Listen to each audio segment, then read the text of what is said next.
if this is it, if this is the last one, if this is the final race, it'll be a special one.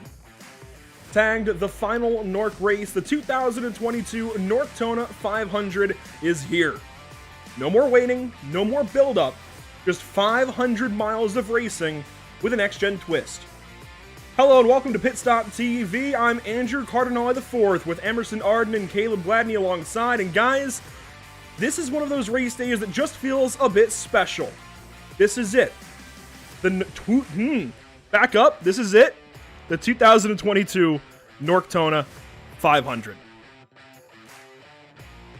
Absolutely, Andrew. It is so great to be here at the amazing World Center of Racing and through all the updates iRacing has put into the track. And then not only that, but with that beautiful, beautiful intro you put together with the next-gen car, I am so hyped to see how these bad boys really get the draft in here, because iRacing just recently updated this draft model, and I hear a lot of great things about it. I cannot wait. Yeah, the good news has been rolling in about the updates to the next-gen car within just the last week or so. It's promising. It's very promising. In fact, it was a week ago tomorrow, I believe, that update hit, and immediately drivers were saying these cars, they draft like they should, Caleb, which gives us a lot of promise. Obviously, we were planning for the Gen 6 car all the way up until literally last week.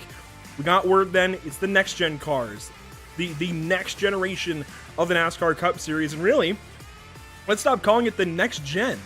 It is Gen 7, it is here, we're racing in the NASCAR Cup Series in less than a week, and we get a preview of what that might be like, of what this new season of NASCAR, of what this new era of the NASCAR Cup Series may be like tonight. Yeah, no doubt, and it just adds another twist to this finale here for the Norctona 500 with these, as you said, Gen 7 cars, no longer next gen, because like you said, we are here, but Gen 7 cars, and still a lot of learning to be done, and these drivers are going to take that into consideration tonight as they race all 500 miles, but exciting stuff, as you said, planned all week. Or for months for the Gen 6 car, and here we are with the Gen 7. So an exciting show looking to take place here for the Norctona 500. Definitely looking forward to seeing how things get rolling today at the virtual Daytona International Speedway. Here's a look at it with race cars in sim. We're here. This is the race session for the 2022 Norctona 500. There is no qualifying today. Lineup set by stats, at least in the front, average finish and points from the rest of Norctona Speedweeks here in 2022. So Aaron Smith earns himself the pole award. I believe I'd have to verify that one more time, but that sounds right to me. He's done fantastic so far this Norctona Speedweeks, Emerson, and carries into today. I know he always kind of shoots himself down, kind of talks down on himself, but he's been so good, just kept the car clean. Actually, let me correct myself. He has not won a race yet. So the winners of the previous 4 races, they start in the top 4 spots. Kind of if you got, onto the front row at Daytona 500 qualifying. Then Aaron Smith is the first of the non-winners to start this race. He starts from 5th. Your top 4 starting spots today: Will Klein, Terrell Baker, Cody Miller, Tommy Gossett, if they each show. I have not seen a number 3 in the field just yet. I have not seen Tommy Gossett in the session, so it's unknown exactly if he will start up in the top 4 and exactly how we come to the green, but we at least know that that is how things should start. Absolutely, and as you were saying, the 4 winners of the previous Speedweeks events, putting the best right up at the front. We know how TCB is. He's going to want to be up there anyway, so that should be a great fit for him. We'll see how what Will Klein and Cody Miller decide to do with those great starting positions. I'd imagine they'd want to stay up there, especially now with how crazy this package can get. And then you were talking about Aaron Smith. He did win the pole last week for the National 300, and I mentioned it then. He kind of he's kind of looked at as like a road racer, really, because that's what he really excels at. But he can get it done in anything.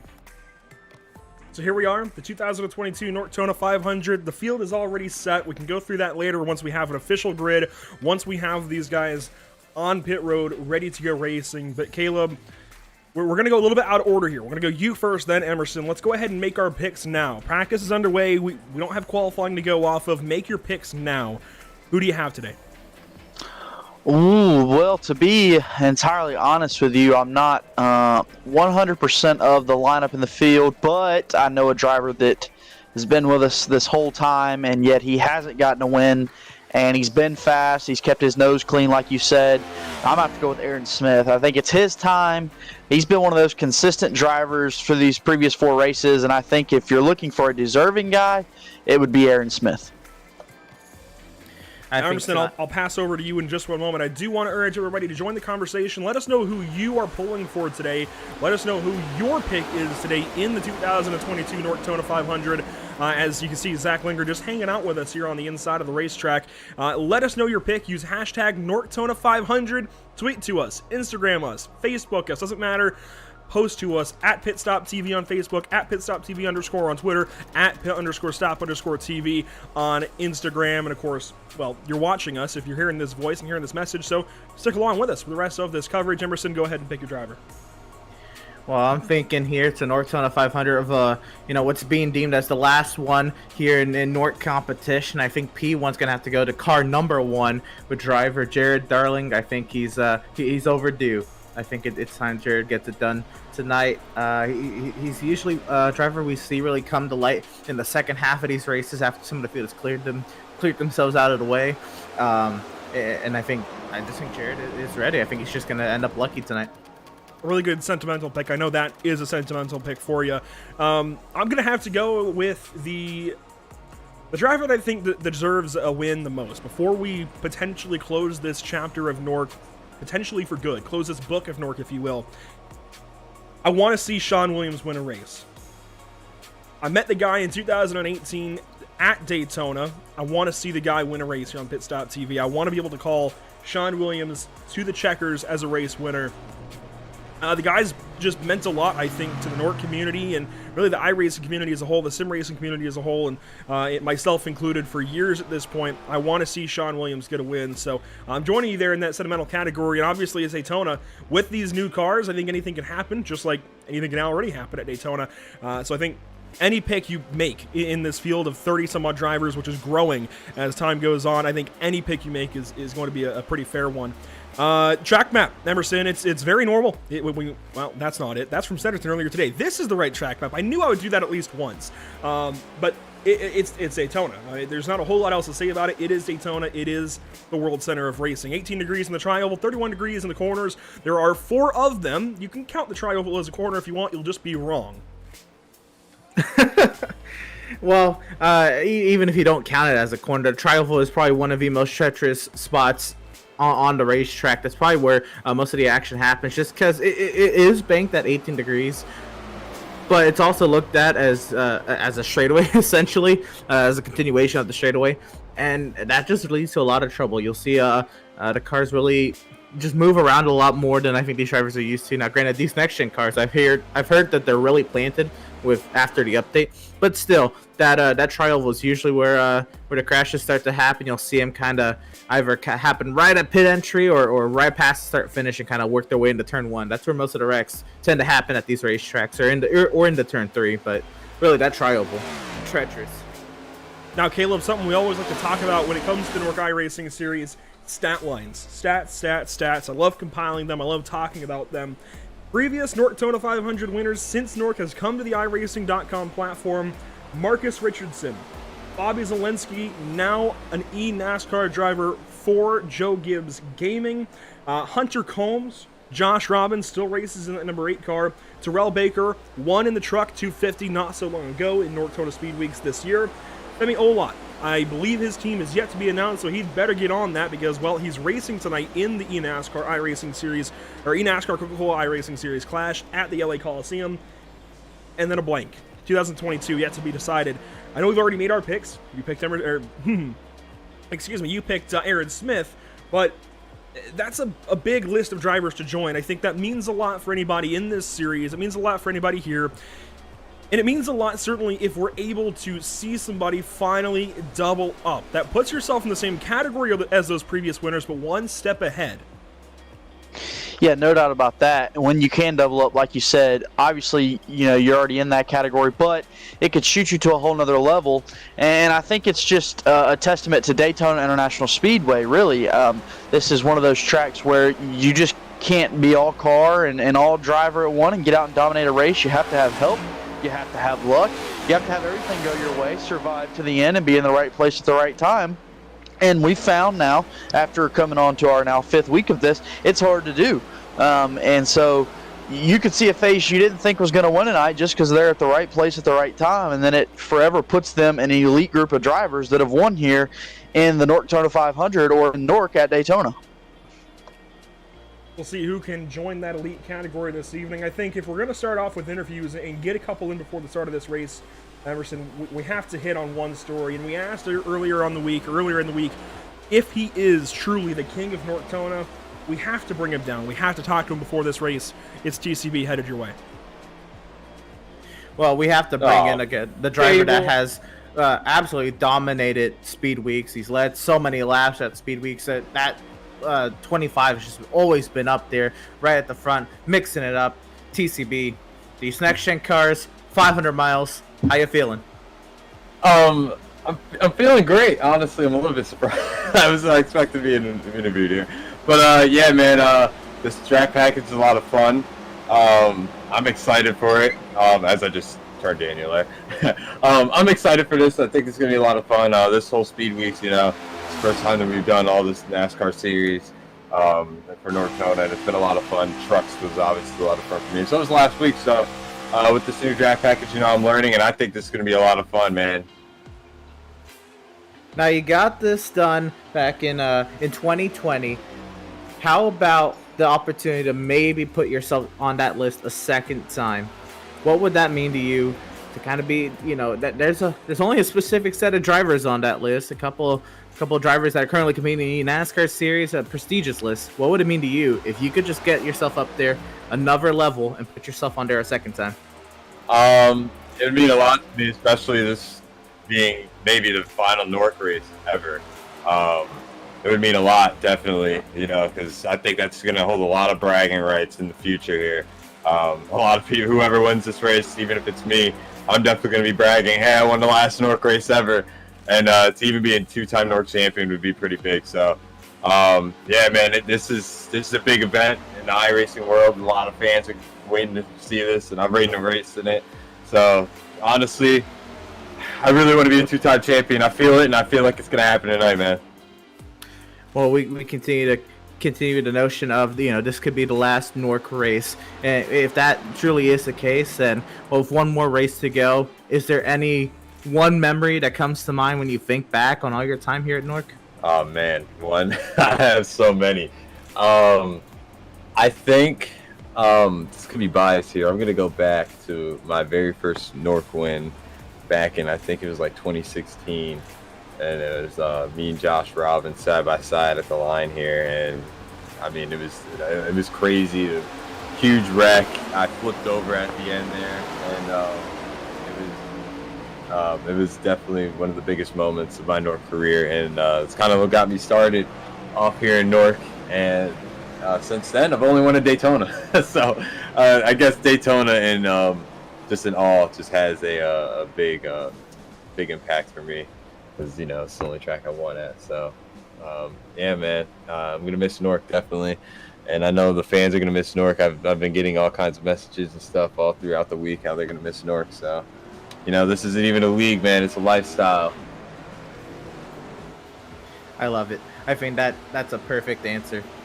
Well, Terrell, for potentially the final time in NORC competition, you'll be starting second here tonight in the Norctona 500. Best luck to you, driver. Hopefully we're talking to you on the fire side. And yeah, have a good one out there. Yeehaw! Thank you. That is TCV getting ready to start the field. Well, start the race, I believe, from third. I'd have to revisit the list. I believe he should start third. That puts him behind Will Klein, of all people, for the start of this race. That is going to be interesting. We'll move on down the line, get another driver before we go green here, and we'll have a couple of opportunities even afterwards to do so. I know one driver that is very proud of his plate racing here on the iRacing.com platform is one Josh Robin. And Caleb, he's headed your way. Josh, you come in tonight, not have won a race so far in these first 4 NORC races, but what would it mean to go out on top here for the Norctona 500?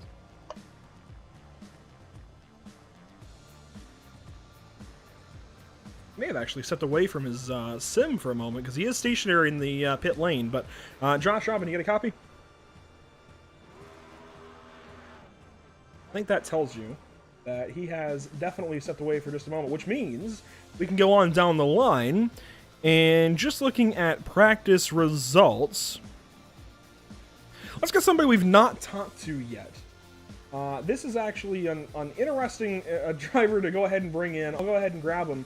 Tom Mercier, and he's got an interesting name on TeamSpeak that we'll leave in TeamSpeak, of course.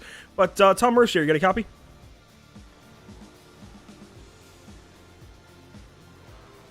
Tom Mercier, do you have a copy?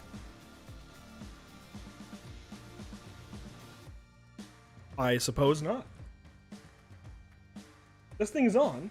I can confirm this car is this mic is on. This mic works, but I suppose we're not going to get a talk with either one of those drivers. Now we'll go ahead and wait on the grid, and we'll just go ahead and leave it there. As we do have a grid populating. Are we going to have a grid graphic that works? Unfortunately, it seems that we may not. Emerson, Caleb, are you ready to do it the old-fashioned way? Because we're about to do it the old-fashioned way. And this is not what I expected this evening. Well, let's go ahead and give it a shot anyways. Let's go ahead and go up to the front of the field here. I guess manually set grids don't populate in... yeah, anyways, we'll go ahead and go through it. Starting on pole, it is going to be Will Klein in the number 48. You were right, Emerson. Starting second, that is the number 25 of Terrell Baker. I guess those wins got ordered differently. Starting third position, that is going to be... I guess it's not going to work with us. We'll go ahead and make it work anyway. Starting third position, it's going to be Cody Miller in the number 28. Aaron Smith will start in the fourth position, starting fifth, you will have the number 74 of John Barry in his AGS Incorporated Chevrolet Camaro. Starting sixth, that's where you find Sean Williams. Starting seventh, you'll find the number 69 of Sheldon Lockey. And starting eighth, just to his right side, I believe will be Tom Mercier. Starting ninth, you'll find Howie Briss. And starting 10th should be our number 8 of Josh Robin. Well, found our way back to row number 6, and in P11 it should be the 12 of Spencer Owens, who was outside in 12th. It'll be, I believe, that is the 53 of Michael Keefley. We'll find our way back to row number 7. It'll be the 20 of Daniel Falkingham, and to his outside it'll be the 24 Bobby Cheney. Row number 8, it'll be the 44 of Anthony Emery, the 93 of Matt Hummel. Row number 9, it'll be the 42 of Elijah Gracia, the 9 of Patrick Colby. And back to row number 10, it'll be the 92 of Tony Hillbrands, and to his outside it should be, I believe that is the 5 of David Shutt. I'll save you the trouble here, Caleb, because this is an interesting one. Starting 21st should be Dylan Patterson. 22nd should be Cody Lamas. 23rd should roll off as Hayes Booth in the number 2 car. Starting in the 24th position then would be Freddie De La Rosa. 25th, Zach Lindgren. Starting 26th should be the number 96 of Zoltan Herzeg. 27th, Jared Washon. 28th. That actually is Justin Gable, it seems, and well to the rear of the field is going to be James Simmons, and that wraps us back around to the pace car. So it'll be an interesting couple of pace laps here. We will go for an extra couple of pace laps, which gives us an opportunity to dial up our pole sitter, Will Klein. And this time, Caleb, I can guarantee you, or at least somewhat guarantee you, we should be able to get a word with him. Will Klein sitting on the pole for the Norctona 500. You're pacing this field right now. What's going through your head as we enter the final race here in the Norctona 500? I have no idea why I'm on pole for this. Because I'm not going to try for about 190 laps, so I have no idea how I'm going to... I got to get to the back without getting myself killed. Maybe I should get myself killed. I don't know. Mental debates. I was just about to ask you what your strategy was for today's race, but I think it's pretty clear you're going to try and save it for the last 10 laps. But, let's say you make it to these last 10 laps. Is it put up or shut up, all or nothing to the end, since it is the final Norctona 500? Yeah, we'll be going for victory lane. Hopefully some things go my way. They tend to in this league, so... we'll just hope for, another good moment to happen. Well, we're not sure how much time you've spent in this next gen car, but from what you've did in practice, what are your takeaways for this car? You definitely have to get a few people in a line, generate some momentum, like how it is in real life. But it's an improvement over what it used to be on here. No doubt about that. Well, Will Klein, we'll let you get back to it and focus in, pacing this field, leading them to the green flag. Congrats, my man. All right, thank you. That's Will Klein rolling off of the pole this evening in the Norctona 500. Let's go ahead and go back to a driver starting a little deeper in the field, but not much deeper. Starting 5th place will be that of John Barry, and I know it might ruin the radioactive recording for just a moment, but I do got to ask John Barry, coming to potentially the final NORC race, at least as it's billed, what are you feeling? One pace lap to go before we unleash you guys for 200 laps. My first thing is just to survive this thing. Practice with this, from us off with this draft package. This is probably one of the craziest races we've ever had. There's a tandem drafting, there's a lot of side drafting, all that stuff. It's really interesting, and I think there's going to be a lot of wrecks this race. So my main goal is just drop to the back, wait till like 30 to go, then I'll kind of worry about the rest of the race. But it's just. So how do you navigate the crashes that you mentioned you think are going to happen? I got a taste of it again last week. How do you navigate this, especially in these cars? Be as far away as possible. These don't break that well. So yeah, just get out of the pack and just hope when the wreck happens that there's no one behind you that covers you. Actually, that's one thing that was interesting is when you're in the back, you actually kind of do a bad job missing the wreck because you're so worried about getting run over from behind because no one's not really paying attention back there because everyone's just riding, that you're actually liable to get run over back there. So it's just, I don't know, it's got a lot of luck involved in missing these wrecks. Well, John, thanks for your time as we get ready to go green flag racing. Best of luck to you starting 5th. Don't disappoint. I'll try not to. Thank you, guys. Appreciate it. That is John Barry rolling off from the 5th position in this race. And as we get ready to send these guys off for potentially the final time, we, of course, have to send things over to the one, the only TCB. Let's go ahead and grab him from way up yonder, if we can find him again. Oh, boy. There he is. We will go ahead and grab him. And Terrell, go ahead and take it away. All right, boys, here it is. The final NORC race at Daytona. Can I get a good old Daytona? Yeah! Oh, happy NORC!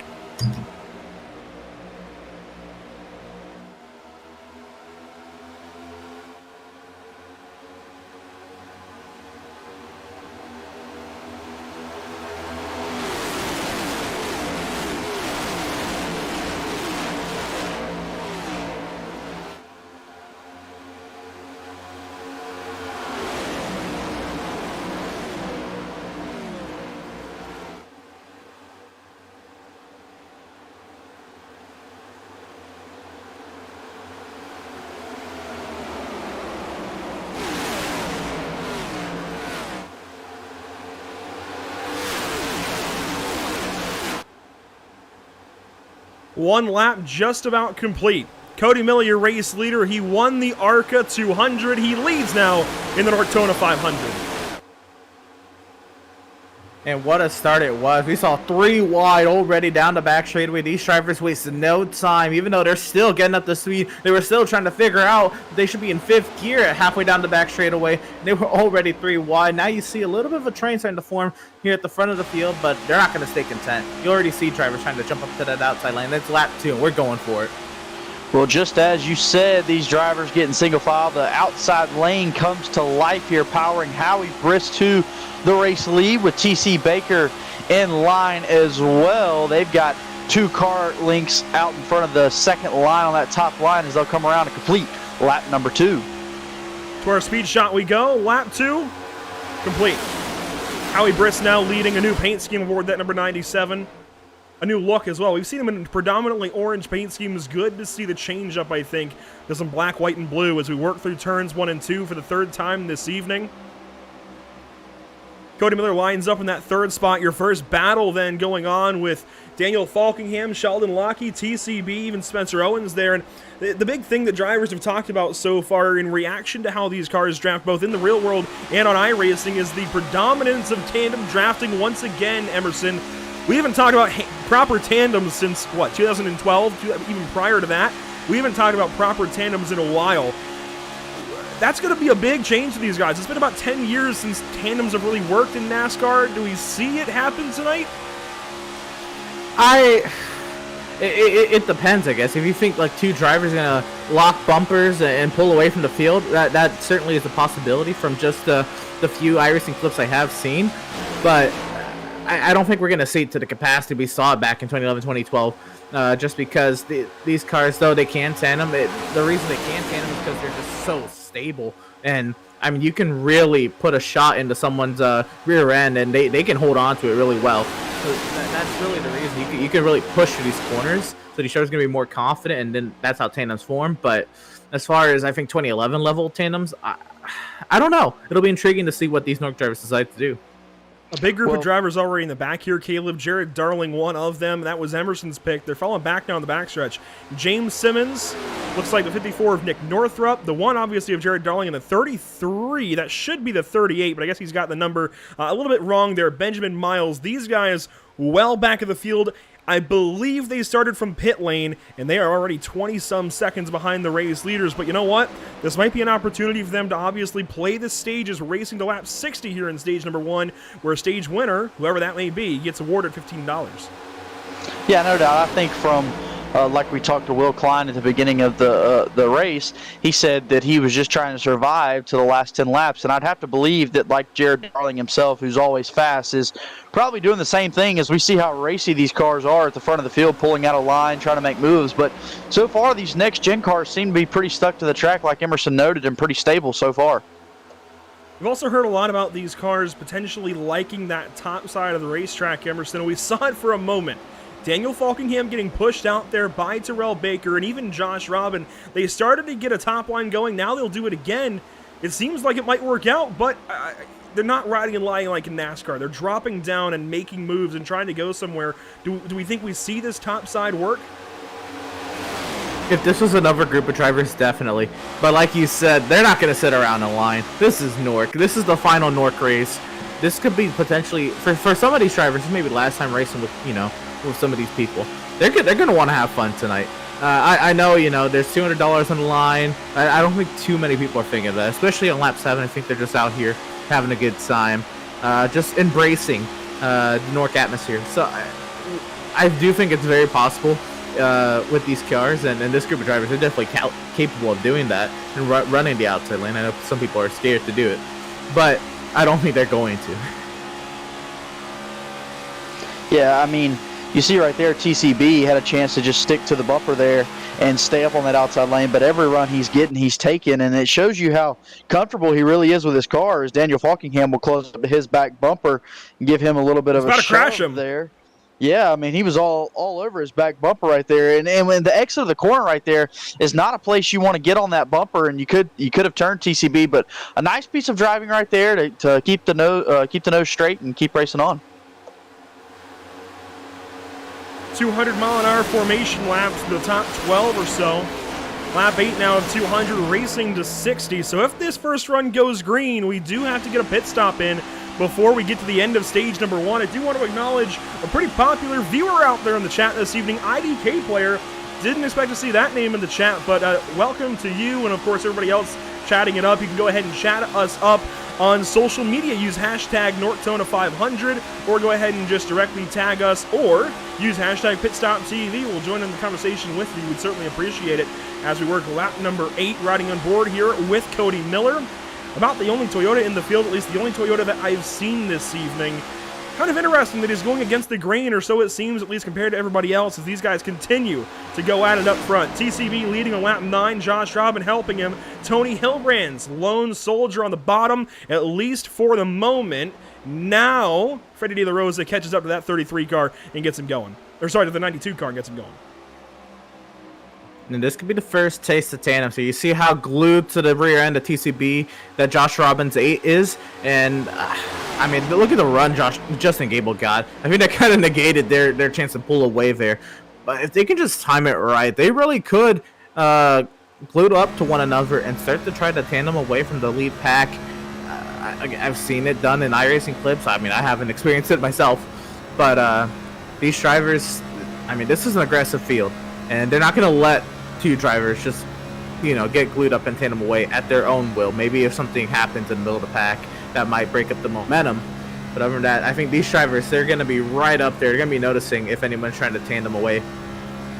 Well, an onboard shot here with Zoltan Herczeg, a New York driver, just following along right behind this first pack. Kind of, Andrew, like you said, kind of where you would want to be. Not necessarily dicing it up in the thick of things, but staying just behind so you have enough reaction time if something were to go wrong.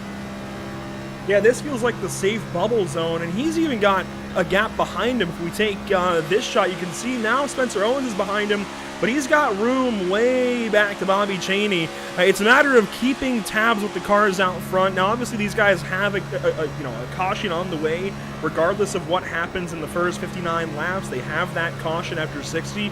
So as long as they stay on the lead lap within that term, they're okay. But this is going to be where Zoltan finds out a lot about how these cars draft exactly and how much that draft delta has changed. Maybe obviously these brand new cars, they have rear diffusers now. Everything about the way air flows in and around this car is completely different, and that may or may not change things. We're going to find out. I mean, this is a proper test of exactly how these cars draft. Now, it's not exactly as it may be in Daytona in just a couple of weeks, but it's a pretty good indicator at the very least.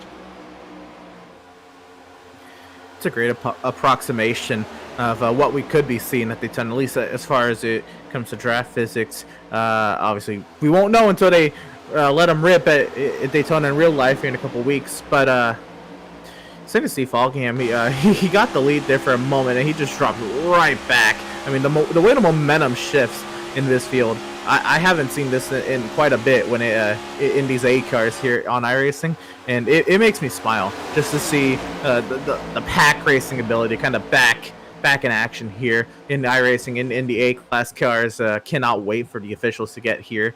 Just looking at these guys, this is probably the most tame we've seen the front of a NORC pack all speed weeks, and I think that's definitely because it's lap 12, lap 13 of 200. But at that, you're still seeing them get after it. Yeah, you took the words right out of my mouth there, Emerson. I was just about to say it seems pretty calm for a NORC pack, but as you mentioned, 200 laps is the distance we'll go. So I've said it a couple times now, you have to survive to get to the end of this thing, but at the same time, if you can be cautiously aggressive, you set yourself up in a good spot, kind of like these two drivers up front, Daniel Falkingham, Tony Hilbrands are doing. I love that term, cautiously aggressive. I like to use it myself. I think that's what you've got to be. You've got to hang on to the back of this lead pack. You've got to be there. You've got to be aggressive to stay there, but you got to be cautious. You don't want to get too far up there. You want to give yourself reaction time. So I like where Zoltan Herczeg is. That's where I would place myself if it were me out there, or at least try to put myself. But obviously, it didn't quite happen last week. Freddie D drops down to the bottom side, now leading things down there on lap 14, but you see Falkingham drop right down in front of that 33 car. The gaps, I've noticed, much larger with these cars. The runs, they come and go. They don't keep that momentum. So I like how you put it, Emerson. The momentum changes. It's never a constant here with these Generation 7 vehicles. It seems to move around a whole lot more than ever before. Yeah, absolutely. It looks like the drivers have a lot more that they can do, especially after the May update with the Gen 6 cars here on iRacing. You just felt really, really helpless when you were pack racing at Daytona or Talladega. You just couldn't really generate much. But now, even though it's still a plate race, still a draft race, you still need help if you can if you can find it. You got to go with the help. But you're able to do a little bit more. You don't have to just sit in a line and hope there's some brake check up ahead of you and some run you can generate with a couple cars that want to go behind you. You can make things happen now, which I think really plays into the driver's favor. Really, makes this 200 lap, this 500-mile race a little bit more enjoyable than what we maybe could have been seeing if we were still running the Gen 6 cars. Two cars battling for the race lead now off of turn number 4. That's Freddie De La Rosa and Mr. Gable himself. They both got TCB and Daniel Falkingham behind them, giving them a shove. And we've seen a lot of lead changes, and I think that's just a product of this next-gen car. I mean, we've seen lead changes for a good bit, as we see now 10 lead changes in 16 laps. So consider that a good start to this Norctona 500. I heard the Georgia bleed through there for a moment. 10 lead changes. I heard it just a little bit. I heard that bit of twang there. As these guys work lap 16, Daniel Falkingham is the one car that I think I've seen move around the most. And one thing that I think is going to contribute to that is he works to the inside of Michael Keithley. One thing that I think is going to make it more difficult to hold these cars perfectly straight is, Freddie D almost chopped down onto the nose of the 20 car. He was trying to follow TCB, who you can already see a bit of damage to his car. In fact, this camera should show it, well, maybe show the inside of it, as, yeah, you can see that bit of damage right to the center of the number 25. Not the greatest look, but anyways, this is now a rack and pinion steering system. This is not the steering box of old. This is not quite at all what a stock car has ever felt like. This rack and pinion steering, it's much like what you would find in an Indy car. So think of steering an Indy car, except it is a stock car. It is still a stock car. It still has all of the poor handling characteristics of a stock car. It's still heavy. It's still a boat, but it steers a bit more like an Indy car, and that's a weird combination to get used to. I mean, I don't know if it's good or bad. We'll find out. And obviously, I'm sure the latest steering changes in NASCAR, which are yet to be reflected in iRacing just because of the lack of availability of data, I'm sure that will change things. But at least for now, on the iRacing.com sim, and Emerson, you can back me up here, they feel like feathers. These cars feel like weird feathers. They just dance around the racetrack a little bit. You don't have as much force feedback in the car. You don't have as much feel for what's going on.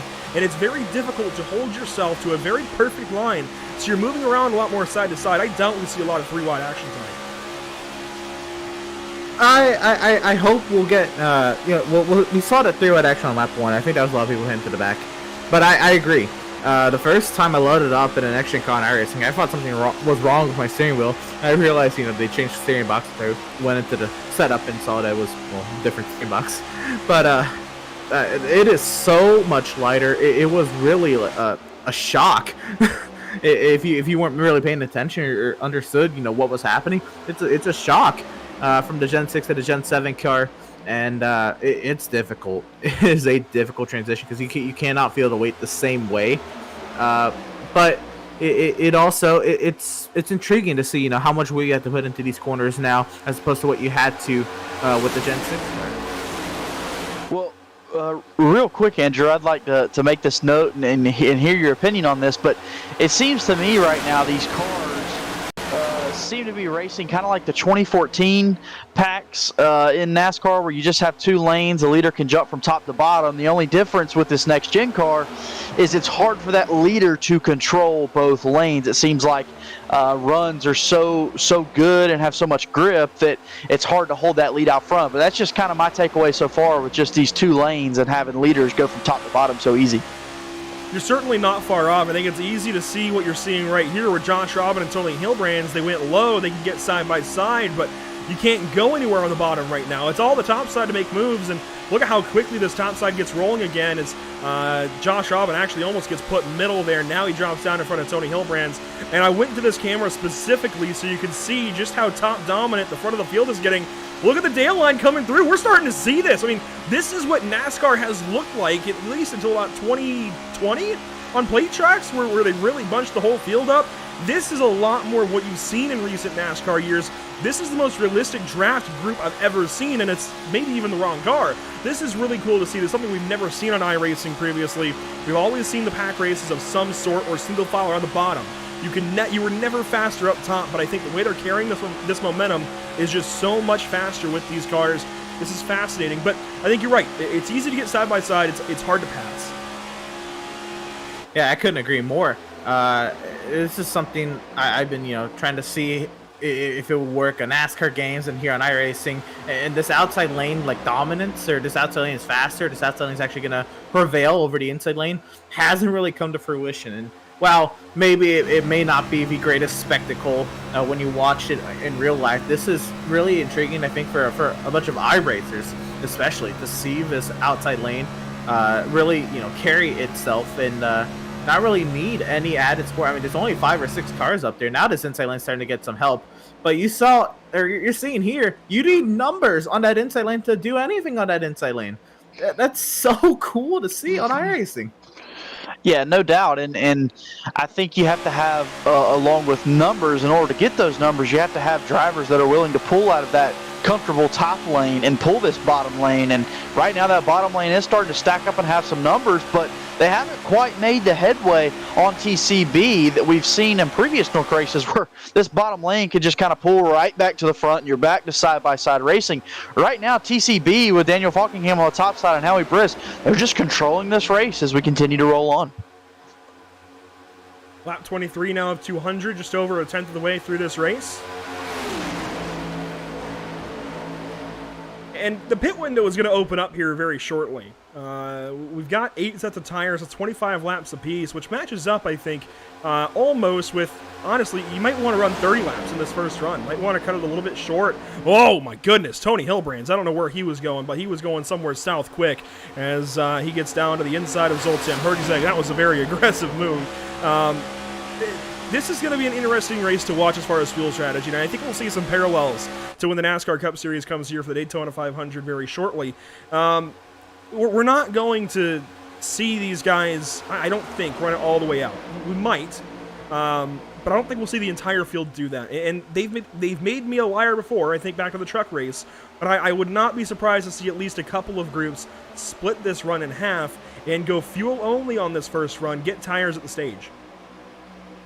Look at this run up the inside, a huge push, and Freddie De La Rosa, he takes the lead away from TCB. There's a little bit of checkup on that outside lane, and here comes TCB. He's starting out from behind with 33. He's got a couple in tow with him. That's Daniel Falkingham, and I believe Howie Briss going with, and TCB right back to the lead. But wow, that inside lane really made a surge there in 1 and 2. Well, if anything, we've got a trio at the front of this field right now. TCB, Falkingham, and Briss all decided to make that move together. So those three lost the lead or lost the front three, and then just like that, they put it back out front. So more runs coming now. They're going to try to have to defend as they work through turns 1 and 2. And this lead pack is now elongated quite a bit. It's extending all the way back to Patrick Colby, and then you finally get a separation to guys like Elijah Gracia, Tom Mercier, Cody Lamas, Sheldon Lockheed, and Matt Hummel. The bottom is lined up nicely, but they don't have the numbers to, I think, fight for this race lead, at least not the way you might think. We saw that quick change. Freddie De La Rosa got there, and you might have 1 or 2 cars get there as Josh Robin about turns, Freddie, but you're going to have, I think, the top side band together just like we saw. We might see a different, organization of drivers at some point in this race, and certainly at some point within this first stage, but at least for now, the front is controlled by, as you mentioned, Caleb, Terrell Baker, Daniel Falkingham, and Howie Briss. 25 laps complete. We're getting a good way of the ways home. That is 1/8 now complete. That is 1 set of tires pretty much if you were to run these tires all equally. But as you know, these guys are going to save tires for the end, especially if we get some green-white checkers. And the way these guys have run so far tonight, Emerson, I'm counting on them. Oh, absolutely. And I'm really anxious to see. I think now we're looking pretty spread out. I think the goal in everyone's mind is at least that first round of pit stops. I don't see anyone getting really too antsy before pit stops. But at that, if we can make it to the stage, caution. And if we can do the same at the end of the second stage, we're going to have a lot of people with clean race cars ready to go for 80 laps. That'd be something, but we still got a long way before we get there. But I'm just thinking, if we keep these cars clean, we're going to have an intense race in that third stage. Well, and that's something we necessarily haven't seen these past couple weeks, is having a full fleet of cars clean. And I don't want to jinx anything as we see a car cut down the racetrack. Not entirely sure. I think that's Josh Robin. It is, as he cut down the racetrack right there, just as I said that. But I think we could have a clean set of cars here for these final 80 laps. And at some point, Freddie De La Rosa has given a pretty big hit to somebody, and his hood is gone. You are not seeing that incorrectly, at least per our sim for the broadcast. There is not a hood on that car. This is far from what was ever expected in this race. That's a new one. That is a new one. Maybe trying to test the waters with some better engine cooling. Maybe you'll be able to stay glued to someone's bumper a little bit longer, reduction, right? Weight reduction, yeah. Let's go back and see if we can find out where that was. And we may have found it here. Let's get back on board of them. This is a lap prior to where I first noticed that he didn't have a hood. Just watch this. I have no clue where this is going to happen, what it's going to look like, but you can see he's in the top lane. He's behind Cody Miller in front of Josh Robin. He must give somebody a pretty darn good hit to the rear end at some point and just knock this hood clean off. It's got to happen in 1 and 2 or on the backstretch, I guess.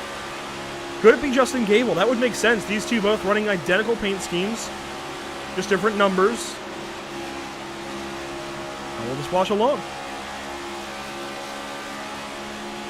Right here, a big checkup on the top side. Freddie got there, checked up, and, Wow. Okay. Interesting. That's a new one. We'll rejoin these guys back under green and still right on board with this number 33 car. He's 5th in line as we complete lap number 29. And David Schutt has gone ahead and joined the party. He's on the bottom side now, starting to fall back just a little bit.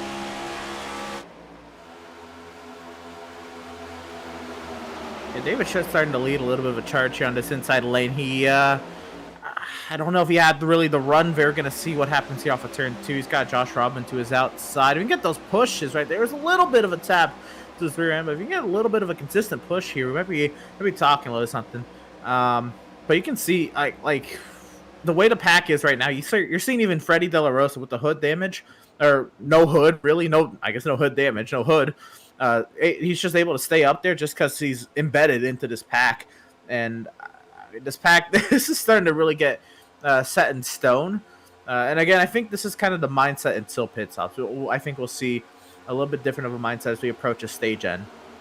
Well, this really amazes me how TCV's been able to control this race and how much this top line has been dominant. They're all top feeding, as we typically say, bottom feeding or catfishing down on the bottom of the racetrack. So right now, up by that outside wall, just pulling that lane across. And the bottom has made a few charges, but nothing to be concerned about if you're TCV or any of those top 3 drivers. I know Catbird Seed is a saying. Does this make them catbirds out there?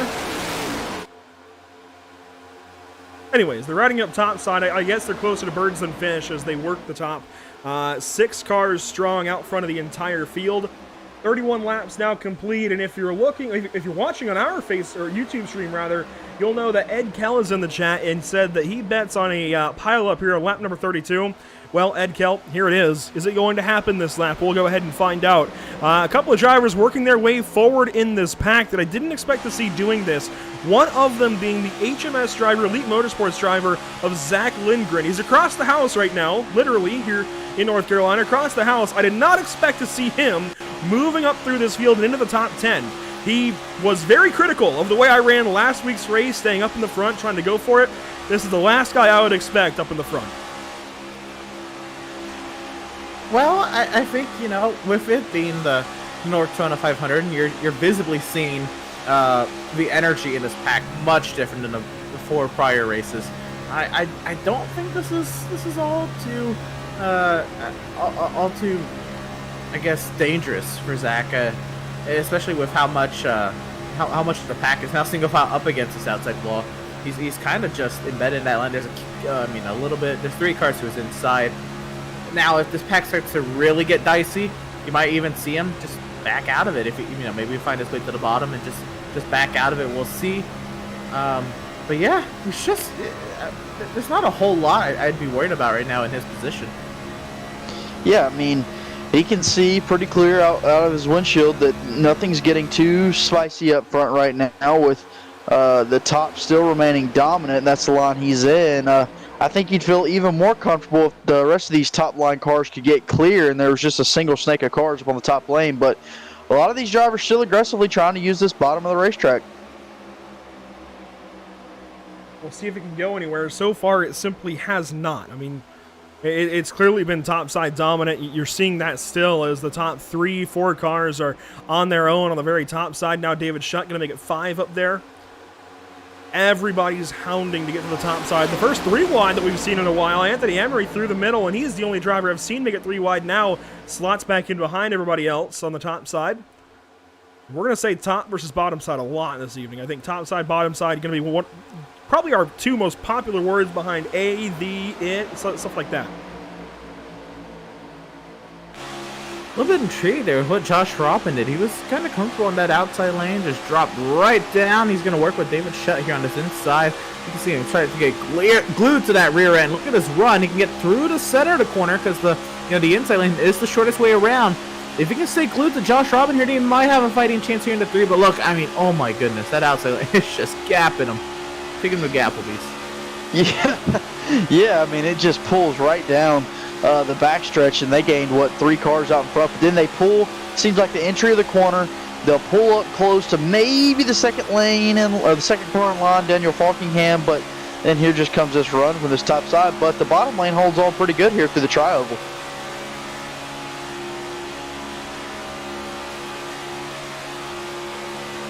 Staying on board here with Josh Robin. I really do just enjoy listening to these guys as here comes a massive bottom run. It seems like just on occasion, on random occasion, the top side completely drops in speed, and here we go. The top 2 cars from the bottom move up to the top. David Shutt now in control of the 2022 Norctona 500. Josh Robin second. Terrell Baker there in third. How do these guys mix things up now? Bobby Chaney leading the bottom side. Daniel Falkingham might be one of the first to drop out. At least if these guys get something going. I mean, oh, there we go. As I'm starting to theorize, you see Terrell Baker go right back to the bottom side. Falkingham follows. Howie Briscoe's along with. David Shutt protects. Chess at 200 miles an hour. Josh Robin getting hung out the drive there. TCB, he got David Shutt down to the bottom, and he just tiptoes right up to the outside lane, right around them. And he'll carry on his merry way. That's the second time now we've seen TCB lose the lead, and I mean, he's not going to be content to ride even in third, even in, just past halfway in the first stage. He's not content. He wants to lead all these laps. He wants to lead all 200 if he can, which he cannot at this point, but he wants to. Oh, there we go! Freddie De La Rosa around in front of most of the field, and more cars may be involved. The number 33 in trouble, way in the back. And Freddie De La Rosa has already towed back to the pit lane. We saw the incident where he lost the hood of his car, and now we see the incident where he gets turned on the backstretch. Well, actually, had to turn before. He was riding behind Justin Gable on the outside of Michael Keithley. This is out of turn number 2, and we'll get a better look at things here. He gets the momentum rolling to the outside of Bobby Chaney now. And I think, if memory serves me correctly, from the brief moment we saw things happen, he drops in front, or at least tries to drop in front of the number 5 car here, David Shutt. Maybe it was Cody Miller, and it was. Drops down in front of Cody Miller, not clear, and around he goes. Anthony Emery, what a miss. Look at these guys spin. Hillbrands just gets the fence. Unfortunate there for Tony Hillbrands, and I think they saw what TCB, Falkingham, and Briss did last lap. They wanted to kind of mirror that with their own kind of big run. They were using the draft on that high side. They're going to use the hill to get a little bit of extra speed down the front straightaway, and they were not as coordinated as the top 3 were. Yeah, we're gonna think. I hate it for Tony Hillbrand right there. Hillbrands, as he made contact with that wall, almost a perfect save for him. Not sure how much damage he's gonna have, but a lot of these drivers did a good job missing this crash. I think it could have been worse than it was. We'll watch this from the onboard of Tony Hillbrands out of the Midwest. And Phenom, as he calls himself, just about 4 cars behind this accident, maybe 5 cars. Sees the smoke, dives low, and the car just gets unsettled. Just kisses the rear. And that's how quickly it all happens. Yeah, this damage model in the next gen car, he's gonna definitely feel it. If he can find himself embedded in the pack, he'll be all right. If he knows he has a loyal car or 2 behind him, he should be okay as long as he gets up to 5th gear and is getting the draft. But if he doesn't have somebody directly behind him, he might be feeling it here, and it might be an early night for that 92. We'll see. Well, 39 laps into this 200-lap race here on Pit Stop TV. While we got a second, we'll invite you to follow us on Pit Stop TV on all our social media platforms, Facebook.com, that's Pit Stop TV, or Twitter, Pit Stop TV _, Instagram, Pit _Stop _TV, and on YouTube, Pit Stop TV 1. We love having everybody tune into these shows. Exciting racing for this Norctona 500. Ed Kell, you were 5 laps off. 5 laps off of our first crash here. As these guys pace around the Daytona International Speedway, just want to thank everybody for tuning in this evening on Pit Stop TV. It's been a time with NORC. Certainly, it's been a lot of fun, a lot of ups and downs for a lot of the drivers, but it's been a ton of fun. It has been a proper ball here on Pit Stop TV, covering these races, and seeing what you guys have to say out in the chat, hearing from you guys about what you do and don't like, and it has probably been a lot of fun. Following some cars in the pit lane here. And we have this rear camera now, Emerson, on these cars that serves as the mirror, as opposed to the normal mirror that you still see in iRacing. That's not quite the arrangement we have for the Gen 7 car once it makes its debut later this weekend. That rear camera is a perfect place to put a rear camera on our onboards. I like it quite a bit. Fair enough, right? Just freshly off the real life Rolex 24, which many of the sports cars have similar rear cameras. They all do the same job anyway. It's to look behind and make sure that everything behind you is A-OK. It's going to be intriguing to see what that implementation here into the Premier Series of NASCAR stock car racing, how these drivers take it and run with it. Will they think of it the same as a mirror? Will they be maybe more distracted by it? Who knows? But it'll be intriguing. Well, right now it appears we'll have a 20-lap shootout to the stage end, going for the money right here. I'm curious if these drivers will play nice or if they're going for the money. At this point, they're going for the money. No more pit stop to worry about, nothing to ride along about. If these guys want $15, this is where they're going to show it. They are going to go after it and see what they can or can't do. Let's ride on board with somebody that's mired a little ways back, but I think in a pretty good position to make some moves here. The one, the only Sean Williams. He's coming to the green in the 8th position as we get ready for our first restart of the evening. These guys have learned a lot. Let's see how they put it together.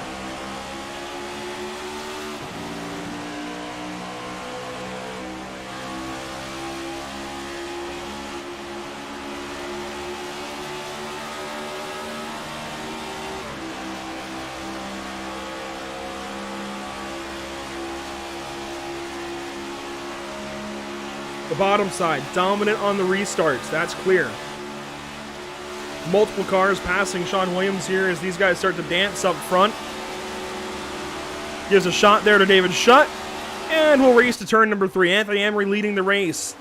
Daniel Falkingham second, and here he comes. Terrell Baker on the bottom side. This power move. TCB, he's got Cody Miller tucked up behind him. Michael Keithley and David Shutt. David Shutt down there, and not really by choice. He now finds his way back into that outside lane. Emery has Daniel Falkingham in tow and have a little bit of a semblance of a tandem going on here at the front of the field now. A couple tandems. Yeah, 2x2 for the race lead right here. TCB getting some help on the bottom of the racetrack right now, trying to take back control of this race and get the race lead. Stuck down there on the bottom of the racetrack. You know he wants to get to that top and get behind his dance partners as we ride on board. 3 wide riding up to the field. That's Shutt with Daniel Falkingham and Emery just in front of him. Shutt 3 wide in the middle. You see some damage there to Cody Miller's nose. And that contact from Freddie De La Rosa. Freddie is out of this race in the 32nd position. Cody Lamas has also disconnected. Justin Gable is now 4 laps down. I think he is out of this race as well. We stay on board with David Shutt. Following Howie Briss, and there's the move. The 3 at the front, except where is TCB? He's not leading this show. So Daniel Falkingham leads him down to the bottom. Now Shutt going to go high, try and take something to the outside of Briss. No, that just opens the door for TCB to come on through. To the inside of Howie Briss. To the inside of Daniel Falkingham with help from his team TCB teammate of Cody Miller. What a run, and how this might just open up for the 25 car. My goodness, Anthony Emery started this lap as the race leader, and Falkian went to his inside, and I guess by virtue of the momentum that he had then lost, he let everyone through. Well, here comes Anthony Emery right back. He's not content to just lose the lead like that. It's Falkian at the front, but Emery making an effort here on the inside. No help now for him. Well, he decided to come down the racetrack, and TCB decided to go up top. Not in the business of helping, but he wants the help to get back to the front of this field. He rides up in that top lane, 5th overall, just behind Josh Robin, David Shutt, Howie Briss, and the leader, Daniel Falkingham, as here comes a run from that 33 of miles to the bottom of the racetrack. But you got to have help, and one car goes with him. Now that car jumps back to the top side. Miles went down low and immediately gets hung out to dry. John Barry stays up top, so they're getting this top line rolling again. You can see Bobby Chaney up there, Anthony Emery up there, and look at Dylan Patterson. Tried to go middle, now goes top. And now Nick Northrop makes it almost 3 wide as James Simmons goes on by, and Simmons onto the apron trying to make a move to the inside of Dylan Patterson.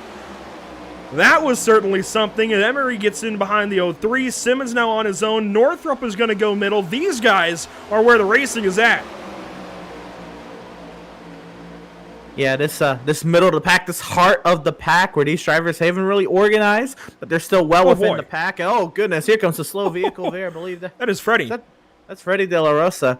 Yeah, that 33 has seen better days, and he still has no hood. Just add on to it. Yeah, an onboard shot right here just to see, yeah, for sure, no hood right there as he continues to drift back right here. He'll jump back in line just behind the 98 of Hillbrands. He's still got some cars behind him, but we'll see if any of them want to work with him. You see them all trying to make moves around him, but a nice block by him is going to keep cars behind him so that maybe he can stay on this lead lap. I'm surprised at how this car is picking up speed, Emerson, aren't you? Well, once it's embedded in that draft, it's not all too difficult. But he was going lower than 170 on his own. He's now up into the 180s. That's fair, but Matt Hummel stayed loyal for the longest time. Now he puts him in the middle, and this might be the last we see Freddie here. We'll see if they can pick up another person. That was close with Hayes. Yeah, he's doing everything he can just to try and stay in cahoots with this pack, but right now, you know, he dropped like a rock. He's at the tail end. We'll see if he can latch on and just perhaps pace around this field and survive. And he's doing a good job right now as we ride on board with Tom Mercier as he is taking the bottom lane around this racetrack. Now, there is no double yellow line rule. I think that's something that's kind of been glossed over, not just by us, but by the drivers as well. John Barry made an executive decision to go ahead and cut that out. Let's not even have that. Let's not even worry about the double yellow line. Go down there if you want to, but it's at your own risk. And if you crash, well, you crash, and that's on you. We haven't seen drivers really utilize that, and I think a lot of them have already forgotten about it. As here we go, mixing things up front. It's David Shutt and Josh Robin back down to the bottom side. Shutt can't quite get the lead there, but man, was that close, and he gets his nose ahead just after the tri-oval, and then you see that top side come right back. Falkingham and Baker have got this figured out. Well, look at who the top three are on that outside line. It's the top three we're talking about before they wrecked it. Here they go again. Josh Robbins going around with somebody else on the back straightaway. No caution yet. Are we going to get a yellow? Josh Robin is slow, now gets back going. One car went way down to the inside. I'm not even sure who that was that went along with him. Was it James Simmons? Yes, it was.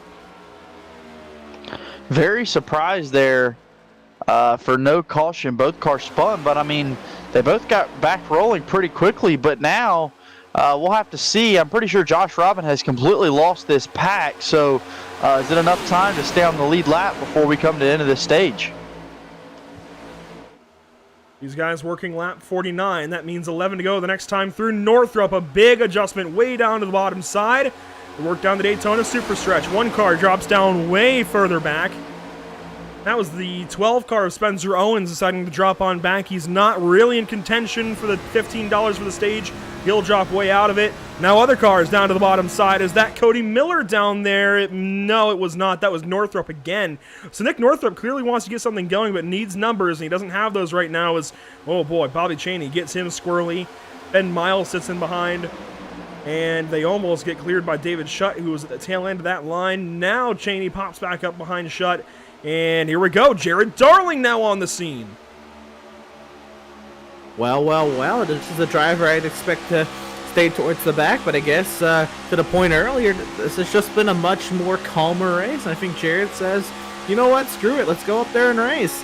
And maybe he also just wants his fair chance at $15 for himself, but up into this lead pack here, trying to work that bottom side. He's got one other car with him, that's Dylan Patterson, trying to make something happen here as they come around to 10 laps left of the stage. Well, back at the front of the field, TCB continues to lead this race, and I want to note that the last time TCB won a stage, he went on to win all of the stages, plus the race victory and sweep it. So perhaps looking to do that once again, and he's placed himself in a good opportunity to do just that. I'm going to have to verify that. Did he not win Stage 2 last week?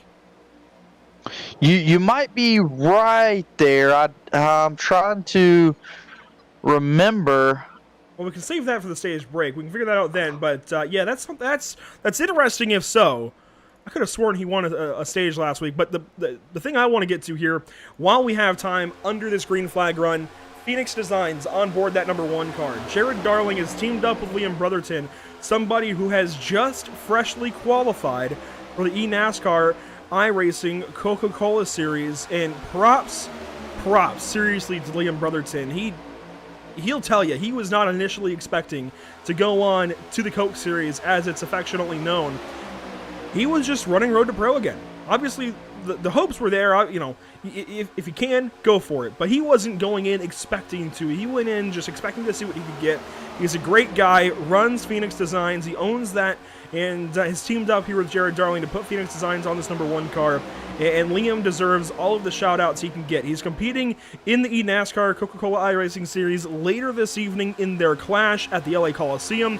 Unfortunately, you know, it kind of clashes with us this evening, but good luck to Liam this season as he competes for Elliott Sadler Esports in the number 2 car. It's great stuff there.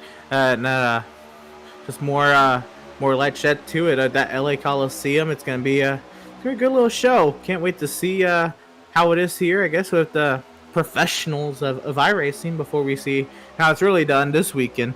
That LA Coliseum, that is something else. Putting the NASCAR race inside of a football stadium? Are you kidding me? We had it the other way around at Bristol, but this is not what I expected. Yeah, I mean, the layout they've got for that track is looking mighty sharp. So I'm curious to see how everything plays out this weekend for not only the Cup Series, but also tonight, like you said, in the Coca-Cola eNASCAR Series. Kind of our first taste of what's going to happen here at this racetrack. Lap 54 of 200. Darrell Baker leads the show. Howie Briss, the last car, alone on the top side. Now Darling gets a run from Patterson. Miles behind that 03 car. And it's Hilbrains bringing some numbers to that bottom side. Almost gets Miles a bit squirrely. Sean Williams is down there. First time we've ever seen him in a Ford. As he brings that Mustang up to the front of the field, or at least close to it. He now sits in the 12th position, looking to move a little further forward maybe. You see Northrop up top in the 54 car. The time counts down. 6 laps to go this time by in stage 1.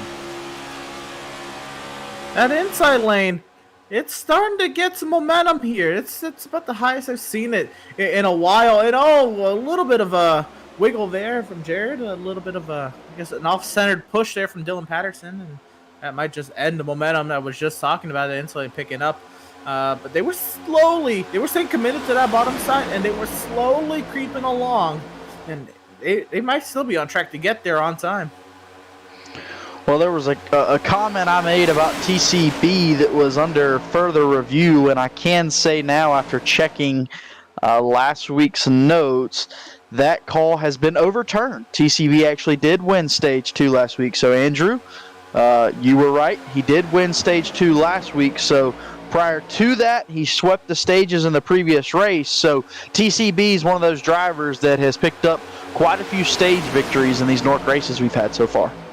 Dylan Patterson went 3 wide with the help of Jared Darling, now dropping back quickly, and he is sandwiched like a cookie, and he gets turned! Massive crash! Big hit for the 33 of Miles.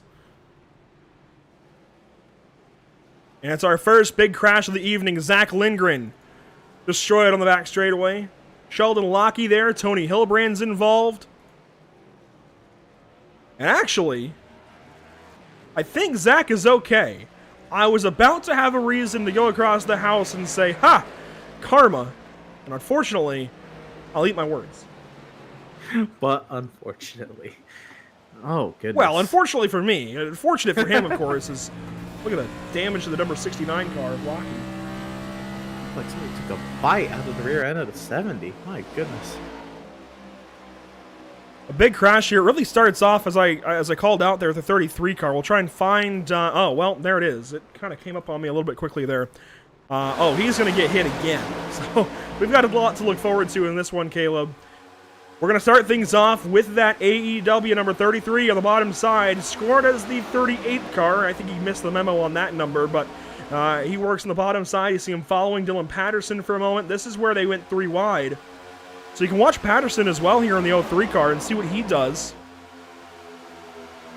Yeah, this is them coming through the tri-oval. So you see the 03 car go 3 wide right there, but TCB gets the run. We'll see what happens with that 03 car. Kind of sucks down onto the 33, goes up the top of the racetrack. Still no there it is. The 54 makes contact with the 03 that hits the 33 into the outside wall. He comes to a stop. And wow. I'm not even sure. Maybe the 59 car was hit from behind and shoved down into the 33, but hard contact there. I mean, Sheldon hit him hard. That didn't look like there was any slowing down. We'll obviously get more replays here. Northrop just had a great run, and I mean, it's hard to tell a driver to lift, especially coming to the end of a stage, which this puts up in jeopardy. I don't know if we're going to call this the end of the stage or if we're going to get restarted before it. But let's watch from Northrop's point of view here, Emerson, and I can certainly understand why he takes this run, but with these curved bumpers, I think this is something that drivers, both on iRacing and in NASCAR, have to get used to. A lot like the Xfinity Series, the bumpers are not completely flat. You see it in action there, just hooks that car around, and thankfully for him, he gets through that.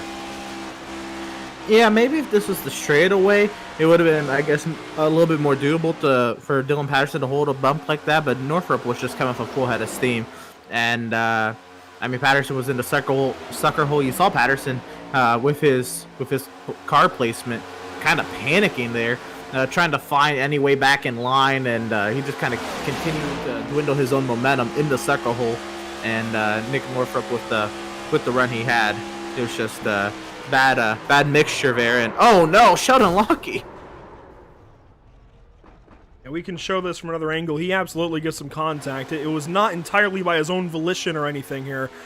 He had some help. He had Hayes Booth pushing him, Elijah Gracia behind Hayes. And this is up onto the banking here just as things started to happen up ahead. And so at this point he starts to lift.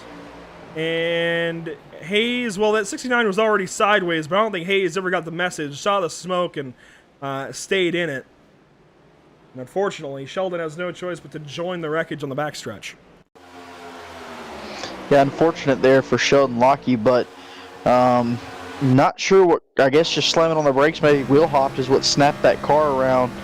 As we ride on board right here to see a little bit of what happened in this crash, and you can see right there, that's a spin around there by Zach, but able to not make any contact with anybody, so 4 fresh tires, and I think he should be okay.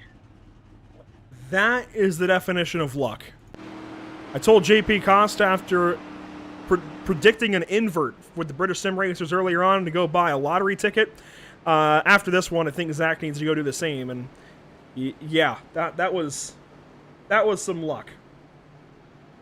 Lap 59 of 200, we work on to the backstretch. Yes, we do. There's the blue line on the inside that marks pit out.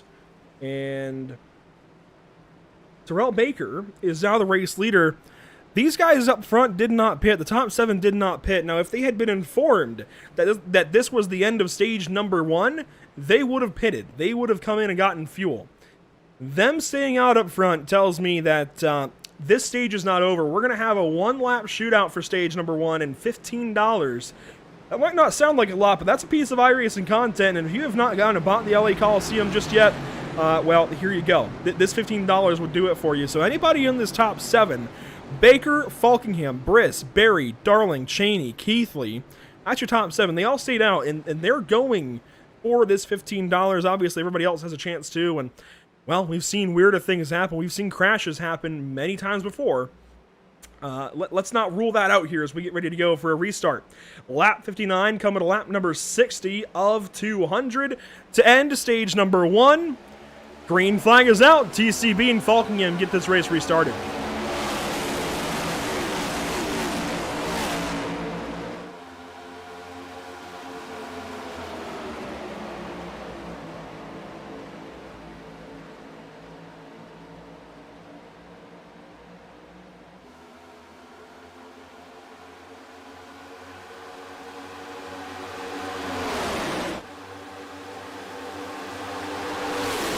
It's a one-lap shootout. We're down the backstretch on this one lap, and the bottom side has dropped like an anchor, like a rock, whatever the saying may be. It's up front. It's all Falkingham and Barry now. TCB going to go to the top side. Does this actually end the stage? John Barry trying to save himself $15. TCB goes low. John Barry, we think, wins stage 1. Is that a caution? Yes. Saves himself $15. How about that? Racing for his wallet. What a move. Bet he had that $15 in his mind the whole time that he did not want to pay out.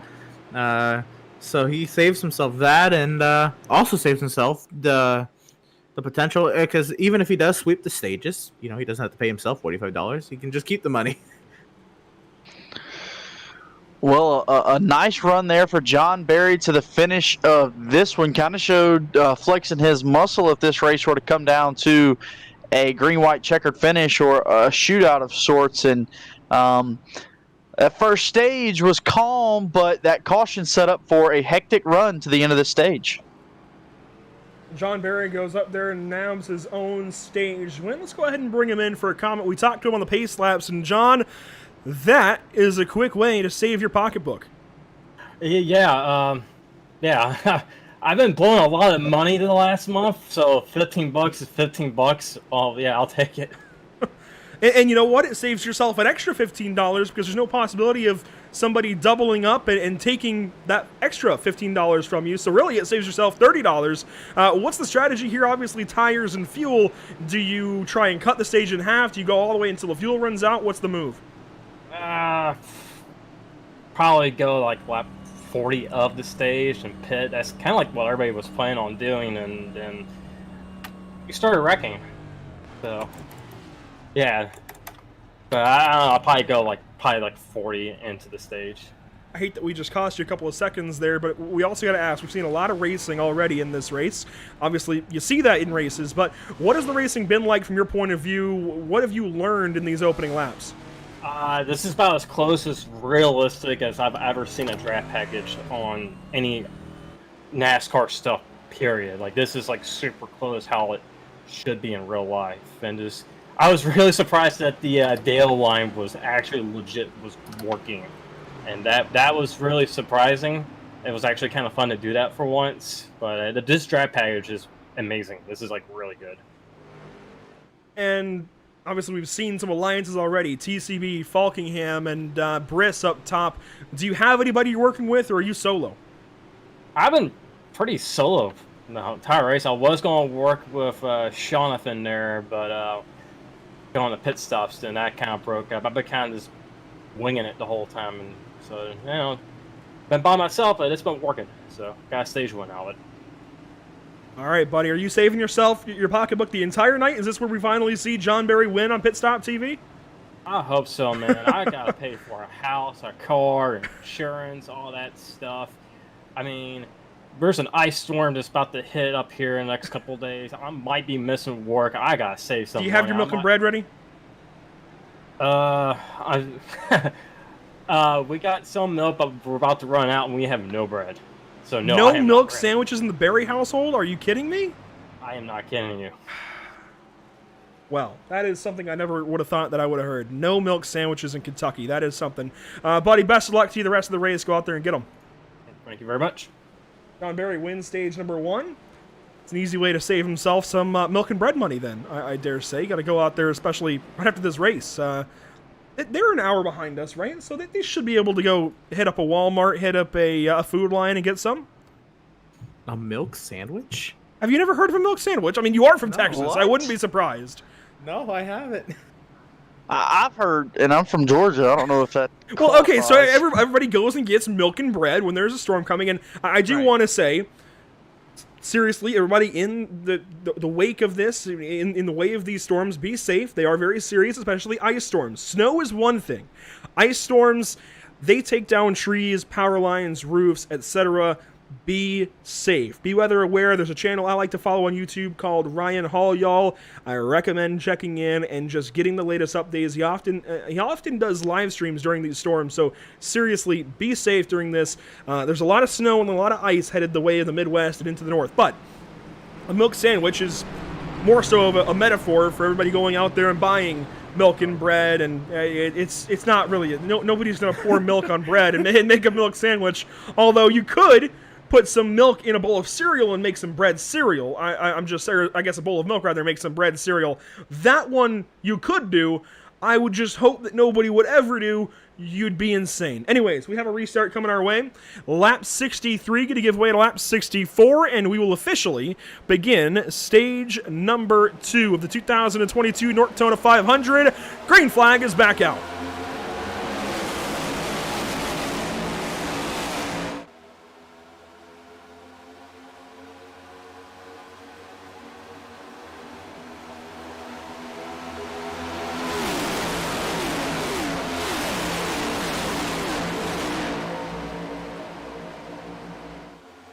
David Schutt putting in work on that top side. Cody Miller down low. Those are your line leaders as we work past the backstretch. And Miller has just dropped off. Now, he does have that damage from Freddie De La Rosa earlier in the race. I wonder if that impacted this restart, because previously, Emerson, we've seen the bottom side be dominant from the top of the green. Yeah, absolutely. I think it's just the alliance is up there, and everybody just like knowing what they're doing right off the bat. The inside lane maybe not as organized, not as well put together. Oh my As they, goodness. wow, what a bubble, what a catch from Cody Miller there. And here comes Sean Williams dropping down to the inside. He's going for the race lead. Schutt tried to join him, but couldn't. Now he's going to get shoved. Does Sean Williams have enough of a run to shoot back up to the top side? No, he does not. Now, car goes 3 wide there in the middle of the racetrack, but Schutt continues to lead with a push from Falkingham. That was James Simmons through the middle for a moment. Now John Berry gets back rolling on the top side. David Schutt has taken Terrell Baker's place. TCB is much further back in this field now, about 11th position. And now you have the 89 car leading that bottom side. Cody Miller going to assist. Patrick Colby has joined the fight. First time we've said that name, I think, this evening, as he rides third in line on the bottom. Patrick Colby trying to work his way forward with now Sean Williams and Cody Miller. Look at his head of steam on the inside lane. Tony Hilbrands and Michael Keithley trying to join this run down the back straight anyways. They're still chugging. Look at this onboard shot from Colby. A good shot to the bumper right there to the 28, giving a shove. The bottom lane finally coming to life right here. And being the predominant line, top lane fades a little bit as 2 cars break away in this bottom lane. That's Williams and Miller out front. Sean stays on the bottom. Schutt trying to side draft a little bit. And Sean Williams gets a lap lead on the 2022 Norctona 500. Does he move high? That momentum down low, that energy fading. Cody Miller drops back. Now he starts to drive back up through the middle of the corner. A Ford and a Toyota leading this bottom side. A Ford and a Chevy up top. Falkingham gets that number 5 car rolling, and Sean Williams stays to the inside and watches those guys go on by. Yeah, that inside lane, it's so tempting, you know, you want to stay loyal, you know, to the people who got you up there, but man, if you wanted to stay in the lead, you had to jump up there. Your line was not all packed up like the way they were last time around, and now you're going to see that so it starts to gain momentum again. We'll see if that inside lane can re-energize themselves, see if they can make another run at it, but right now with Shutt and Falkingham, they are starting to tip away. Here comes Briss as well.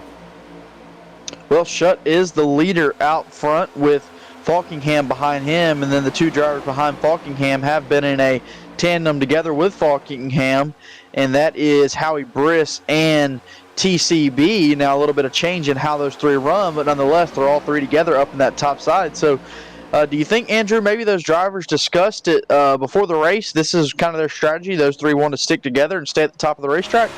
Honestly, I think they discussed it mid-race. That's usually how these things go in the NORC iRacing series. You don't usually get those formations sorted out, at least not up in the front before the race. Usually the ones that you see form before the race are guys like Jared Darling, Matt Hummel, Nick Northrup, Benjamin Miles, guys that sit way back. Those guys are generally the ones that have sorted something out. As you can see, the bottom pulling again. Sean Williams back out front of the field, and he's got 2-3 cars clear. Does Colby go up? Does Miller go up? Miller goes high. Sean's going to stay low. And Sean stays low. Teammates there. They don't help each other. Cody Miller is going to take point. And look at Keithley straight down to the inside. He wants to lead in the Norctona 500. Oh, Patrick Colby. Oh, no.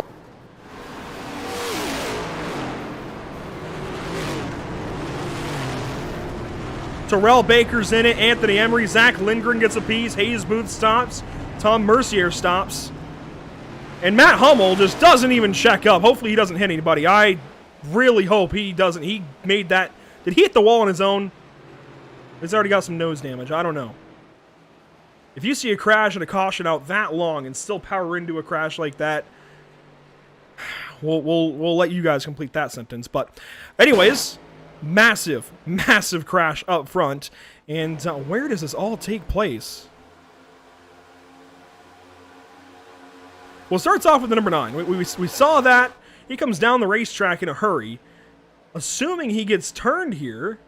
Keithley went low. That's that move. How does Colby end up down the racetrack? Oh, no. Wow.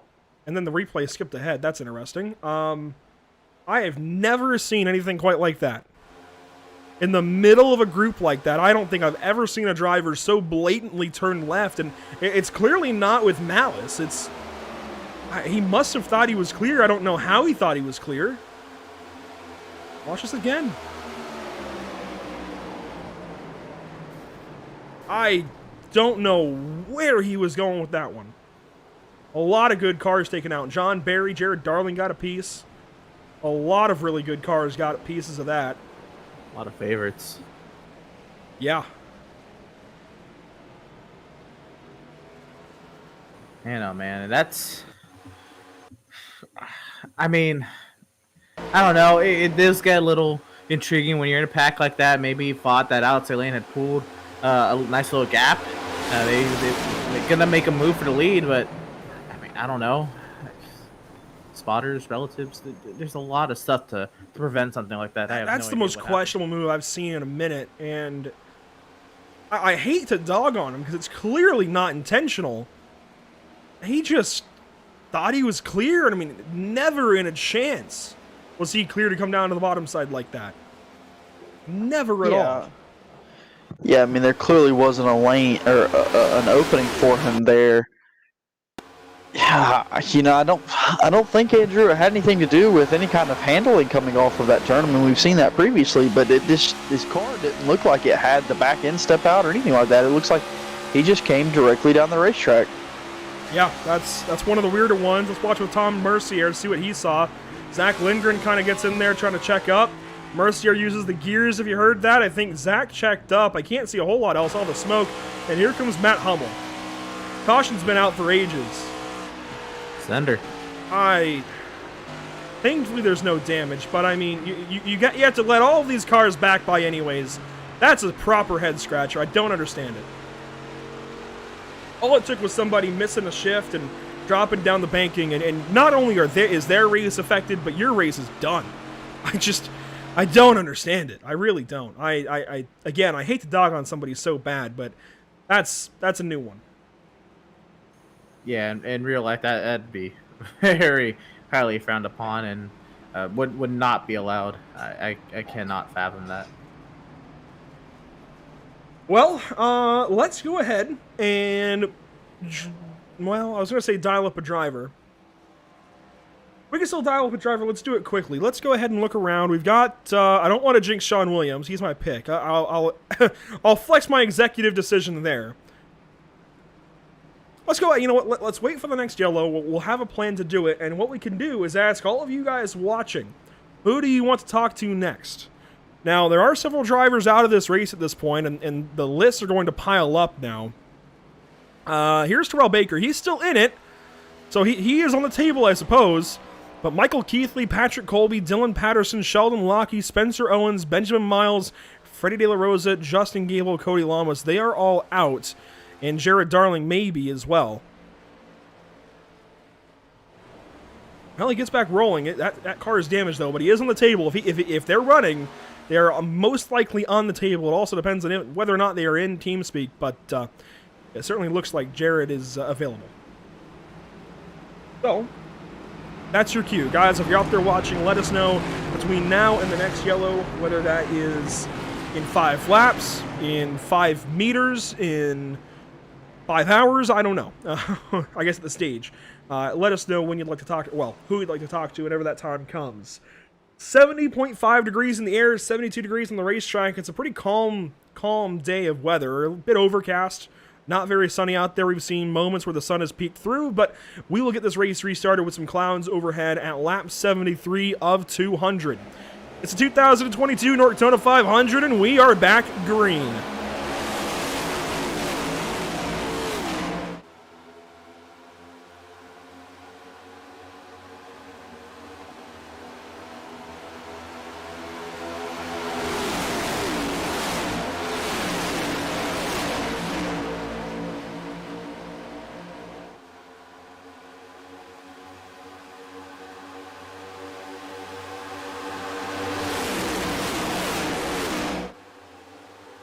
Down the Daytona Super Stretch to turn number 3.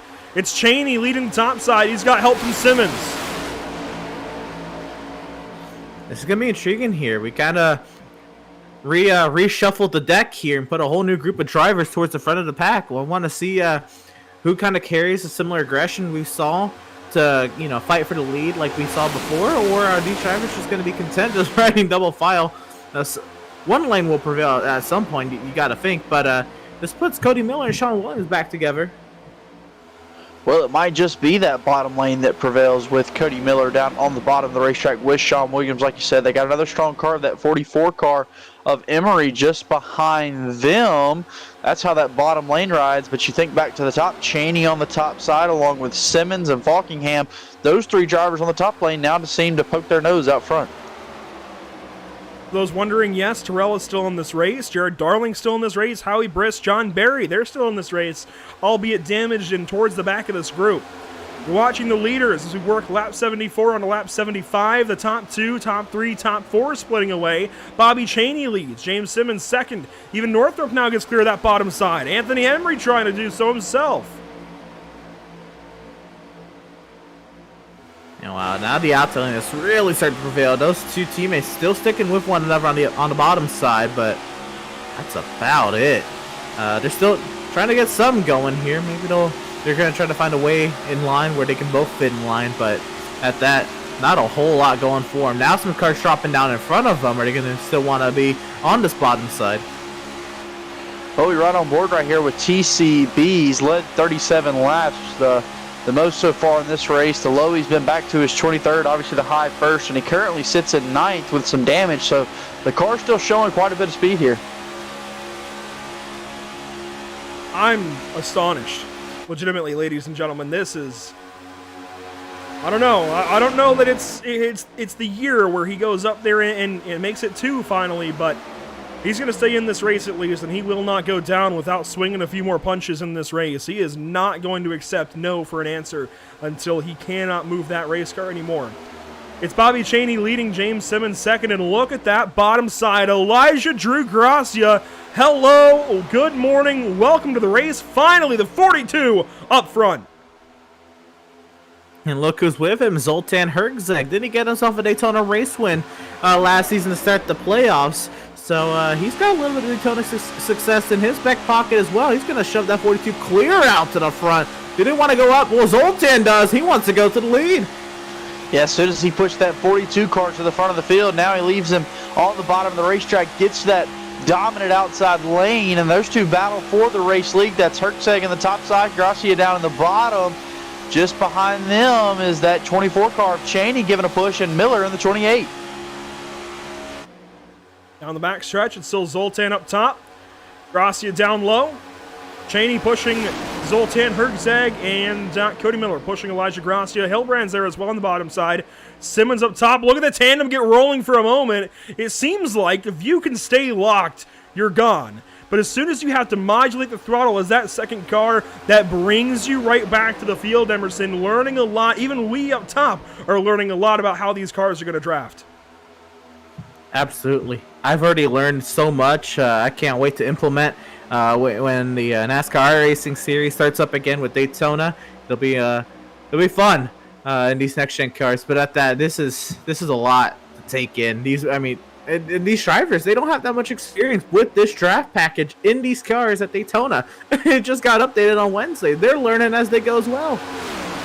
Well, they've done quite the job doing that learning, like you said, Emerson. And other than the two cautions we've had so far, a pretty clean race. Drivers making some smart moves. That outside lane's got the numbers. I would expect for it to stay the dominant line right now as they look for the trial of complete lap number 78. Now, Emerson, you mentioned the success in Season 13 for Zoltan Herzeg here at the Daytona International Speedway. If you go back to the first running of the NORC Classic last February, yep, it was Zoltan Herzeg who won that race. Was it February or was it January? It was. Well, anyways, it was way back last year. I'm trying to find it. I know I can find it somewhere, but anyways, regardless, he won that race. It was a duel between he and Femi Olot. Came down to the start-finish line on the last lap. Zoltan Herzeg won it. He's won here at Daytona before in the NORC Racing Series multiple times now. I wouldn't count him out, certainly, as we work lap 79 on to lap 80. I do also want to mention some stats coming into this race. As far as laps led, and TCB has added a bunch to this already this evening, he came in with more than twice the laps led of any other driver in the 2022 NORC Speedweeks. He had 66 laps led. Next up behind that, Ashley Molyneux at 32. She's not in this race this evening. Next up behind that, Howie Briss and Daniel Falkingham and Femi Olot all tied at 30. Well, that's intriguing. We've seen those, all three of those, we've seen Falkingham and Briss stay together, and Olot obviously not in the race tonight. But we've seen all these names that have led laps continue to be the same names that have been up here throughout these speed weeks and here tonight in the Norctona 500 as we cross the 200-mile mark. Zoltan Herzeg and the reshuffle the deck has a whole new group of drivers at the front of this field. But I wouldn't be too surprised if they can work their way back into this. I mean, so here comes Falkingham right now. Yeah, Falkingham rides along. I believe he just dropped down to the bottom of the racetrack. That is Falkingham pulling the bottom lane here as they come down the Daytona Super Stretch. He's trying to push for the lead right here. And we've completed 80 laps, working lap number 81 of 200, almost to the halfway point. And so far, so good for these drivers in the top 10. Lap 81 about to be complete. Bobby Chaney just riding in line right now with the Chevrolet out front of Zoltan Herzeg. James Simmons, we don't talk about him very often these days. Neither do we talk about Nick Northrup very often. Matt Hummel's up here. A lot of guys coming out of the woodworks, if you will, for this race. And guys that were either part-time or didn't show hardly at all, if at all, in Season 12 or Season 13 of the NORC Racing Series. We haven't seen these guys in a while, and we've got some lap cars ahead as well. Here we go. This is going to be fun. That is Howie Briss, along with Jared Darling that we work on by. Any problems for these guys as we work on through? It looks like the answer to that is no.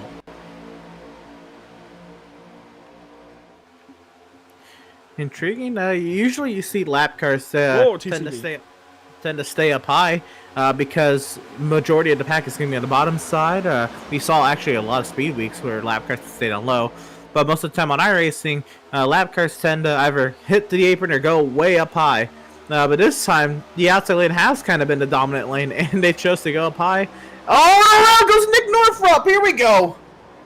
The 54 of Northrop spinning. Maybe not. It is a yellow. There are cars crashing, but he does not come to a stop. And oh, Sean Williams, Elijah Gracia, two of the more recent leaders in this race. Throw them in the can.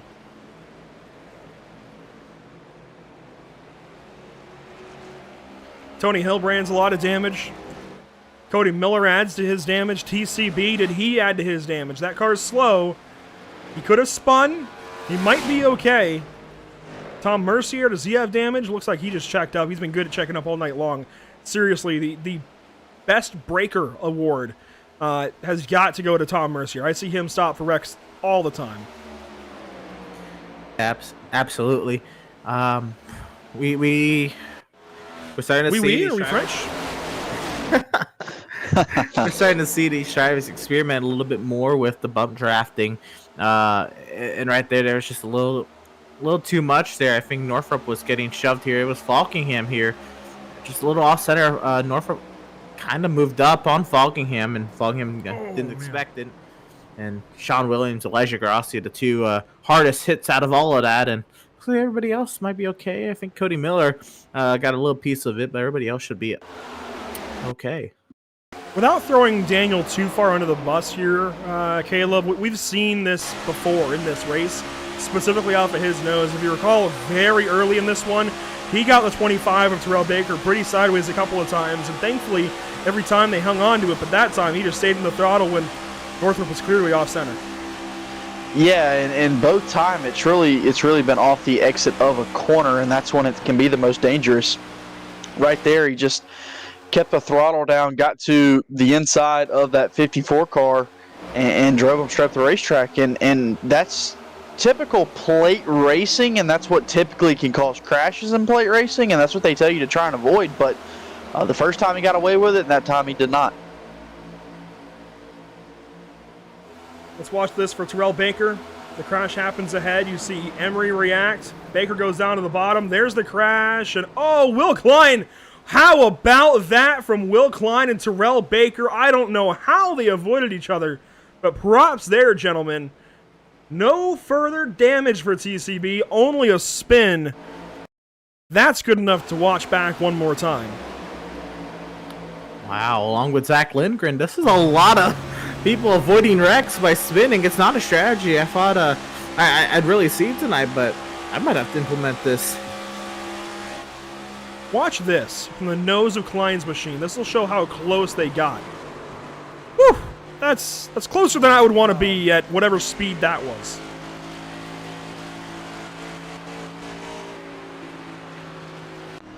Well, this gives us an opportunity maybe to drag some drivers in, rather, as, oh, James Simmons has come to a stop on the apron.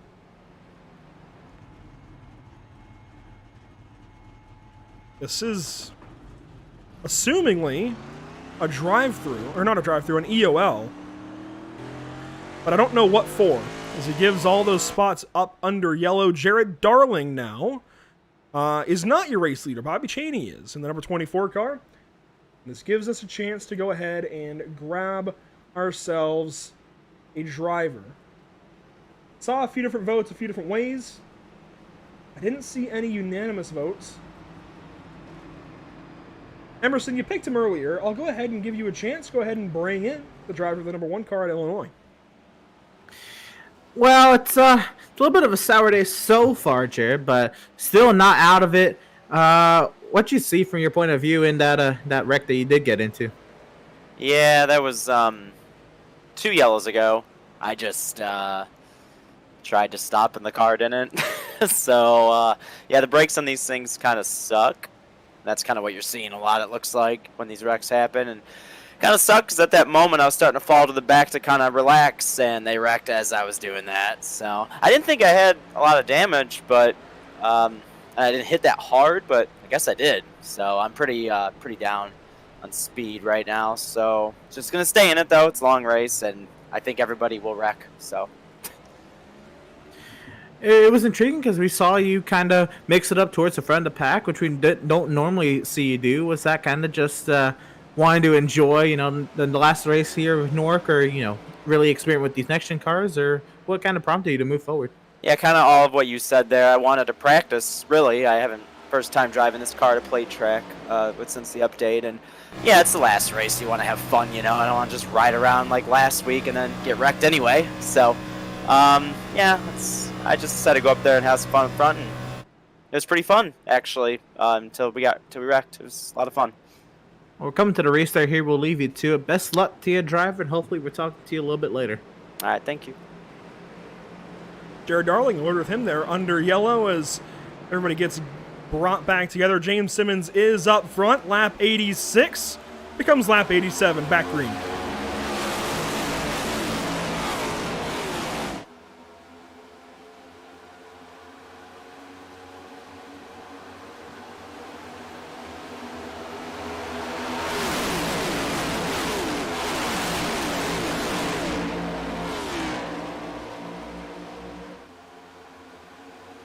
Off the banking of turn number 2 down the Daytona Super Stretch. Cheney leads, shut second, and the bottom side disintegrates. The bottom lane is gone. Here we go, though. TCB going to revive it here. Bit of a necromancer, it seems. I like that. He's got Tom Mercier with him. Falkingham not in that same line as TCB. I wonder if just hasn't been as coordinated yet, or just didn't have the chance to get. Well, there he goes, right up in front of Daniel Falkingham. So they're still planning to work with one another. And look, they're that 4th and 5th car in line. I can see him still making some moves here. Well, the race info so far, 5 cautions for 9 laps. But look at that number, Andrew. If this doesn't show you how well these next-gen cars are racing here at Daytona, 34 lead changes, and we're 88 laps into this race. I think that number of 5 yellows for 9 laps is a little bit off, if I had to guess. I don't think that's perfectly correct. I wonder how that's counting that. That is a high number of lead changes, 34 so far. Are we going to make it 35? Matt Hummel certainly thinks so. Yes, we are. Hummel out to the lead. And he's wiggling big time. TCB is not letting up, but Hummel will hold on, at least grab himself 1 lap lead. And he's going to jump up, Falkingham, TCB. They stay glued on the bottom, and here we go again. Well, TCB now jumps back to the front of this field. He's got Daniel Falkingham with him. And we talked about Daniel Falkingham making the mistake of almost wrecking a driver and then getting into a driver and turning them in the turns. But one driver that has trusted Daniel Falkingham all day long has been TCB, and those drivers have stuck together. Now we find TCB on the bottom of the racetrack drifting towards the back of this pack. There is a lot of damage still to that 25 car. Holding him back here, certainly. Aero, suspension, drive line, don't know what it is, but there's damage to that number 25. Certainly aero damage at the very least. It's definitely visual damage and could be worse underneath, as that bottom line dropped like a rock as soon as he took it over. It might still get back going. I think that car can still be pushed up to the front. I'm surprised Tony Hilbrandt is doing as good as he is, though. In that number 92, we saw him in a couple of incidents this evening. Gets that bottom going again. The tandem gets rolling. And I think as a tandem, they can certainly make up some time. It's a matter of Hilbrandt's trusting himself and Baker trusting Hilbrandt's to get going and stay locked together. And you see they get there and they separate once again. I think you've got to stay together if you want to make headway as a tandem. And TCB understands, he wants to get to the outside lane to preserve that position because of the state of his car is in. He doesn't want to take any chances down that bottom side. He wants to go to the front. At the same time, he doesn't want a chance going and dropping down 30 spots. As here we go, 3 wide with the lapper. Everybody looks like they worked their way through. But TCB, you saw Hilbrandt really have that charge. And now Bobby Cheney, now Falcon, they drop down to the bottom. Northrop takes it 3 wide. A lot of action going on here. Well, they do drop down to the bottom of the racetrack, and now TCB jumps to the top of the racetrack. And TCB is really trying to get back to this race contact. lead, even with the car. man. Oh, everybody holds on after the contact made right there. Just as I say that, TCB hung out to dry on the outside, so he will fall back once again. There was surefire contact there with Terrell Baker and Nick Northrup. That is replay worthy.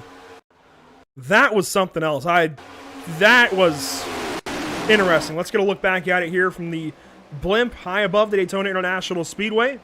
Brought to you by Whiplash Simcams. Watch the Texaco Haviland 54 car.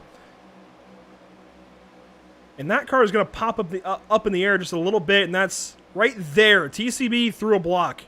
That contact is all on TCB. Thankfully, it was very minimal contact. We kept racing.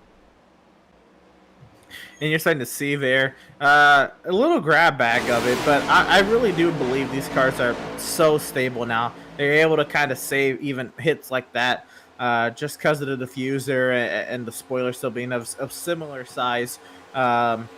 These cars, they are able to be caught at relatively high speeds at that. I know I've seen a few drivers lose control of it, but these cars, they're pretty trustworthy. I think TCB felt confident even if that situation did happen that he wouldn't be out of it. He kept himself in it. Here he comes. And there's a few reasons for that as well. It's not just that these cars have a lot of downforce. It's a matter of how they make grip on the racetrack. The tires are actually well wider. I believe it's 2 inches wider on each tire, around that number anyways. That's a lot more mechanical grip, and sure, they lost sidewall, but they gained tire width, tread width, and that's a lot of grip being put down to the asphalt, Caleb. Along with that, they're now a symmetrically built car, which means they're relying less on that aero, that side force, that aero grip, if you will, from trying to hold the car at yaw. You're no longer relying on that. You're relying solely on your mechanical grip, the 4 tires at least to stay solid left, right. Now, there is still that little bit of side force you get just from naturally occurring, and of course you have the shark fin on the back windshield of the car, but it's completely different in the way this car heads through the air and makes grip. The flat, I guess the flat bottom side of the car helps it. The diffuser helps it a little bit, but it really is just a matter of increasing mechanical grip and changing the way these cars are built. It's completely different from ever before, and it's just a more stable, more neutral race car as a whole. At least here. And we don't know exactly what it's going to do with these other racetracks, but right now I think with this more grip, it's allowed for better racing. You can make bolder moves when you got a car that's stable up underneath you. So creds to NASCAR and everybody else for this car, and I'm glad iRacing has this and we're able to see this Gen 7 car race tonight. Here we go again. Oh, Matt Hummel's gonna wreck Aaron Smith. Oh no. Down to the inside, picks up a bit of damage on the grass, but keeps the car in one piece. How about that? No yellow right now either. Well, no, it's on his car. Let's get a replay of this. Aaron Smith off the bottom side. Matt Hummel came from many car lengths back. Or so it seemed anyways. Zip codes from behind. So this happens on the backstretch. We'll catch up with things live. You know what? That's just a modified bus stop for Aaron Smith. That was my guy tonight, boys. That was my guy. Trying to keep the road racing blood in them. Tony Hilbrand's involved in the crash that happened just moments later. John Barry, it seems, as well. Aaron Smith stays out of it because of that spin he just went through. It seems like most of the rest of the field pretty okay. I don't see many other cars unless David Shutt is a new one. I think he is. Yeah, David Shutt is a new one. James Simmons is a new one. And Hilbrand's. Those seem to be the only cars that I see crashed in this one. I think I finally saw the underside of an X-Gen car, though. We'll see here in just one moment. So where are Cheney and Simmons? They are actually, or Shutt and Simmons rather. Shutt and Simmons are directly behind Tony Hilbrand's. We're watching the black and green 92. Shutt goes high. Oh, and Shutt just got him. Oh my goodness. Tony Hilbrand's be none too pleased about that one. Yeah, Shutt just has such a huge head of steam, and I guess he tried to side draft Hilbrand, trying to get around him. I guess I don't quite understand why he pulled out and got right there on the. Well, and think back to last week with all of the right blinking. If that's the same connection, at least that's a lot of netcode. Wow.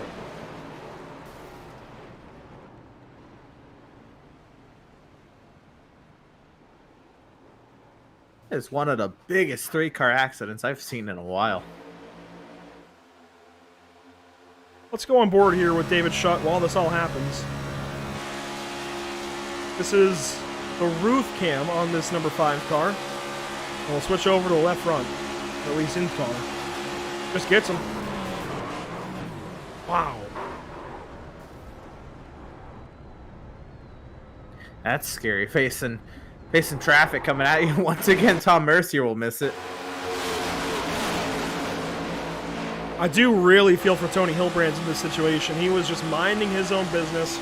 Dropping back a little bit on the bottom side, sure, but minding his own business entirely and just gets blindsided more or less.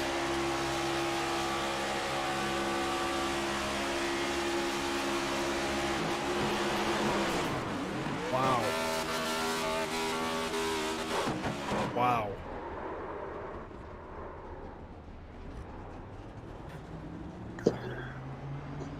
Caleb? That's a NORC wreck. Yeah. I mean, that was as violent as they come. I mean, like Emerson said, to only really make up 3 cars, what a wreck, really. I mean, a lot of contact there just as we were getting closer to this halfway mark. And man, if these drivers could just go back and possibly get through that, who knows what those cars would have had at this finish. But what a wreck, Andrew. And as Emerson mentioned briefly, how about Tom Mercier managing to miss another crash? Give that man the wreck avoidance award of the century. I don't think he's been in a single crash, but he's been behind them all. He's seen every single one of them at this point, yet continues to just soldier on, missing crashes, probably sipping his Dunkin', reading the latest about the New England Patriots, talking to somebody about Mac Jones, maybe the Red Sox as well. He's just chilling up there. Props to Tom Mercier. So we work lap 98 under yellow. Daniel Falkingham now your race leader, as you can see there. We are going to take a quick step aside and be right back to you after a quick moment with our partners as we get ready to go halfway racing.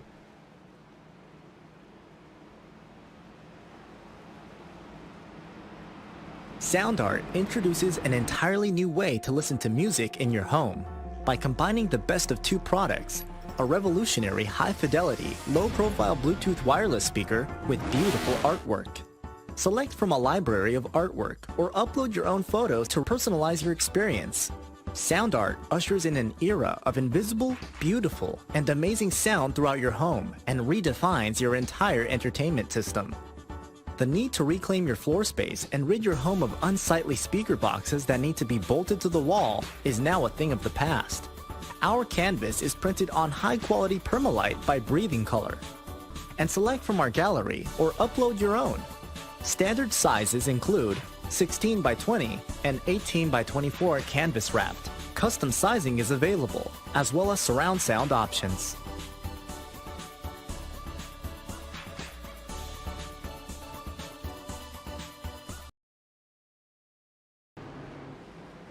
Welcome back to the virtual Daytona International Speedway. The 2022 Norctona 500. Working now lap 99 of 200.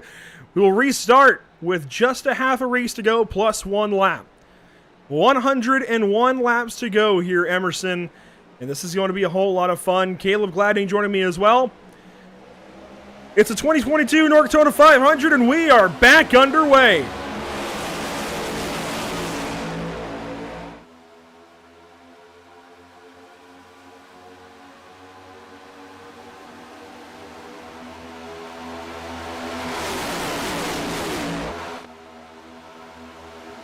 Side by side out front, Falkingham and Miller. Robin almost turns Mel. Bobby Chaney down low, TCB, Nick Northrup. Emery goes up to the top side now, avoids that bottom. It's starting to lose steam. Will Klein is in the mix. 4 cars on that outside lane, now 4 cars on the inside lane, evenly matched in terms of volume. Falkingham with the shove out to the front from Bobby Chaney. He's clear up if he wants it, but he's not taking it. And halfway in the Norctona 500, that lap will go to Daniel Falkingham, barely over Bobby Chaney. Yeah, just barely does Daniel Falkingham lead that lap, but still the 24 car of Chaney pushes back to this race lead. This is when it could be the scariest part for these drivers is right after these restarts when they're all bunched up together, but TCB still showing some power as he's tucked nose up underneath the tail of Daniel Falkingham. 17 cars left on the lead lap. The first 100 have certainly taken their toll on this field. That's almost half of the field out of this race, actually. Cody Lamas, Justin Gable, Freddie De La Rosa, Spencer Owens, Dylan Patterson, Benjamin Miles, Patrick Colby, Michael Keithley out of this race. Sheldon Lockie still soldiering on. Sean Williams out. Elijah Gracia, James Simmons, they're out of this race. Schutt and Hilbrands are in the pit lane repairing damage. And these are your race leaders. Bobby Chaney out front in the 2022 Norctona 500. This is the view, though, for Daniel Falkingham getting a mean push from Terrell Baker. It's been the other way around a lot of this race, Emerson, but this seems to be a leading combination. You look at this power run down the back straightaway. They're towing Will Klein along, but Will Klein just kind of hanging on to this tandem that's starting to try to get away. You see the weaving from the outside lane, trying to do a little bit of side drafting down the straightaway. You don't want to be side by side entering the corner like that. After they were side by side for so long, now off the corner, Chaney and his line, they get the run. Chaney does get the run on the top side, and I've been wanting to ask this question as someone who doesn't necessarily get to race with these cars or really any of the any and I racing. Andrew, you talked about this tandem drafting. What exactly do these drivers have to do to maintain that tandem draft? Obviously, the car behind's holding it wide open, but does the front car have to drag the brake a little bit? With the way this has looked, no. I think in previous iterations in the NASCAR Cup Series long ago, you would stab the brake a little bit to bring that gap right back down and try and stay locked together. And that would also, in case you're in traffic, help both of those cars maybe save a little bit of fuel, especially that back car, maybe lift off a little bit, and they would swap ever so often because they would get hot. The cars would overheat. But in this case, things have changed a lot, and this is a far cry from original tandem drafting. And at this point, you've got to stay glued to the car in front, and the car in front has got to stay in the throttle. Once you get close to somebody and potentially run up on a couple of cars, maybe a little bit of traffic as a tandem is, oh my goodness. For the second time, we almost just saw Daniel Falkingham turn the 54 of Northrop. Thankfully, no crash there, but you've just got to go flat out at this point. There's no kind of playing exactly how you run the tandem. It seemed like you can run it together. We saw this, I think, predominantly with Hilbrands and Baker. When they stayed locked together, and you see it again with Baker and Falkingham, when they stay nose to tail perfectly, they just take off. However, when that bubble builds back up, the front car does not really pull.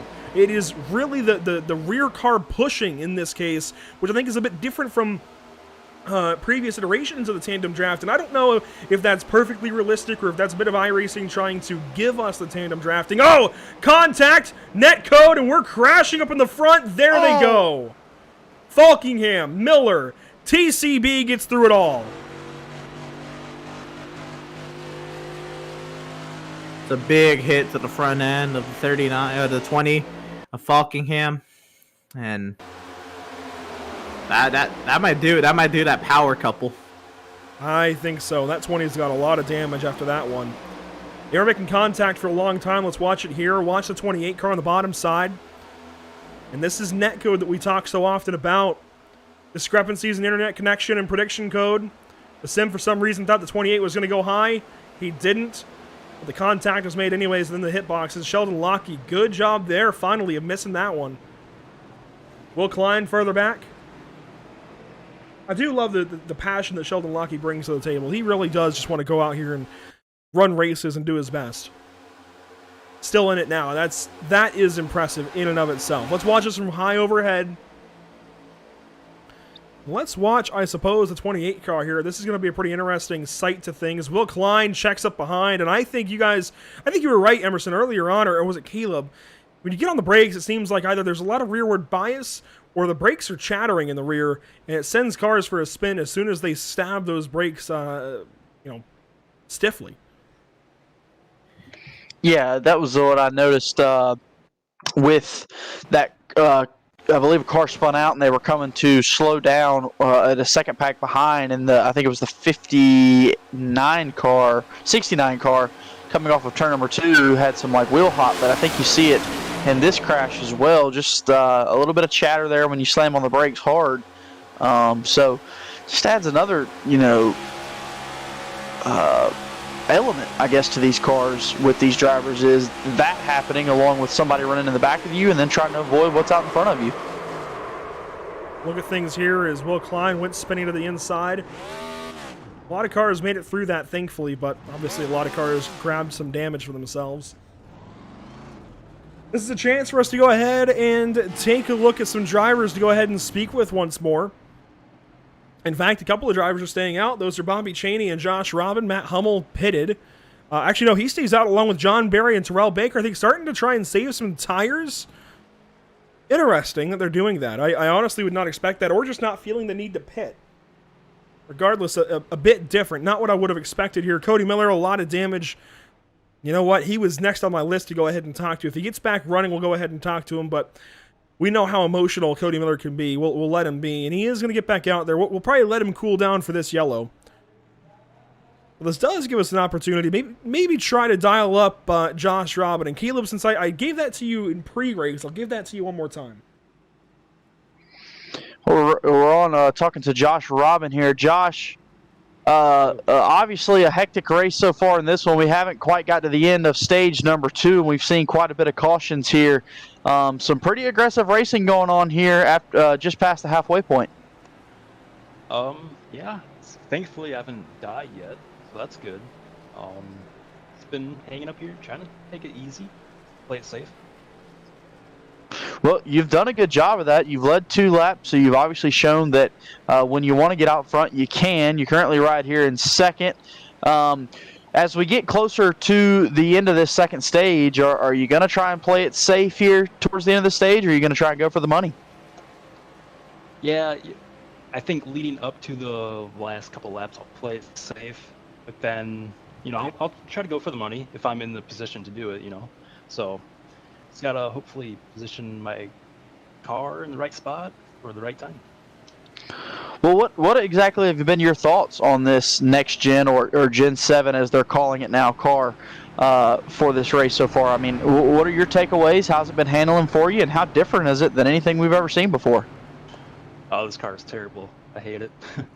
But you know what? Thankfully, they fixed the draft package of these cars. It's much better, but it's a little bit new with the high side being like dominant and stuff. Running the Dale Jr. line, it's kind of cool, but yeah, it's hard to pass on the bottom now. But if you can get a good group of guys working together and make it work. Well, you sit up there on the front row with around 13 laps to go here in this stage. Best of luck to you towards the end of this stage and for the rest of the race. Alrighty, thank you. That's Josh Robin in the number 8. And I'm kind of surprised that he's only got 2 laps led so far. Very, very surprised that he's only got 2 laps led so far. I would have expected Josh Robin, of all people, to, with as much as he's been in the mix, to have many more laps led than that. But he is going to restart this race from the lead, getting ready for some interesting stuff. I think here at the end of the race, we've got just inside of 20 laps to go. In fact, just outside of 10 laps to go when we restart this race. 12 laps to go to the end of stage number 2.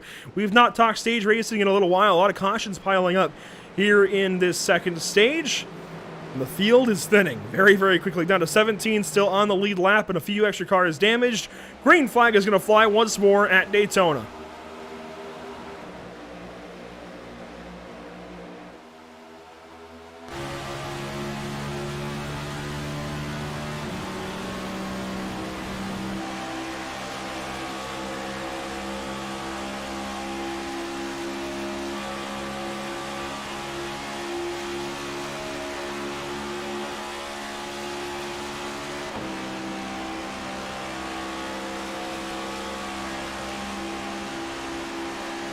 Robin took the lead. Cheney trying to come back.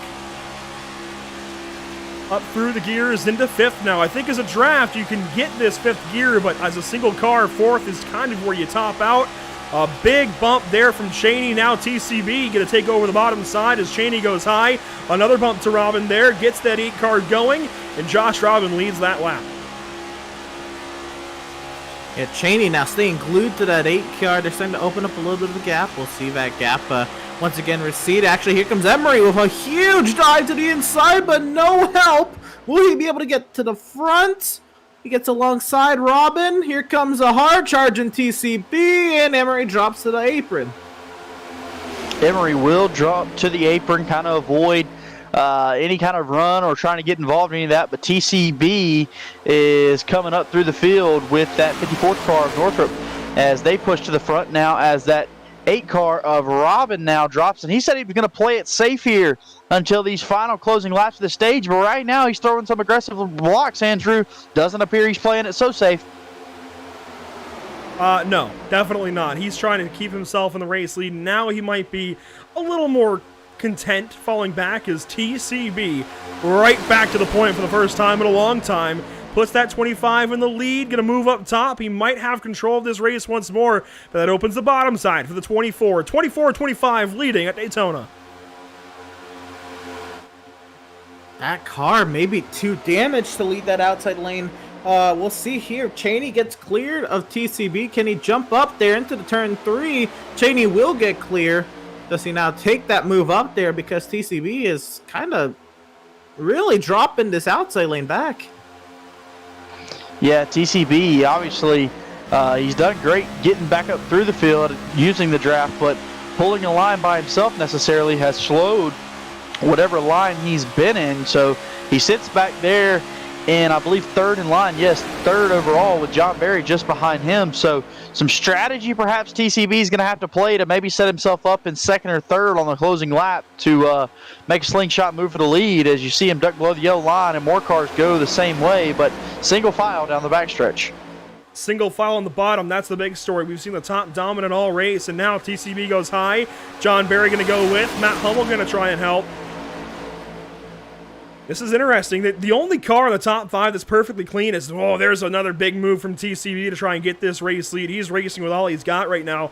The only clean car I see in the top 10 even, aside from maybe Anthony Emery, is Bobby Cheney.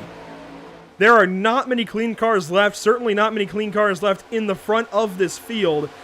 Josh Robin, a big drastic move back up top. TCB, your race leader. Look who's back and racing for his own pocketbook, his own wallet again.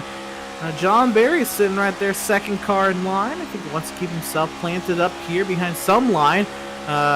See if he can maybe make a move at the end of the stage again to save himself some more money. Here comes a hard charge from Nick Northrup. Push from Aaron Smith to the outside and to the lead. Aaron Smith, after being in that last, well, not the last, but the previous one behind that spin, has come back to life here using that top lane, but TCB with a push here from John Berry gets out front, and he'll lead yet another lap. A lot of good cars are staying back in a further group. They know a caution is coming. They're saving themselves for the end of this race. They want to win $200. These guys, though, they want to win $15. You make the decision, where would you go as Jared Darling drops down low? He is somehow still in this race on the lead lap. I saw it under the yellow. He got back on the lead lap. I thought he was going to stay at the back, but he's here ready to play again.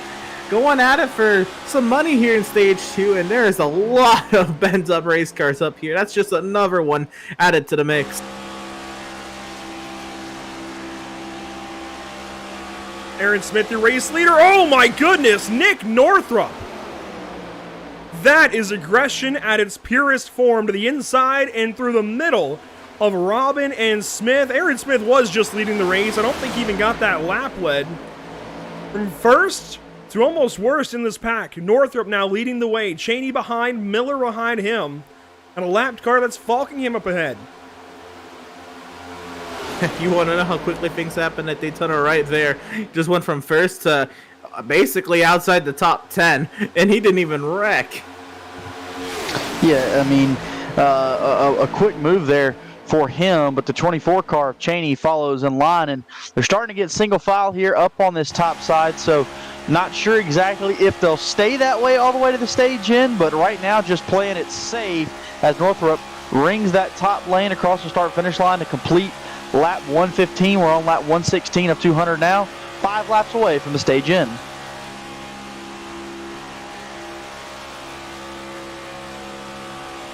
I do enjoy onboard shots at Daytona, especially with that sun starting to get low in the sky, really lighting up those clouds, the iRacing blimp high above the speedway. There's something about it that just, I don't know, tickles the heartstrings, I guess, of a race fan. And Nick Northrop is leading this race. We're coming around to 4 laps to go here in stage number 2. The top line starting to be the place to go once more. Lining up top. This is not at all what I expected to see in the Norctona 500, but it's what we are seeing.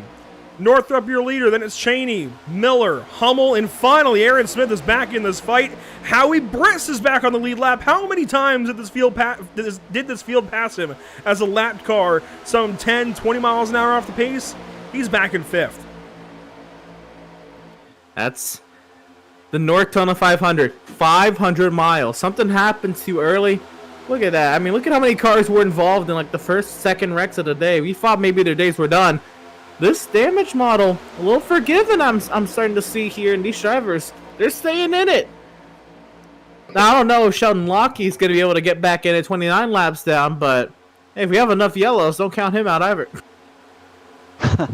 Yeah, I mean, you see Howie Briss still racing hard in this one, down at the bottom of the racetrack, shaking it up here with the leaders. TCB has to check up on the brakes, and a nice job there by Jared Darling to do just the same.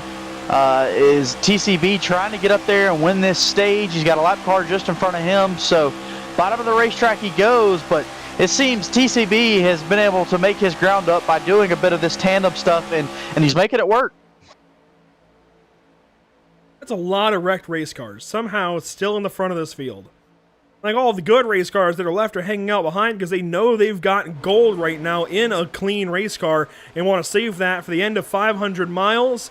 Even Bobby Cheney now has some damage to that nose. Let's see if we can get a look at that from Northrop's machine as we hit 2 laps to go in stage number 2. Look at that damage to the nose of Bobby Cheney's number 24. So even the one car that I had called clean a few laps ago is suddenly damaged. Aggression. $15 hangs at the start-finish line, about a lap and 2/3 of a lap time here. And these drivers, they're feeling it. You're starting to see that energy in the pack start to generate. Here comes Zoltan Hertzeg from almost seemingly out of nowhere. Now he backs back off. I don't think he cares about the 15. I think he cares about the 200 at the end of the race. But, I mean, you're starting to see this pack start to generate runs that we're not even thinking about. But here we come to 1 lap to go in the stage. Well, coming down to 1 lap to go in this stage as they work through the tri-oval and cross the stripe. We do have this 1 lap to go in the stage. The 54 car continues to pace the field out front. Northrop pulling Cheney, Miller, Robin, and Barry all in the top 5. Now Smith drops down to the bottom of the racetrack here for the final lap of this stage, racing for the money. This is where things start to get fun. Runs are going to start to materialize. Aaron Smith backs out. He thinks big picture. Cody Miller starting to drop back. Is he going to mount a run here with the help of Josh Robin? Does Matt Hummel bring something here on the final lap? Guys, you're already in turns 3 and 4, and the leaders are still single file out here. Nick Northrop over Bobby Cheney, and it's a big gap, relatively speaking, to Cody Miller. Do we see some racing here at the end? Yes. 3 wide, they're going to fan out. Northrop covers it up. Robin looked high. There's nothing for him. Checkers on the stage, and it's all Nick Northrop. What a run to the stage. I think right there we saw, I think for the first time, a tandem actually break a little bit away from the lead pack. And you saw how difficult it was for the pack to really reel them back in. They had to really organize another tandem to even try to go catch them. And they're just lucky this stage caution came out because, I mean, Northrop and Cheney, they might have been gone if there was no yellow on the upper end. Yeah, no doubt about that. So Northrop, the stage winner here, Completed 2 stages so far, and he kind of flexed his muscle, able to pull that top lane all by himself up there. So a good-looking race car and a stage win for Northrop. Mick Northrop made limited, if any, starts in Season 13 of the NORC iRacing Series. Comes out here in Speedweeks, Norctona Speedweeks in 2022, and wasn't very strong in his previous showings, but now getting a lot of laps led. 7 laps led. That's a lot given the way this race has gone. A lot of lead changes. The lead has spread around a lot, and he's been involved in crashes. To go out here and still win a stage, even after all of that, is quite impressive for the number 54 car. And he'll come down the pit lane and get some service. Now, Northrop is not in TeamSpeak. He's not available for us to talk to, so that means we can spread the wealth a little bit and grab somebody else under this round of pit stops, under this caution. I think I have a driver in mind as well. Pit stops, though, 4 tires, fuel, that's easily the call for each of these guys. I don't think anybody goes outside of that. I don't think there's any reason to go outside of that, as your leaders are into the pit boxes. Well, Klein comes through. There's TCB getting service. Klein went through his box. Miller. Cody Miller is the first one out of pit lane. And that is who we're going to go ahead and talk to. Everson, he's headed your way. Go ahead and bring on up driver of the number 28, Cody Miller, who currently is now the leader of this race by virtue of that round of pit stops. So Cody Miller, it has been a wild race up there. The dynamics of the outside lane, the Dale line coming in, and the absolute shoves you can give people. What's it been like up there?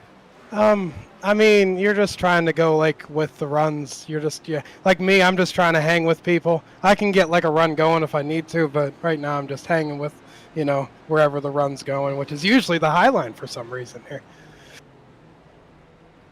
Yeah, we're starting to figure that out as we learn more and more about this next gen, or I guess current gen now, Gen 7 drafting package.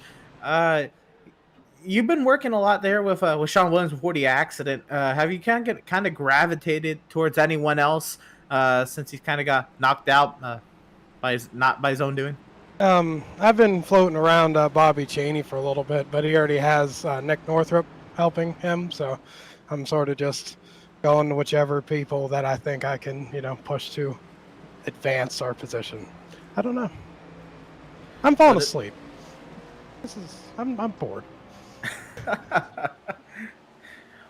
Well, you're going to be the leader here. Some people are coming in to top off, but what is the strategy for this final stage if we go green with 77 to go? Are you able to make it a one stop to the end, or you need some help, or what's it looking like? I don't have a clue. I don't know what's going on. Numbers scare me, so I just go with the flow usually.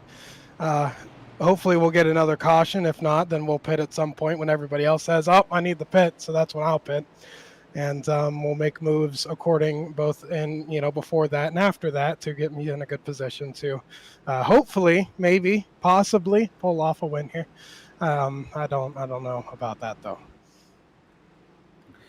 Well, still a lot of time and a lot to unpack before we get there, but we'll be going green here with 77 laps to go. Cody Miller, be leader here. Best luck to you. Hopefully we're talking to you on the far side. I want this race to be over. Emerson, I think you broke his heart. Tell him how many laps he had left. Oh, no. There is a long ways to go, and in fairness, you could probably settle this race in 5 laps, and the result wouldn't be too much different, aside from the level of attrition and obviously missing crashes, much like second place Tom Mercier has done. But there's no fun in that compared to going 200 laps and 500 miles. And there is that level of attrition. There is that level of strategy, trying to hang on and trying to outlast some guys, making mistakes and making weird moves that do result in crashes. And that certainly is the draw to running 200 laps here at the Daytona International Speedway for the annual Norctona 500. We're going back green. Lap 123 becomes lap 124, and that's just under 80 to go.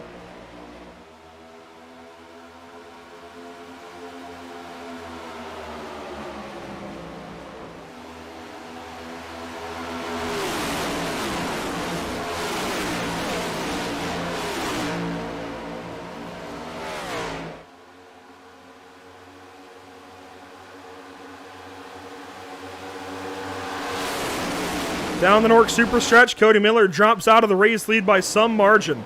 Back to 5th place now as we work down the back stretch. And into turn number 3, TCB with Tom Mercier pushing him out to the front. I thought we were done with this 25 car, and here he is back up here leading this race. Tom Mercier actually has other plans. He jumps out of line. He's going to the front with Cody Miller and so Matt Hummel. And well, here comes everybody going on by TCB. Well, I was going to say, Emerson, just as you say that, they all leave TCB hung out to dry here with 76 laps remaining. A 68 car of Tom Mercier pulling this field along on the top side. A nice looking paint scheme right there. Here comes the 1 car of Jared Darling testing the waters down on the bottom of the racetrack. Jared Darling with some help maybe from Hayes Booth. No, Hayes goes 3, pulls TCB along with. Jared, I think, wants to drop back a little bit once more. The top side, though, 5, 6, 7, 8 strong. How many is it? Howie Brisk comes up to help. Look at that top line grind here at the Daytona International Speedway. TCB back low. He will not take no for an answer. He wants to lead lines. He wants to lead runs. He wants to lead this race, and he wants to win it in 75 more. Everybody kind of darting around. People want to drop to that bottom side, but they know that they don't really stand a chance unless TCB just absolutely pulls a line with him. But there's got to be some sustained momentum here off of turn 2. I guess a little bit of draft from Matt Hummel might help out a little bit, but Hummel kind of giving himself up here. Here comes a huge shot from behind, trying to see if they can keep any momentum into the corner, and they might have a shot here. They're entering a little bit higher into the corner, trying to slow that outside lane down a little bit with that side draft. They're going to be dead even coming off 4. Oh, tries to throw a block. Whoa! Back into the wall. Big crash. Massive crash, and finally Tom Mercier is in it. As soon as he tries to lead this race, his race is junk. There's Matt Hummel. Zach Lindgren gets through. Jared Wishon was none too lucky. Tom Mercier is destroyed on the front stretch. Wow. One of the underdog favorites as the laps went on. Unfortunately, that was not clear. Not by any kind of stretch of the imagination. A look at things here. Tom Mercier up top. Hummel with a big run. Gets that push from Terrell Baker. And I just...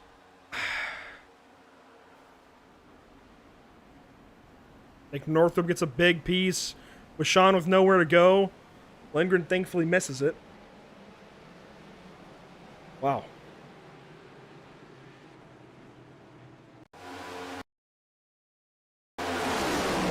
I suppose the karma from flying through a crash in Stage 1 has caught up. Fortunately, took somebody who really checked up for all the crashes today with that, but wow. And unfortunately, this is just incidental at this point. It's much like Patrick Colby earlier in the day.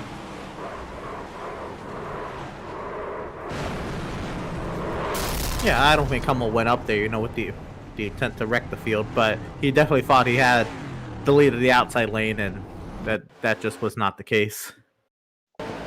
Well, I think this means for us, as we get closer to the end of this race, just more wrecked race cars, really, guys. I mean, this field's getting short or getting thin with the amount of cars we have that are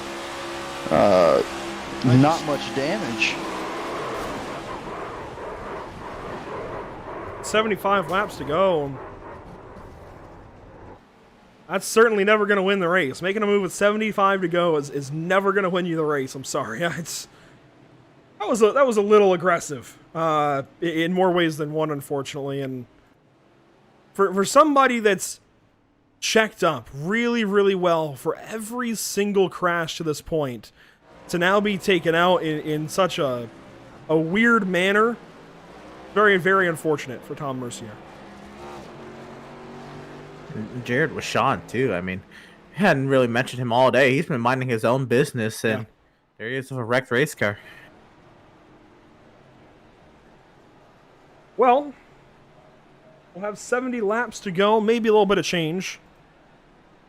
Terrell Baker is now your race leader. Josh Robbins second place. Hayes Booth in third. Howie Briss in fourth. And Howie Briss was the other driver that I had my eye on. What do you say we grab him here, Caleb Gladney? Yeah, let's go ahead and talk to Howie Briss. Howie, obviously a lot of damage on that 97 car. You currently sit in fourth. You've led 3 laps. How's the car handling with all that damage? If I'm behind somebody, it's great. If it's out front, it sucks. Yeah, we've kind of seen that's the way it's been with these damaged cars. You've been able to make some moves through the pack and have those runs with the damaged race cars, but when it gets out front, that aerodynamic push just hurts these cars. So with that being said, what would you say your strategy is for these closing laps? Just kind of maybe try and set yourself up in one of those positions to make one lap run at it? Maybe last lap shot. I mean, I think everybody in this entire field has damage. So it's pretty much kind of a free-for-all. If TCB wins this, I'm done. I'm selling my stuff. Well, he might have a decent shot at it. I mean, when we started talking about how he had a lot of damage, but now seeing the rest of this field, his isn't too bad. But as this race closes down, do you think this race is just going to pick up from intensity this point forward? Or do you think over the next 30 or 40 laps, we'll see everybody just kind of try and find a groove and run along? I think we'll find a groove, and then once we get under 10 to go, I think we'll ramp it up again. Well, all right, man. Best of luck to you. It'd be nice to see a damaged race car like that parking in victory lane. You might be the guy to do it, so best of luck to you going forward. Yeah, thanks. Hopefully we can get her in. Howie Briss going to restart from the 6th position or 4th position? 4th. As he lines up behind Josh Robbins. TCB is your race leader. Look at the clouds building, creating an epic backdrop here at the Daytona International Speedway. Green flag on the way, and green flag is out. Lap 130 is underway.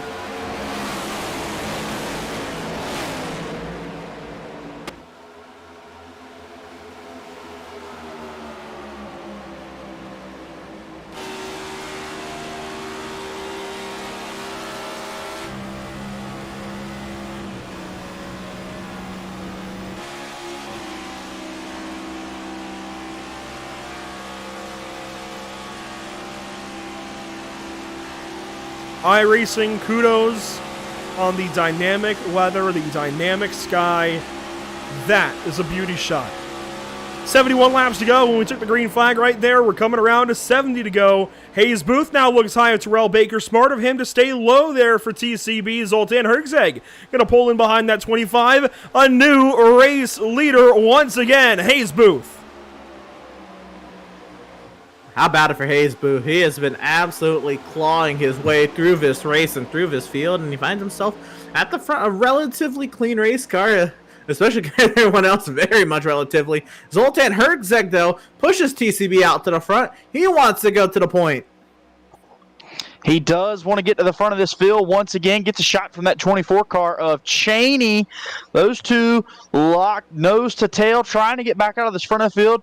Using that tandem ever so slightly. TCB can't get clear of Herzeg, though, as they work through turns 3 and 4. Bobby Cheney vying for the race lead once more. Zoltan Herzeg back in this battle.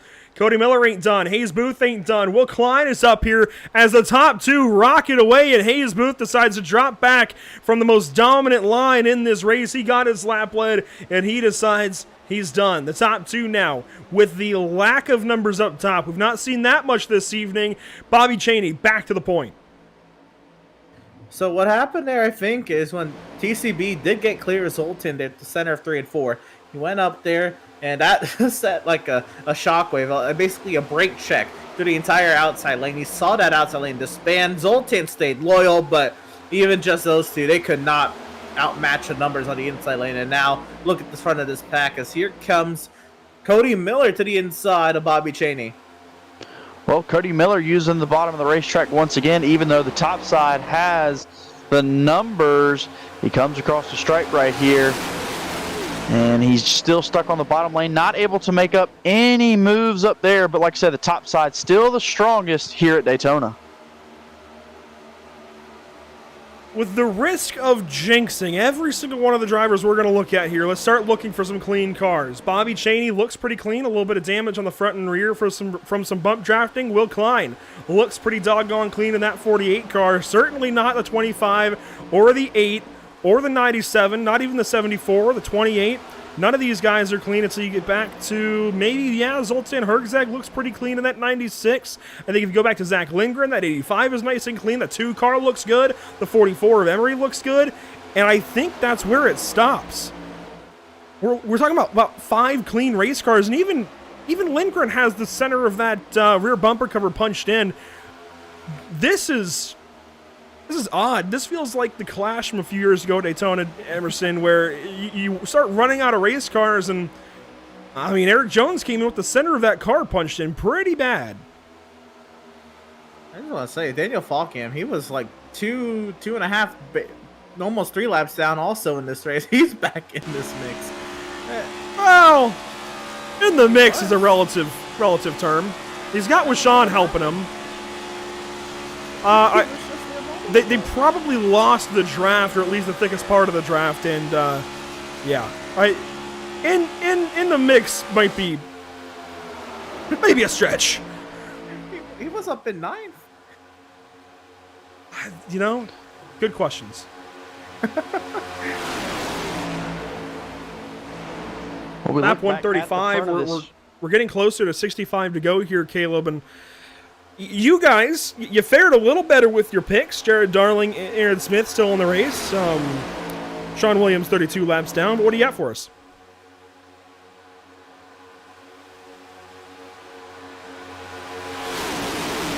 Caleb? Can you hear me, guys? Yep. Yeah, you know, watching this top line right now, you see TCB trying to get back in line. What a move right there to cut back into this line. Something I would not have said I'd seen today, Andrew, was this race getting single file and only being about 8 cars single file in front of this field. With the amount of cars we had start this race and how many laps, but nonetheless, Chaney and Klein out front pulling this line all around the racetrack. It stays that way up front. The first side-by-side is back there with Josh Robin and Terrell Baker, 6th and 7th. Do we have a lapped car? We do have a lapped car in this mix. Sean Williams, how about that? In the line with everybody else, and Sheldon Lockey. I don't know how they're managing, but they are. Props to them. Not a whole lot of bodywork on this cars, but they're at 32 and 28 laps down. I assume they just put a new motor in them and you know what this feels like, Emerson? This feels like the old days on consoles, and everybody from NORC should be very, very familiar with it, where you had visual damage only. Oh man, that's a throwback.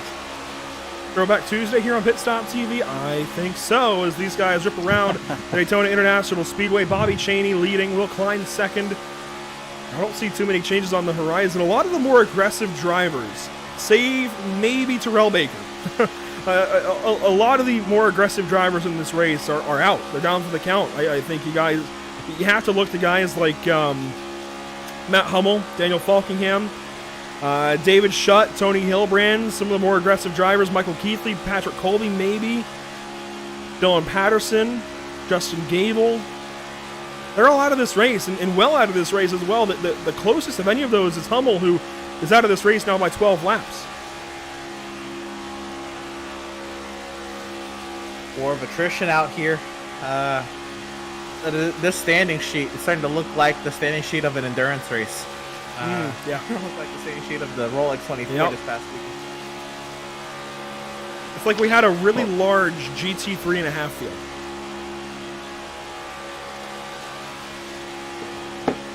Top side, and Andrew, I got to agree with you here. You mentioned a little bit ago these on-board shots at Daytona.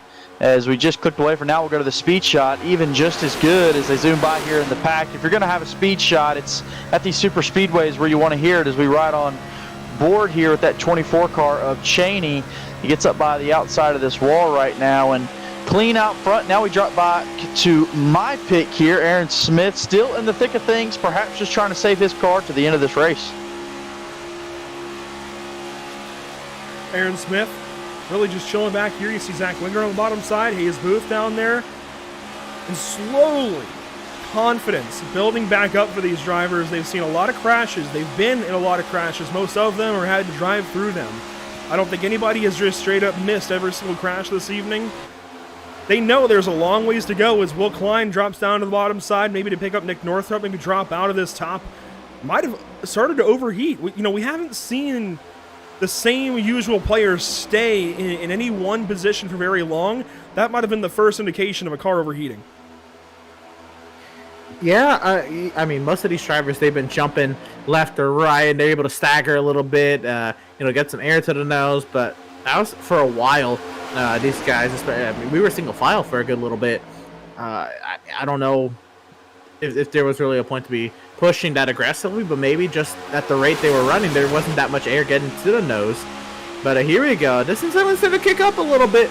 Emery's following Northrop and TCB here, trying to get something working on the bottom side. TCB dancing all over the inside lane, but he continues on. Yeah, TCB trying to make that inside line work there, Emerson. So you're right on board with Anthony Emery, who's going to look to the inside of Northrop.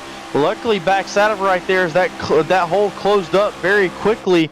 Top line going to get about 4 cars, single file. Now the 96 car of Herczeg will drop down to the bottom of the racetrack and get a run. It'll pull up just in front of John Barry. Zoltan almost had a bit of room there. Look at that checkup. That's where communication starts to break down. When Nick Northrup is not in team speak and TCB can't, yell that he's catching up to Zoltan Herczeg, and if Nick can't see it through TCB's car, he's never going to have a way of knowing, as that was a slow Jared with Sean on the bottom side of the speedway. That engine, it seems, has let go as we work lap 141 onto lap 42. Well, we've still got 59 laps to go. It's been a long, long race, and it continues on here at the Daytona International Speedway. A shout out to everybody watching along with us. We've been keeping an eye on tune-in numbers, viewer numbers, and they've been pretty high today, so we certainly appreciate all of the attention around this Norctona 500. You can join in on the conversation on Facebook, Instagram, Twitter, the whole lot of them by using hashtag Norctona 500, and there you go. The lights around the Daytona International Speedway begin to illuminate. That is a sight to behold as sunset grips Florida. I said in the intro, I'll say it again. Beautiful, beautiful scenes here. The World Center of Racing. That sun, coming up off of Lake Lloyd right there. It's going down. Lights are going to come on, and that's the beauty of this Norctona 500. We get to see what these cars look like with the sun beaming off of them. And now we're getting ready to see what they look like under the lights here at Daytona. Nick Northrup, Bobby Cheney, your top pair, tandem racing. Here we go. The lights are on. The nighttime is the right time. We've got tandems at Daytona. It's Northrup leading, Cheney riding behind. The next tandem, that's Zoltan Herczeg and Terrell Baker. Now, Emerson, when tandem racing was big, and Caleb, I wonder how you can relate to this as well. When tandem racing was the thing in NASCAR, I was, 8, 9, 10, 11. Now I don't want to make you feel old, Caleb, and I don't want to make you feel even younger, Emerson. But I never, in my right mind, imagined that someday I'd be calling actual tandem racing, and we just might have it here at the end of this race. Honestly, same. I tried to recreate it so much, messing with NR 2003 INIs, and just could never get it. This is something else. This is truly something.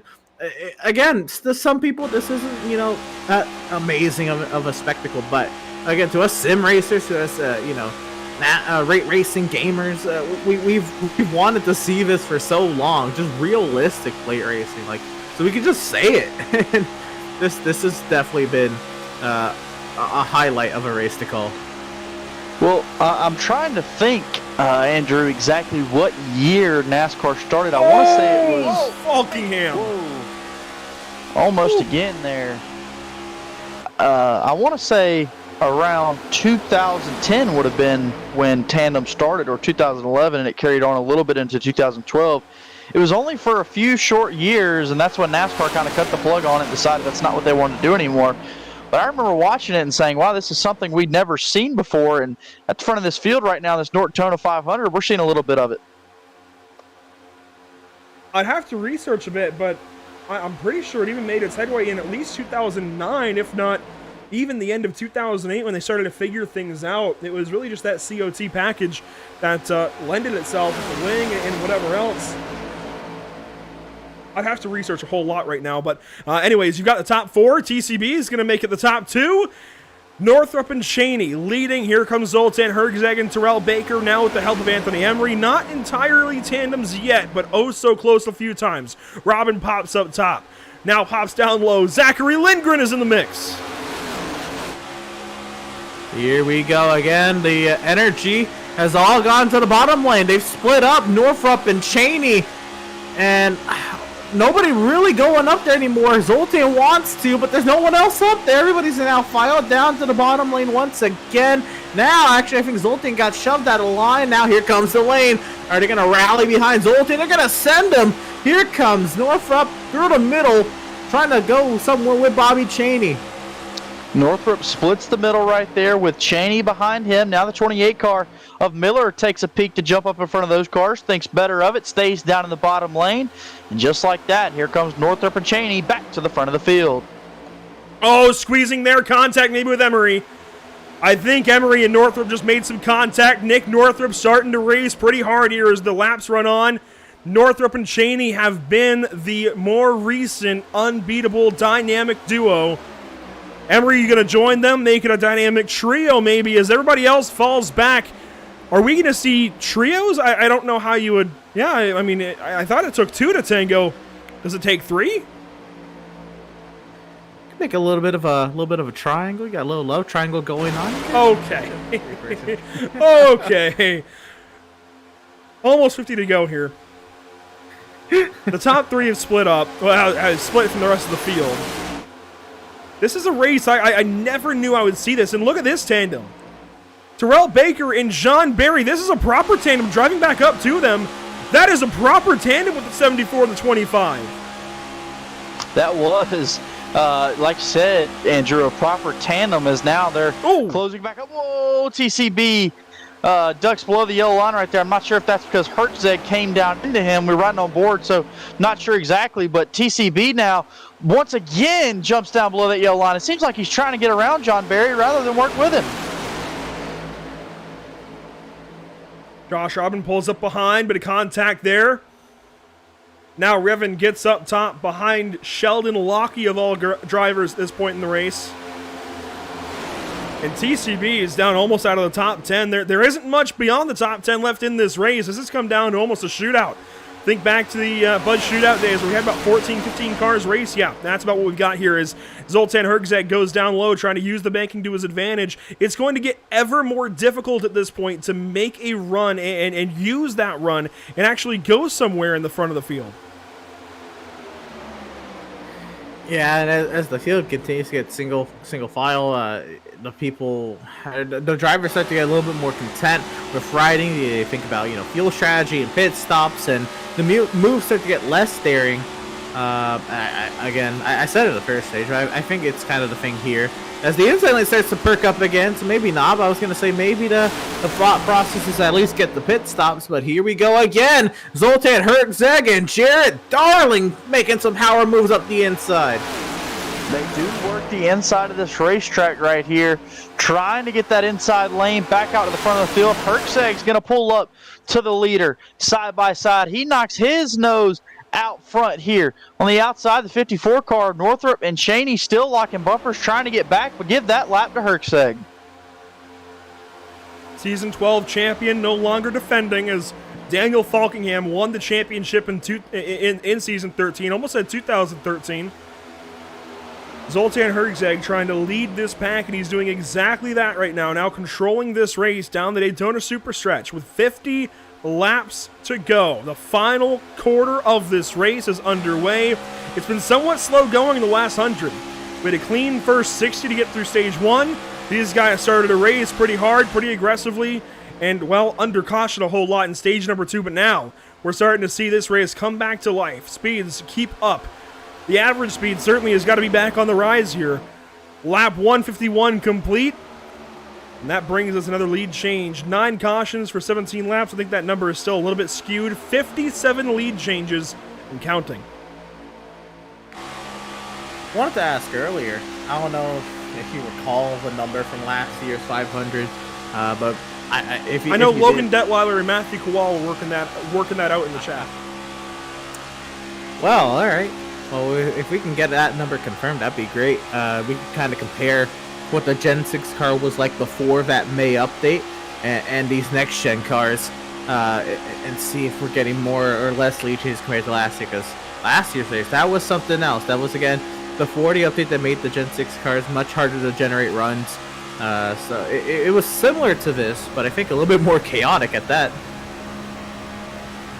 83 lead changes. That's the word from YouTube chat. Still a chance to get that. And we're working up there at 57 now. Yeah, I mean, the only thing going against that is just the number of race cars left in this race. But with them staying double file like this, you know, swapping it back and forth, you may just see that.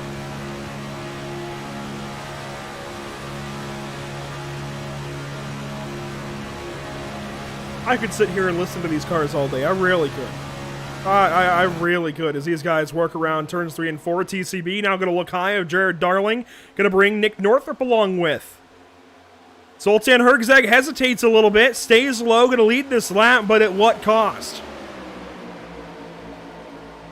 I think that was a big picture move. Zoltan probably wanted to go up there, but I mean, understands he's got a clean car. We still have a pit stop to go. Yep. He's A-okay. If not 2. That's We restarted this race with just under 80 laps to go. Usually a fuel run comes down to anywhere from 36 to 41 laps. It depends on the car. It depends on the way the run goes. I know we've had, at least 1 yellow in this stage, but it's still close. If any of these guys stayed out, and I think Robin and Baker actually did. They have stayed on the racetrack. They saved fuel, obviously, under that yellow, but is it enough? Yeah, and that's something that we're going to have to watch, and that leads me to a question here. When these cars go under yellow, you know, the normal Cup car, they shut these cars off, and that's how they save fuel. Is that the same way that it's done with these cars? Same thing, absolutely. They put the clutch in. They don't have to shut the car off necessarily. Putting the clutch in saves quite a bit, if not about the same, with the way iRacing calculates that. You can also, of course, put it in neutral, turn the car off, whatever. And here under green, you're saving a lot just by lifting. Anytime that you're able to lift off the throttle, that is saving fuel. You're burning less. So just controlling that fuel burn is pretty big, and will certainly get you a lap or 2. It won't be a ton, but excuse me, it's definitely a lap or 2. It's a lot like on a road course, or really even a mile and a half. Lifting and coasting into a corner, backing up the corner, lifting, coasting, using a little less brake. You can do the same thing. Save a lot of fuel. These guys do it too, even under green flag. And what we're seeing here is the bottom side. Big run here from Zoltan Hergzeg, Terrell Baker, Jared Darling, even Josh Robin. Robin now going to look high with the Phoenix Designs 1 car. Baker going to go up high. Does he look low as Zoltan blocks? No, he stays in line. New leaders out front. For how long? Here comes the 54 to 24 coming once again. TCB drops down low. Northrup wants to set it up the middle, 3 wide. If that doesn't show you that 54 car's got a good race car, Northrup's got a good race car under him, then I don't know what does. Splits the field 3 wide, bringing his partner with him, Shaney, to the front of this field, and they're back out front leading this one. Lap 157. Getting closer and closer to our fuel number to the end. You want to hit at least 160 if any fuel calculations are any kind of the same from previous generations of these race cars. And Emerson, I think that's the number these guys are looking for. Even Revan mentioned 40 laps earlier on. If you get past 160, you go ahead and pit. Yeah, absolutely. It's going to be close. So the initial stage restart was like with 77, and in that stretch, you know, good 2 to 4 laps. If you're able to save, now with the Gen 6 cars, you were able to, if you had no interest in getting to the front, you were able to ride quarter throttle all the way around, and that saved a lot of fuel. But these guys, they're able to really slam each other. I think there's a lot more on throttle time in these cars in this pack, even if you're not trying to get to the front. Well, Cheney and Northrop have made it clear that they want to stay at the front of this field and command this race. And I think even after we get through pit stops, you're going to see that same aggressiveness. Those two cars kind of staying together, whether it's Cheney out front or Northrop out front. Both these drivers now, it almost looked like Northrop was going to peek to the middle there and try and pass his partner Cheney. But both those drivers on the outside and staying together for the better portion of this race. The pack is changing. The pack is evolving with every single corner, every single lap. Miller went high. Robin went to protect. Now back to the bottom side in front of John Barry. Revin now brings a pretty good run to the front of this field. Looks up high. Robin defends. Swerving a little bit through 1 and 2. We're coming up to 41 laps to go this next time by the stripe. Now Terrell Baker goes up high. There is no formed line anymore. There is no formed pack. This is a matter of go after it, see what you can get. And you know which lines work and don't, but that's about it. As TCB goes low, Robin tries to defend and no dice.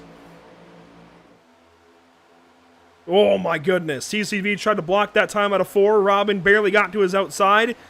Hangs on to the race lead, does TCB, but just barely. Robin with a run to the outside out of the tri-oval. Going to bring Cody Miller, going to bring Aaron Smith. 41 to go. I just cannot. Oh, I guess I can believe that there's this much energy in the pack, but if pit stops truly are approaching, and there's not really a move to get this pack single file, it is going to be an insane entry to pit lane off of turn 4. And if these guys ever tried that in the next gen car, we know brakes aren't what they used to be. Yeah, I mean, like you said, the brakes are different, and this is going to be, you didn't see many guys trying to practice that during this early practice session, so this is going to be new. So far, they've kind of had to dodge that bullet since we've had cautions that have enabled them to pit, but if things keep shaking out the way they are, looks like they're going to have to test the water for the green flag pit stop pretty soon. Zoltan Herczeg doing a lot of lifting now as he's dropped back in the pack. You saw him drop onto the apron last time.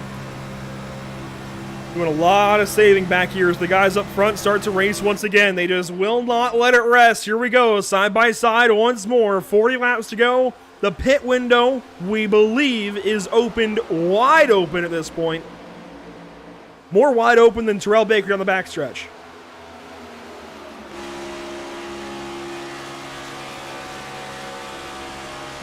TCB holding station still out there. It works to the bottom, no moves to the apron just yet. We're starting to get into that window where they can make it on one stop. It's getting close. Obviously, the tires are pretty worn here, so we're going to see definitely more than likely 4 tires here. And like you said, Emerson, going to get us all the way to the end of this race if they can just get to pit road one more time. And I'd have to say between now and lap 165, you're going to see drivers. I feel like that would be go time for these pit stops. Recall the truck race where I mentioned when these guys start to line up on the bottom, that's when they're starting to think about pit stops. The entire field now lined up on the bottom aside from Zoltan Herczeg and Sheldon Lockie. They're starting to think. They're starting to figure out their number. These guys have a few laps to change, but if you're Terrell Baker, you just hit 41 laps run on this tank of fuel, albeit with a caution. Same for Josh Robin. Everybody else is about 5 more laps to go until they hit 40. This is go time, I think. This is where you make your money stop. Clearly, you can go about 35 to 40 laps. Nothing has changed there. The engines in these cars are still the same, even with, gear differences. And if anything, more gear ratios are only going to help you save fuel, only going to lengthen fuel mileage. You're able to run a few less RPMs, especially if you leave this car in 5th gear. Pit stops, I think, are certainly on the table from here to the end of the race. Maybe for the next 10 laps even for most of this field. That might be the biggest thing, is the change in RPMs because of that 5th gear. And you're not really generating monster runs. You're able to kind of hold station at a certain RPM that may be much lower than what you were running at the top of 4th gear here in a pack, like in the Gen 6 cars. And the next thing you think about is how many laps can you put in your tank if we get overtime attempts? You need to make sure if you're up front, you have the option to stay up there and contend for the win. You don't want to really find yourself at the back of the pack, but I guess then again, if you're on the lead lap on the white flag, you have a chance for all we know. Yeah, no doubt about that, and that's a great point you bring up of trying to pack these cars. Pit stops, here we go. Full. And here we go. They are pulling down pit lane. Most of the field going to go ahead and come down. Let's see. I see Terrell Baker, Josh Robin, Aaron Smith, Sean Williams, Cody Miller, John Barry, Jared Darling, Howie Briss, and one more. I think that was Daniel Falk. No, that was who was that actually? Sheldon Lockie. That's who that was. Everybody coming into the pit lane. A few cars staying out. It's Nick Northrup, Bobby Cheney, Hayes Booth, Zach Lindgren, Zoltan Herzeg, Anthony Emery, Will Klein still on the racetrack. 7 cars stayed out. The rest of them all come in. So pit stops certainly opened up. Here we go. These guys are leaving. Pretty orderly stuff there. John Barry trying to go on the inside. That's going to be a problem for John Barry. Has he just spun? Yes! He has just spun, leaving the pit lane. John Barry, is that going to be a yellow? He gets off of the racetrack. He's still on the racetrack. He's going to tow. Maybe. He's backing up. He's trying to draw the yellow. The field comes through. There it is. Wow.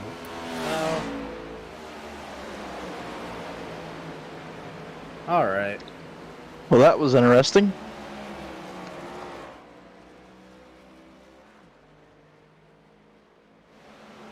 Emerson, are you in the session? Yes, I am. Does it show an admin thrown yellow?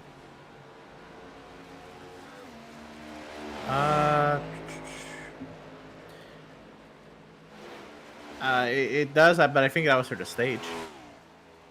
How long ago was it? There's been some pitting in, so I don't believe this was an admin thrown. Well, the incident speak for itself. John Barry trying to come up out of the pit lane. This has got to be one of the biggest hero to zero moments in a long time on Pit Stop TV, certainly. He's going to get a great exit at first. Rolls to the bottom, is passing several cars, then goes through the grass there and loses the car pretty bad. Now, my question is, where was everybody else? Were they pitting? Hayes Booth had come down the pit lane. Was he alone? Out the nose, yes. Out the rear. He came in all on his lonesome. That's interesting. And he got lucky. Yeah. Everybody else stayed out. They're going to have to pit and go back to the rear, but I think those guys that did stay out likely want to go to the rear, aside from maybe Northrup, Cheney, and Herzeg. Throws a wrench into things. Kinda. I guess everybody who did pit was able to stay on the lead lap. So they'll more than likely cycle out because everybody else will have to come in the pit. Unless you want to come in and top off at that. It's so wild to see that. I was just about to say, watch this pit exit. Because these cars don't like that flat Daytona pit exit. But no, they don't.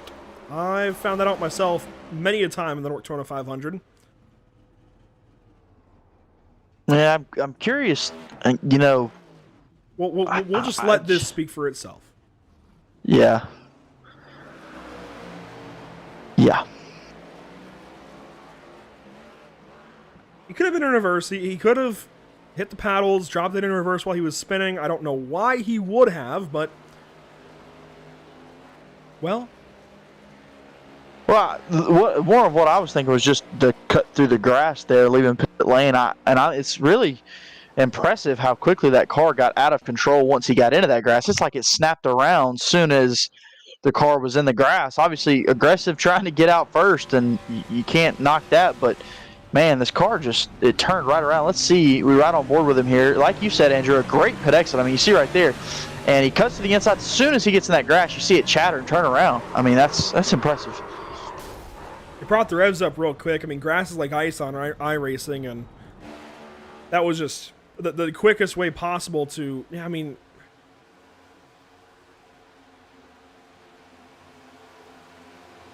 well, we have just over 30 laps to go. Aaron Smith is now your race leader. Terrell Baker second, Josh Robin third, Hayes Booth fourth, and Zoltan Herczeg now cycles into fifth position. Anthony Emery back on the pit lane to top off. I believe he's joined by, yes, Daniel Falkingham, and that's it. Falkingham 2 laps down. Emery the only lead lap car to pit. At least the second time through. Everybody else came in and pitted. Everybody else is topped off on fuel.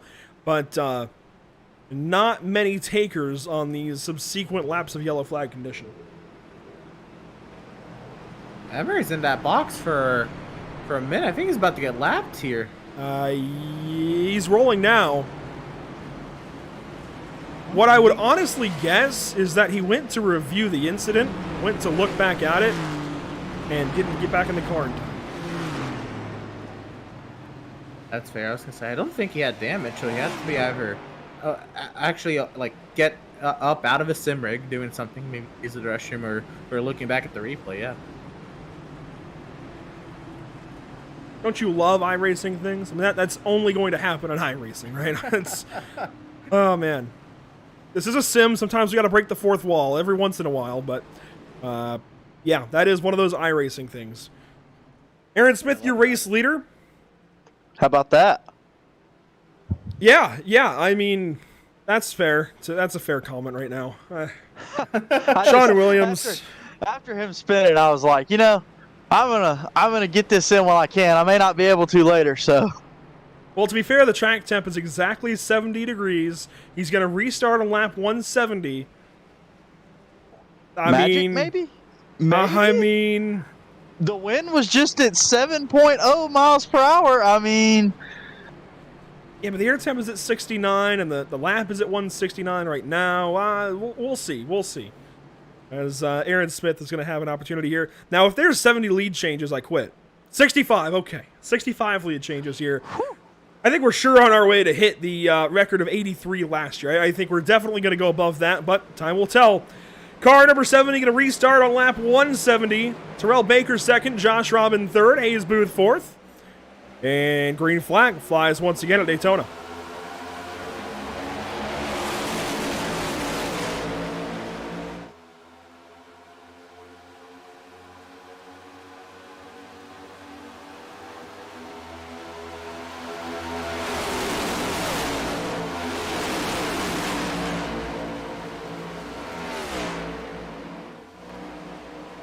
Two cars in this race, two drivers in this race have won this race before. Those being your, wait for it, can TCB get second?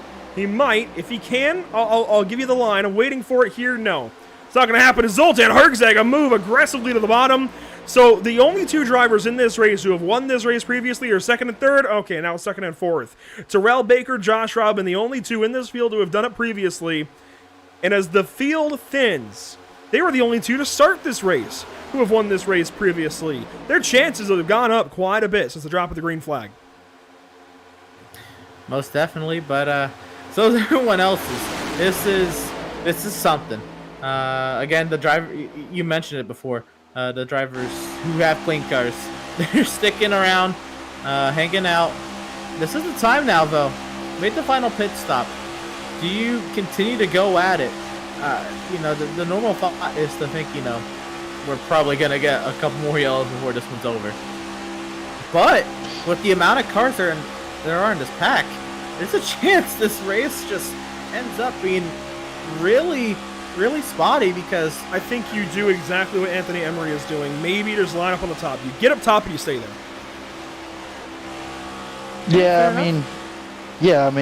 I would agree. I'm with you, Emerson. I mean, could we see cautions? Could this thing go green? I mean, part of me's kind of leaning more towards it going green until maybe 5 laps to go. But here we are, 3 wide racing. I've been wrong before. We've not seen 3 wide often, but here we go. Northrop up high, Cheney in the middle, Herczeg down low. Not a lot of help for that 96 or the 24. The 24 is going to get stuck in that sucker hole, and it really has been the sucker hole tonight. You go 3 wide in the middle, and you're probably headed backwards. Your top 2, those are the only 2 in this race to have won the Norctona 500 previously. For Josh Robin, it happened in 2019. For Terrell Baker, it happened in 2020. Last year, it was Femi Olon. The 3 years prior, 18 was Hunter Combs, 17 was Bobby Zelensky, and 16 was Marcus Richardson. Those are some of, they are some of the most winningest drivers in the NORC iRacing series. If you want to count up totals, NORC wins ever in the NORC iRacing series, or at least the NASCAR-related series. Marcus Richardson, 40. Yep, he won it in 16. Bobby Zelensky, 32. Yep, he won it in 2017. They are the two winningest drivers. Then you got Femi Ola, who won it last year. He's third on that list with 29 wins. Then you drop down to Daniel Falkingham at 4th. He's not in this, he's in this race, but he's 2 laps down. Does he hang on? Maybe. You have to go quite a ways to find another driver on that list, though, that has won this race. Parity behind the all-time greats of this series. I think the stats go either way. Larry Mack doesn't know what to do right now with his trends. What I do know is that this pack is starting to tighten up a little bit. Zoltan and Jared Darling to the point. TCB is still not done. He's fighting with what's left of that race car. And Northrop and Cheney are still trying to get themselves nose to tail, trying to figure it out back there. Well, Emerson, I was just bragging on my boy Aaron Smith, but here's your guy, Jared Darling, sitting there in second. He might have a shot to win this thing. I won't brag about him. I'll let him do his thing. I won't put a jinx, any more jinx on him. Yeah, Caleb, you better start knocking on wood there, bud. 26 laps to go last time by. One trend I do want to bring up, and this is something I noticed while compiling stats over the weekend. Previous 2022 Norctona Speedweeks races. Not only have the laps consistently gone up, the amount of cautions have consistently gone down. Now, obviously, that has changed today. We had 7 cautions, then 6, then 5, then 4. I've never seen a trend like that, let alone in NORC. The lead changes, however, they have consistently gone up. 22, 48, 51, 54, consecutively in order, just like that. And we're knocking it out of the park this evening. Here's 3 wide to the stripe with 25 laps to go and only 17 cars racing. Some of them aren't even in this pack. It's pretty wild to think that there is only 12 cars on the lead lap. And honestly, you still can't count out Emery or John Barry, who are a lap down, because they got a yellow or 2 in their favor. All you have to do is be on the lead lap on the white flag, and you might just win it. Yeah, I agree with you there. There's 2 drivers that if the car can swing the right way, it might work out for them. But the top lane kind of snaking up on the top single file, but then you got this second lane of cars single file on the bottom. So everybody just kind of spread out right now, buying their time towards the finish. And as I say that, TCB makes an aggressive move down at the bottom of the racetrack. Let's keep hitting on these stats, or at least I'm going to try to while you guys play play-by-play. Average finish in 2022 NORC Speedweeks. I'm going to go from 10th on up.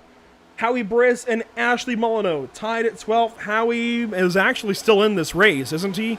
Howie is, yes, he is 4th place with that damaged race car. We talked to him earlier on in the day.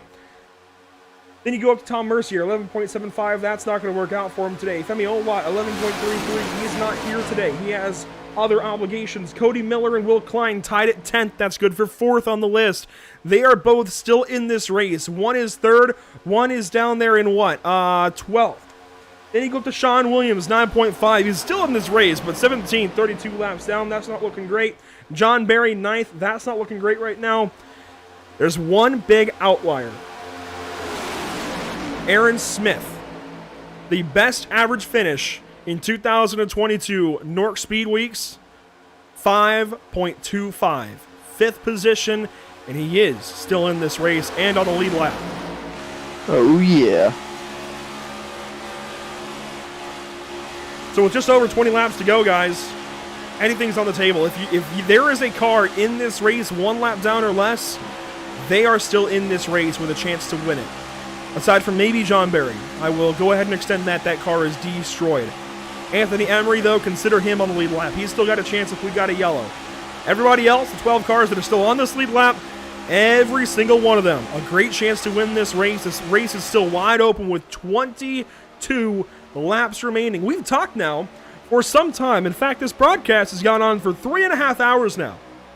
I'm starting to feel a little bit insane. I'd initially counted on being here until 10.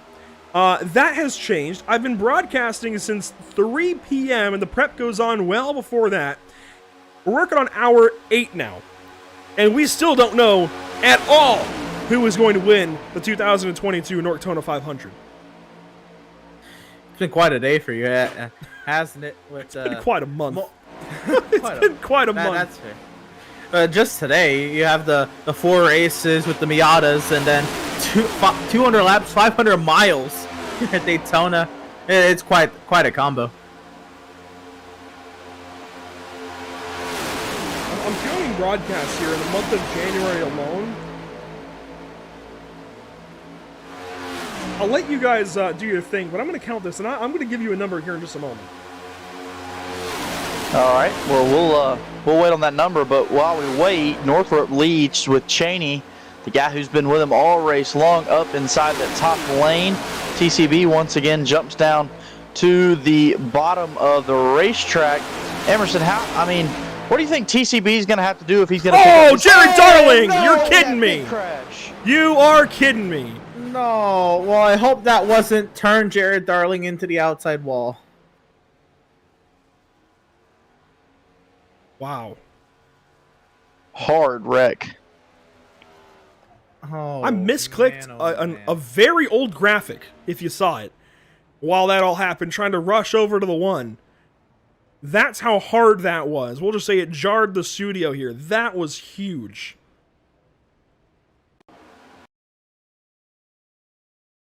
Terrell Baker with contact here to Jared Darling, and that's what's going to start this right there. Oh my goodness. Zoltan Herzog takes a big hit. I've never seen a hit quite like that, I don't think. The closest maybe was Kyle Larson in the July race here a few years ago. I want to say 2015, maybe 2016, where it felt like Air Credit won with that number 42 car. He went flying. I've not seen a crash like this at Daytona, iRacing or real, in a long time. Watch him get turned there. Wow. I go back to his Xfinity wreck in 2013. That was a whole different kind of crash. Yeah, a hit like that, though, where the driver goes in head first, broadside to the field. I think the closest to that we've had... Well, you know what? Actually, Chase Elliott did have a pretty nasty crash at Dega in, 18? I'm sure our local Georgian can help us on that one. Yeah, I believe it was 2018. I believe it was when... Was it? It might have been 2017. You're talking about the one when he was in the Hooters car and got up into the almost catch fence. Yeah, that would have been 2017 because he was in the 24 then. So, yeah, 2017, I believe the race Ricky Stenhouse won. So, spring race Talladega 2017. And Jared Darling, I mean, this is just... this will be a highlight reel for a while. One more time here if we get a good look at it. Yes, we will. Oh, my gosh. So close to wiping out Aaron Smith, too. I get instant vibes to the Ty Dillon's wreck, Talladega in 2013. He was in the 14 car at that point. Yeah, towards the end of that, the very end of that race, really, right, Emerson, when he got clipped there. Casey Mears had nowhere to go. Watch this on board with Aaron Smith. It's going to happen right behind him. Wow. Oh, what a hit. I think Jared is definitely thankful he doesn't have a motion rig. He wasn't actually in the car. This is iRacing. It's just the car and maybe his wrist, maybe his wheel that feel the brunt of that. Well, both of you guys have kind of talked about which race you kind of think wreck reminded you of that.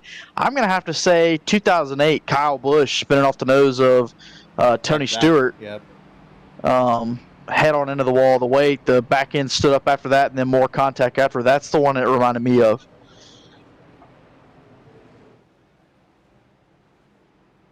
well, work caution number 11. And that is definitely a stark difference from what we've had as far as our trend coming into this one. You recall it was 7-6-5-4. I don't know how you get a straight like that when you're not playing poker, but regardless, Nick Northrup will lead us back to the green flag.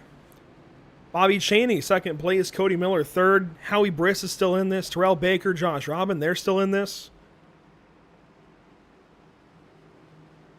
Now, I know a lot of you guys are going to want us to talk to Terrell Baker as we get down to the end of this race, and I wish we had under this yellow. But if I learned any one thing from this NORC iRacing series and covering it, it's that when you get Terrell Baker out front, or at least close to out front, or at least competitive, this late in the race, you don't talk to him. You do not bring that evil upon yourself, Ricky Bobby. You do not interview Terrell Baker, the fan favorite of this field.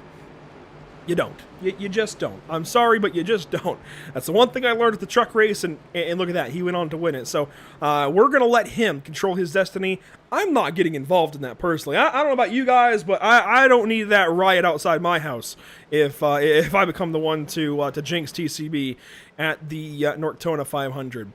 Just inside of 20 laps to go. Just, in fact, over 15 laps remaining in the 2022 running of the Norctona 500. Green flag is out. Northrup with a fantastic restart.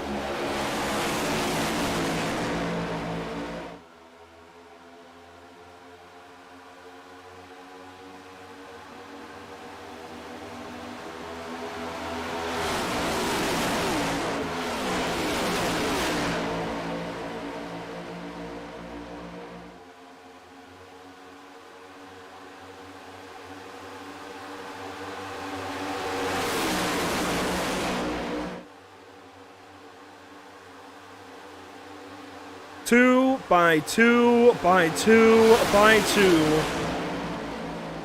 The ants do not go marching one by one this evening. It's 2 by 2 around the Daytona International Speedway. Cody Miller now leads. Terrell Baker pushing. That could be a killer combo as the laps wind down. Hayes Booth down to the bottom side of the racetrack. Well, hello, Hayes. Introducing yourself to the front. Unfortunately, no one decided to go with. He's going to be a lone soldier fighting on that inside lane. He does have, well, the shortest way around the racetrack. That's about all he's got going for him. Here comes Northrup, who's, well, he's not going to push. He's going to go to the middle, and he's going to, well, send Hayes Booth packing. Trying to bring Zach Lindgren with him. Yeah, Zach Lindgren going to go with the 54 car Northrup, but Hayes Booth, for his short stint up there at the front of the field, it appears he has one of the cleaner race cars with the least amount of damage on it in this field, so we'll have to see if that helps him later on in these closing laps here. As we see a car drop down this bottom line, going to get a run there. I believe that's TCB pulling this bottom line, and it is, as he will lead that lap. Now, I wish I would have thought ahead as far as Zach running this race and you know, getting a camera in that room across the house. Because if you don't know, we're roommates, and I'd love to see what he's doing at this point, how this feels from his point of view, and if he's able to drive to the front here. He goes to the inside of Northrup, brings a little bit of energy. I say that, brings no energy, because Chaney and Northrup get linked back together. The nearest help for Zach is back there in Sean Williams and Sheldon Lockie. As much as those guys are nice guys, it's not going to work here. We're getting closer to, well, that was 15 to go, getting closer to 10 to go as we get 14 across the line.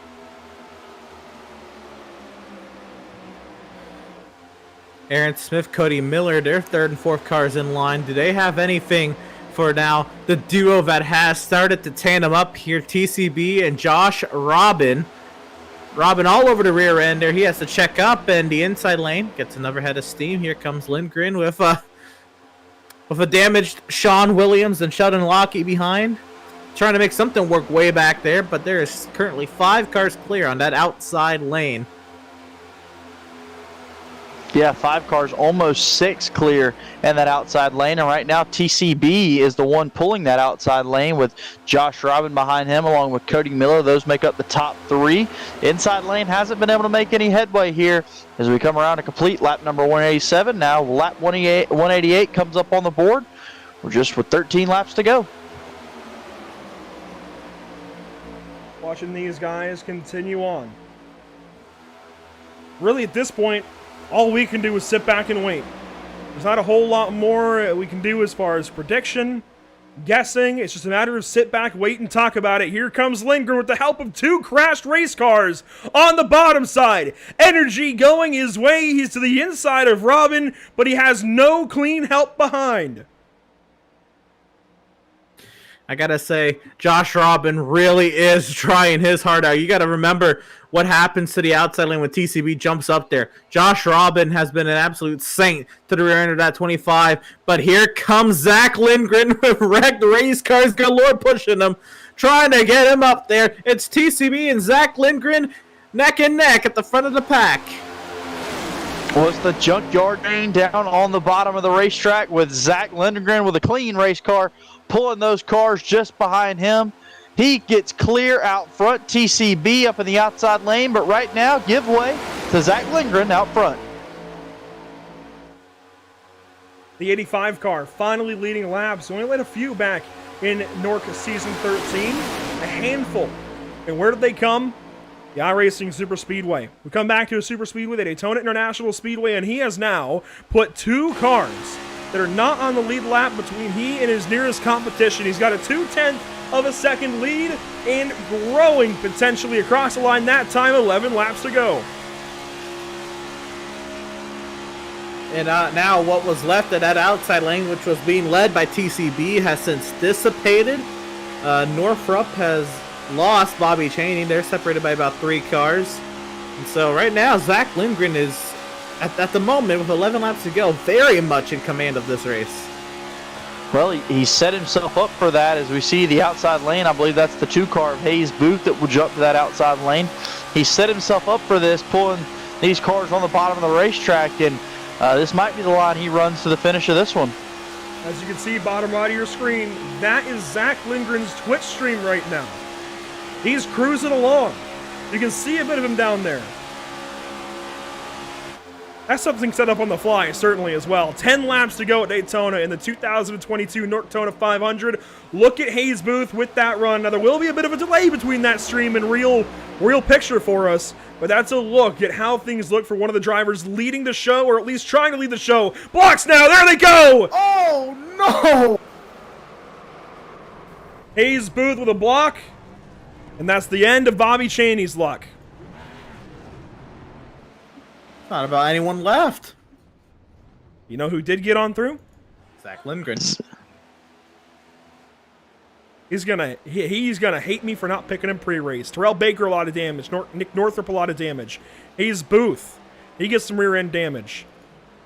Howie Briss, car's destroyed. Will Klein gets through. Are you kidding me? Aaron Smith as well. Cody Miller got on through. John Barry is about as damaged as he already was.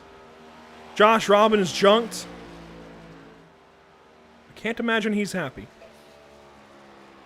Maybe Zach Lindgren welcomes he didn't pick him for no jinx. Probably, because every time I've tried to pick somebody lately, they end up quite crashed. Now this is just some aggressive racing, really aggressive stuff out of Hayes Booth. I think we're inside of 10 to go, I get it, but you've still got to make sure you're clear if you're going to throw a block.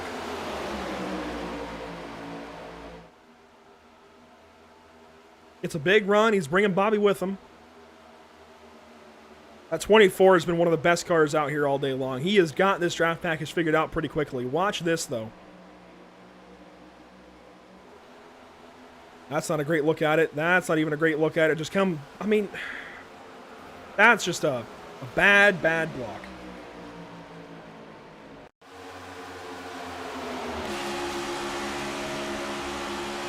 Yeah, not clear. It's not the first one we've seen. Emerson, I think that's the 3rd time you've said not clear in that same tone now. Yeah. Make it a sound effect. This is the look back from Hayes Booth machine. Gets bumped down there, tries to come back up. Just walls him. It's a lot of really good cars. I think he felt maybe with the bump that forced Chaney to check up, and then he could get up there.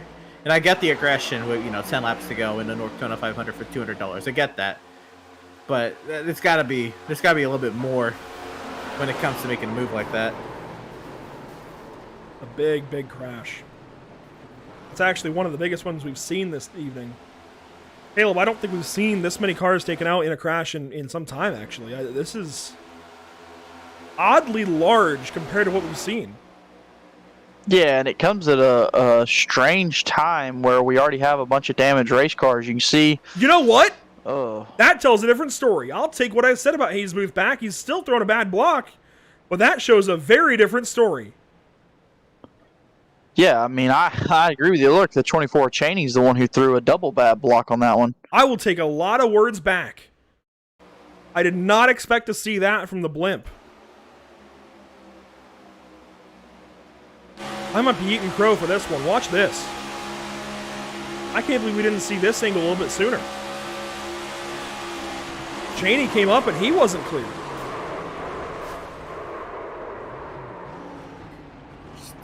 Whole lot of aggression. Maybe that's why Cheney couldn't check up. He was trying to get up in line as well.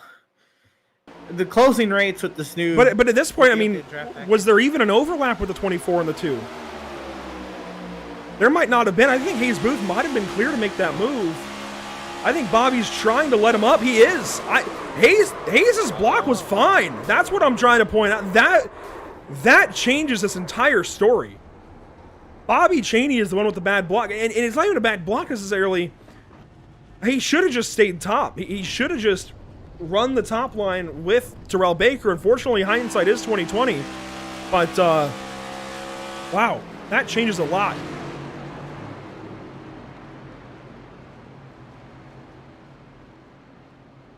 Well, I think your two cleanest cars are going to be the ones on the front row for this restart with Hayes Booth and Zach Lindgren.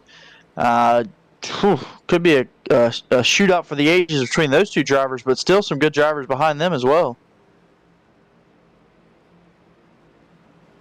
This has become a rather interesting race at this point. I really don't know what to make of it. We're going to have 6 laps to go at the restart. Wow. That's... Huh.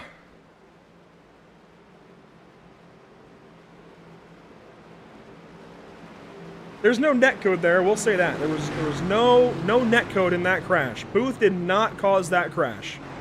The contact was definitely TCB and Bobby Cheney. TCB had the right to lay in the throttle, but yeah, that's unfortunately the result sometimes. One thing I do want to bring up real quickly, actually we'll go ahead and do it under green once we get rolling here, but we can have a look at Sean Williams' stream once we get racing. Green flag is on the way. We'll have 6 laps to go. Hayes Booth leading.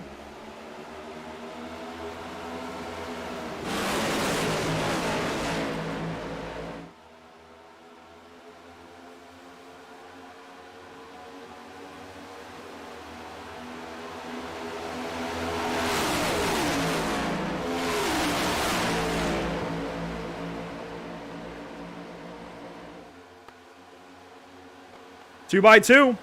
They keep at it here. Hayes Booth low, Zach Lindgren top.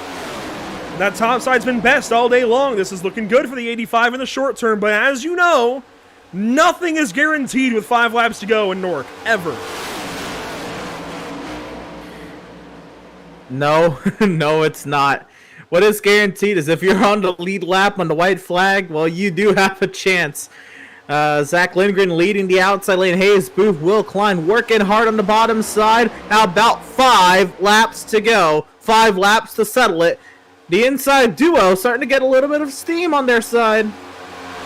I think they're going to have more help than that, Emerson, but I might be wrong. Is Hayes Booth and Will Klein, and here comes that help. Howie Brisk down to the bottom of the racetrack with TCB and Aaron Smith. Even top and bottom, side by side for the race lead with 5 laps to go. Lindgren up high. He's got the help. He's got the numbers right now. 5 versus 4. Terrell Baker and Howie Brisk very damaged at this point. Now Lindgren drops low. He's going to block Hayes Booth. Try and pull that bottom even, and that's an interesting call. He's going to bring Hayes Booth in momentum. Now a block up high. Hayes goes up. Zach tried to protect and throws away the lead pretty quickly. Howie Brisk now at the brunt of that air falls back very quickly. It's a 2-car race up front for the moment. Miller goes to the inside of Lindgren, leaving that 85 out to dry. He's going to drop to 5th. About 5 cars left in this race, and the top 2 are 2 of the cleanest. Well, we said all race long, the cleanest cars are going to come to play right here at the end. If they really wanted to, they could start to tandem and try to draft away from the rest of the pack. But here comes Cody Miller. Josh Robin now to the inside. He's got Zach Lindgren in tow. Now it's 4 cars on the bottom. Josh Robin wants to go high. He rolls back down low. Here comes Will Klein. Will Klein, who's already picked up a NORC race victory so far in these first 4 races, is looking to pick up yet another one. A Norctona 500, that is. But the bottom lane's going to have something to say about it, along with TCB giving a shove here to Zach Lindgren. Terrell back in the fight. He's 3rd. Booth powers back on the inside. Now he goes 3rd. Lindgren back into the top 2. That's how quickly this changes. 3 laps to go. The last time by. Robin painting the back end of that 2 car. Cody Miller now powers by. Robin's going to ditch the 2. 4 clean cars out front. Howie Briss in the draft is somewhat formidable. Do not count the 97 out. You can't count anyone out. We'll be coming around this time to 2 laps to go. It's Will Klein, Zach Lindgren, TCB. For the first time in a while, he did not drop down off of corner exit to go for it. I think TCB, he's going to be content there until the white. Maybe, maybe not. Maybe he sets up the run here in the 1 if he's got Cody Miller to go with. And no, everybody will stay lined up once again. Everybody playing it safe on the top side of this racetrack. Now TCB drops down a little bit. A nice block there from Zach Lindgren as we ride on board with your leader, Will Klein. Down the backstretch, Will Klein out front, Zach Lindgren in 2nd. Here comes TCB with a run down to the bottom of the racetrack. Will Klein's going to go down and help the 25, leaving the 85 to his own devices. Now Robin's going to go high and maybe look to run with Lindgren. No, he drops low. No help for the 85. Will Klein leads for the white flag, presented by Tucson Sound Art. Double wide behind. TCB jumps out high, trying to go Contact! around. Will Klein, contact. They keep it going 4 wide in the heart of the pack.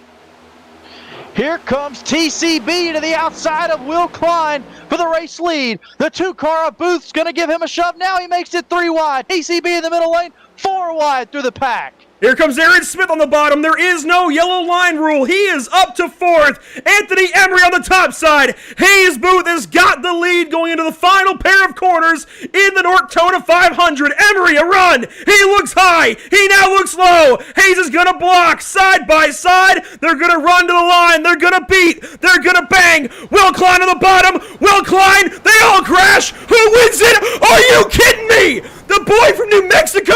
Are you serious? Zach Lindgren! Are you kidding me? Wow. Oh my goodness. Are you kidding me? You see the celebration. Are you kidding me?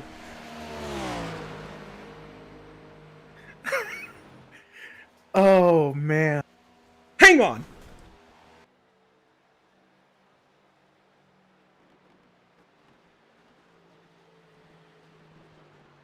Zach Lindgren comes to the start-finish line, and he'll come and do some celebrating. Are you kidding me? Are you kidding me? Oh my God!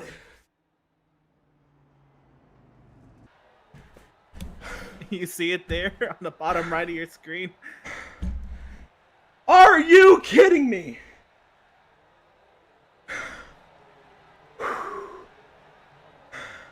It does not get much better than that. That's why we love racing, boys, right there. The emotion for the Norctona 500. Are you kidding me? I don't know what to say.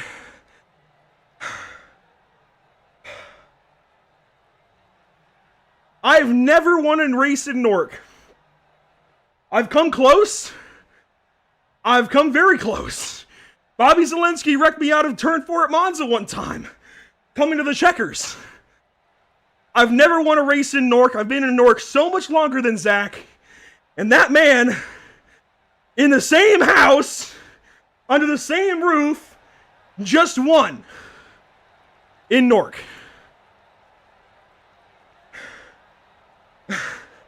Well, the stream's still up. I can't believe it. What a spectacular crash, too.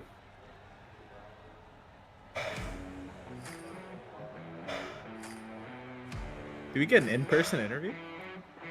I don't know about that one. Wow. I apologize if there was any language in the background. That was the most excited moment anybody has had in a while. Yes, the replay is on the way. I can't believe that. Guys, I apologize. But I can't. I can't. Hopefully you guys can all appreciate that. That was amazing. Wow. Replay is on the way. We can't close the broadcast without looking at it. I'm just going to catch my breath. I've been winded all day. I've been broadcasting since 3. It's been over 7.5 hours. Gotta ask you, Andrew. Definitely worth it now, right? As long as I get a cut of that money. Ooh. I still can't believe that. This is a look at it. As I catch my breath, my asthmatic self went running through the house. This is white flag.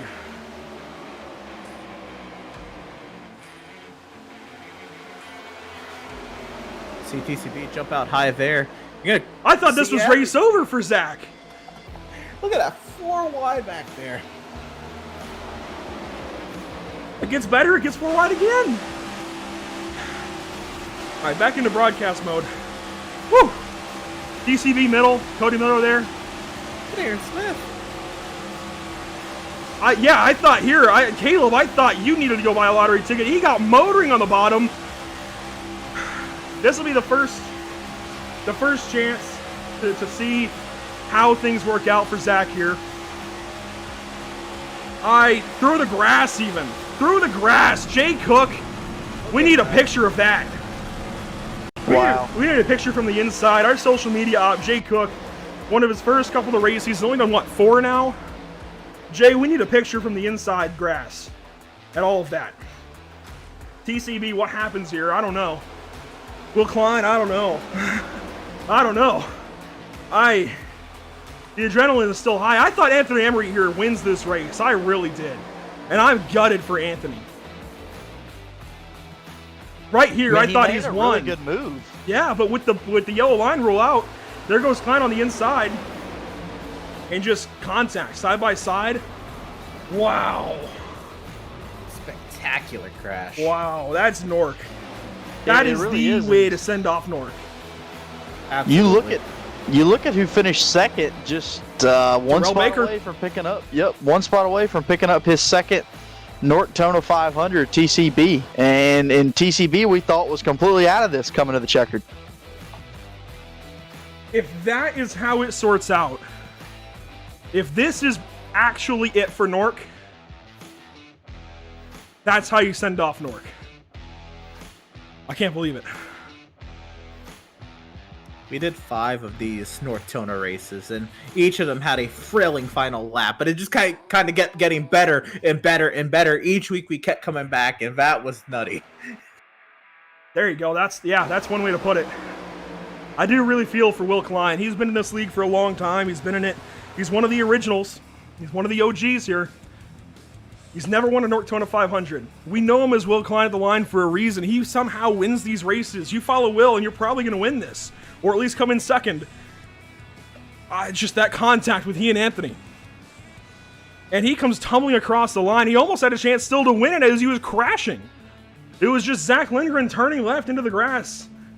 That's the right decision, and I know Lori Booth was out there. Lori, if you're still here, go give Hayes a hug. Go give Hayes a hug. He's going to need it after that. Yeah, he drove his heart out. I hate that we kind of dogged on him initially for that crash because he set that race up almost perfectly. He drove his heart out there to the end. Wow. 9th place for Hayes. Oh my gosh. Guys, I'm still coming. Whew. I'm still coming down from that adrenaline high and catching my breath and everything. How about Anthony Emery out of Texas? Anthony's been around for a long time too. Only has a couple of wins to his name here.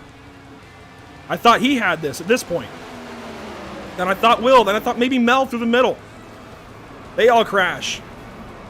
I can't even. Have you ever? No. No, I have never. No, I have never. Before we go any further with tonight's coverage, just thank you to everybody. Thank you so much to everybody before the viewership dips, because it usually does.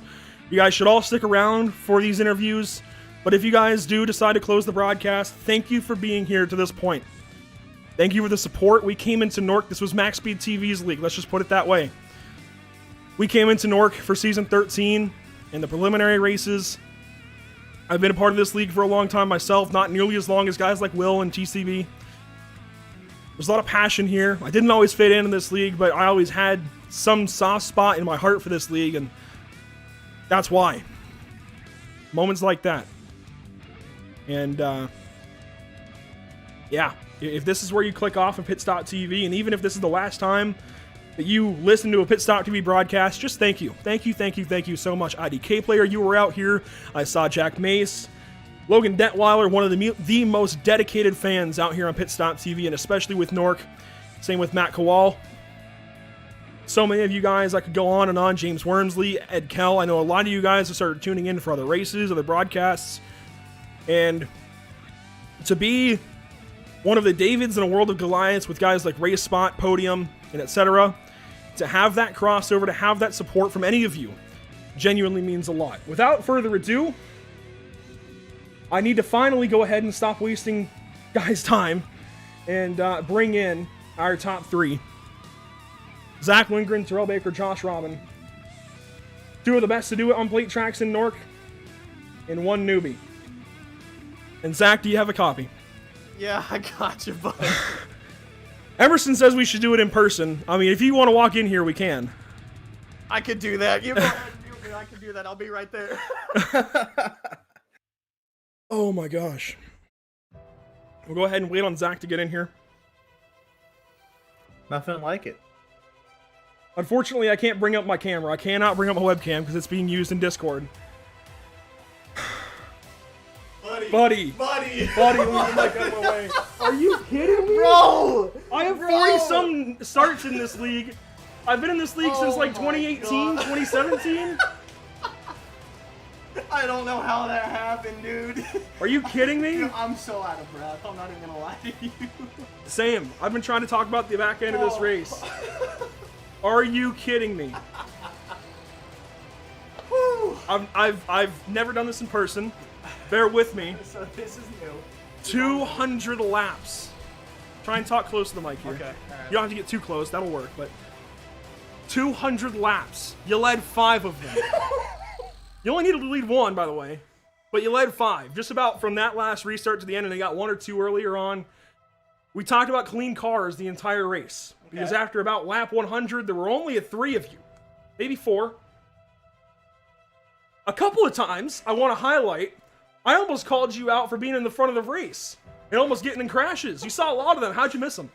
I'm gonna be honest with you. Being at the back enabled me to like see the wreck happening in front of me. Really, there was a few of them where if I locked up the brakes, I thought I was gonna be in it. Oh man, I don't know how I avoided some of them. There was 2 of them that I should have been in, but I mean, when you got a clean car, you do what it takes to keep that car clean, buddy.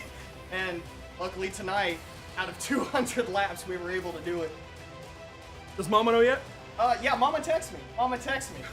Yeah, I haven't texted back yet because I've been too busy shaking. I mean, does Dad know? Dad probably knows. He probably isn't asleep right now because my mom was probably yelling a lot. Do I get a cut? I mean, quite possibly. Maybe a cookout tray? I'll get you what you want from cookout. How about a cheer wine? Cheer wine sounds good. I'll take it. Legitimately, so let's bring it down here. This race car got an update less than a week ago, and this is the package that we're on now with the next gen car. It's not going to be absolutely authentic to what we're going to have in a few weeks, right? But it's as close as iRacing can get with the data they have. How does it feel? What was missing crashes like? Especially, we saw a lot of cars spin under braking. Really, missing crashes was probably the hardest part, really. I mean, these cars were so aero-dependent. You could side draft hard. You could really manipulate the lines. You could really be a Dell Jr. and control the lines should you pull the blocks right. But as soon as you get these cars squirrely, they're so big, they're so chunky that they're easy to turn around. There was a couple times where, I mean, there was one point where I went sliding through the infield on the backstretch just because I got on the brakes and tried to whip it and the car spun out on me. So, I mean, it really missing the wrecks was the hardest part because you're trying to keep the car under control. And like I said, with it being so clunky and big, that it's almost impossible to do that and miss cars that are swerving up and down and spinning pirouetting. That's probably the most difficult part of this car. But as soon as you keep it clean, keep her nice and straight, she's a good car. So, the end of the race, obviously we've seen 200 laps or close to it of the top side being dominant. How difficult is it to learn that dynamic? You go from everybody going to the bottom, everybody cramming to that double yellow line. Maybe you can make runs on the top, you can pass, but everybody wants to be on the bottom realistically. Now you gotta go to the top, you gotta cram up to the top side, get up on the wall. How do you manage that dynamic? How much different is it? Well, that was an entirely different ball game, really. Like you said, we're so used to the cars being on the low side, low dominant. We're so used to the cars being on the low side, low dominant, and you know, as soon as everyone went to the high side and started running, it brought in a whole new dynamic. You had to get runs on the top, try to shoot it low, and then get back up to the top as quick as you could with the hole hopefully there. Like on that last run when I stuck to the yellow, I thought for sure I'd be good, and as soon as that high side came in, it was over for the low side. So it was a whole new thing, really, but it was a lot of fun to learn. I wanted to get up there and learn more as the race went on, but I didn't want to be involved in wrecks, so I figured running at the back, learning what the runs did from other people, and how bad the cars got would be a good way to learn. So all this happening, what's going on in your mind? We had the stream up for a little bit. What's going on here? So I thought for sure my race was done coming out of 4, if I'm being honest. Everyone was grouped in front of me. I knew there was going to be a wreck. I just wanted to do my best to avoid it. Let's see. Hold on. We can go ahead and play it in a second. Yeah. Play it in slow-mo here. Half speed from here.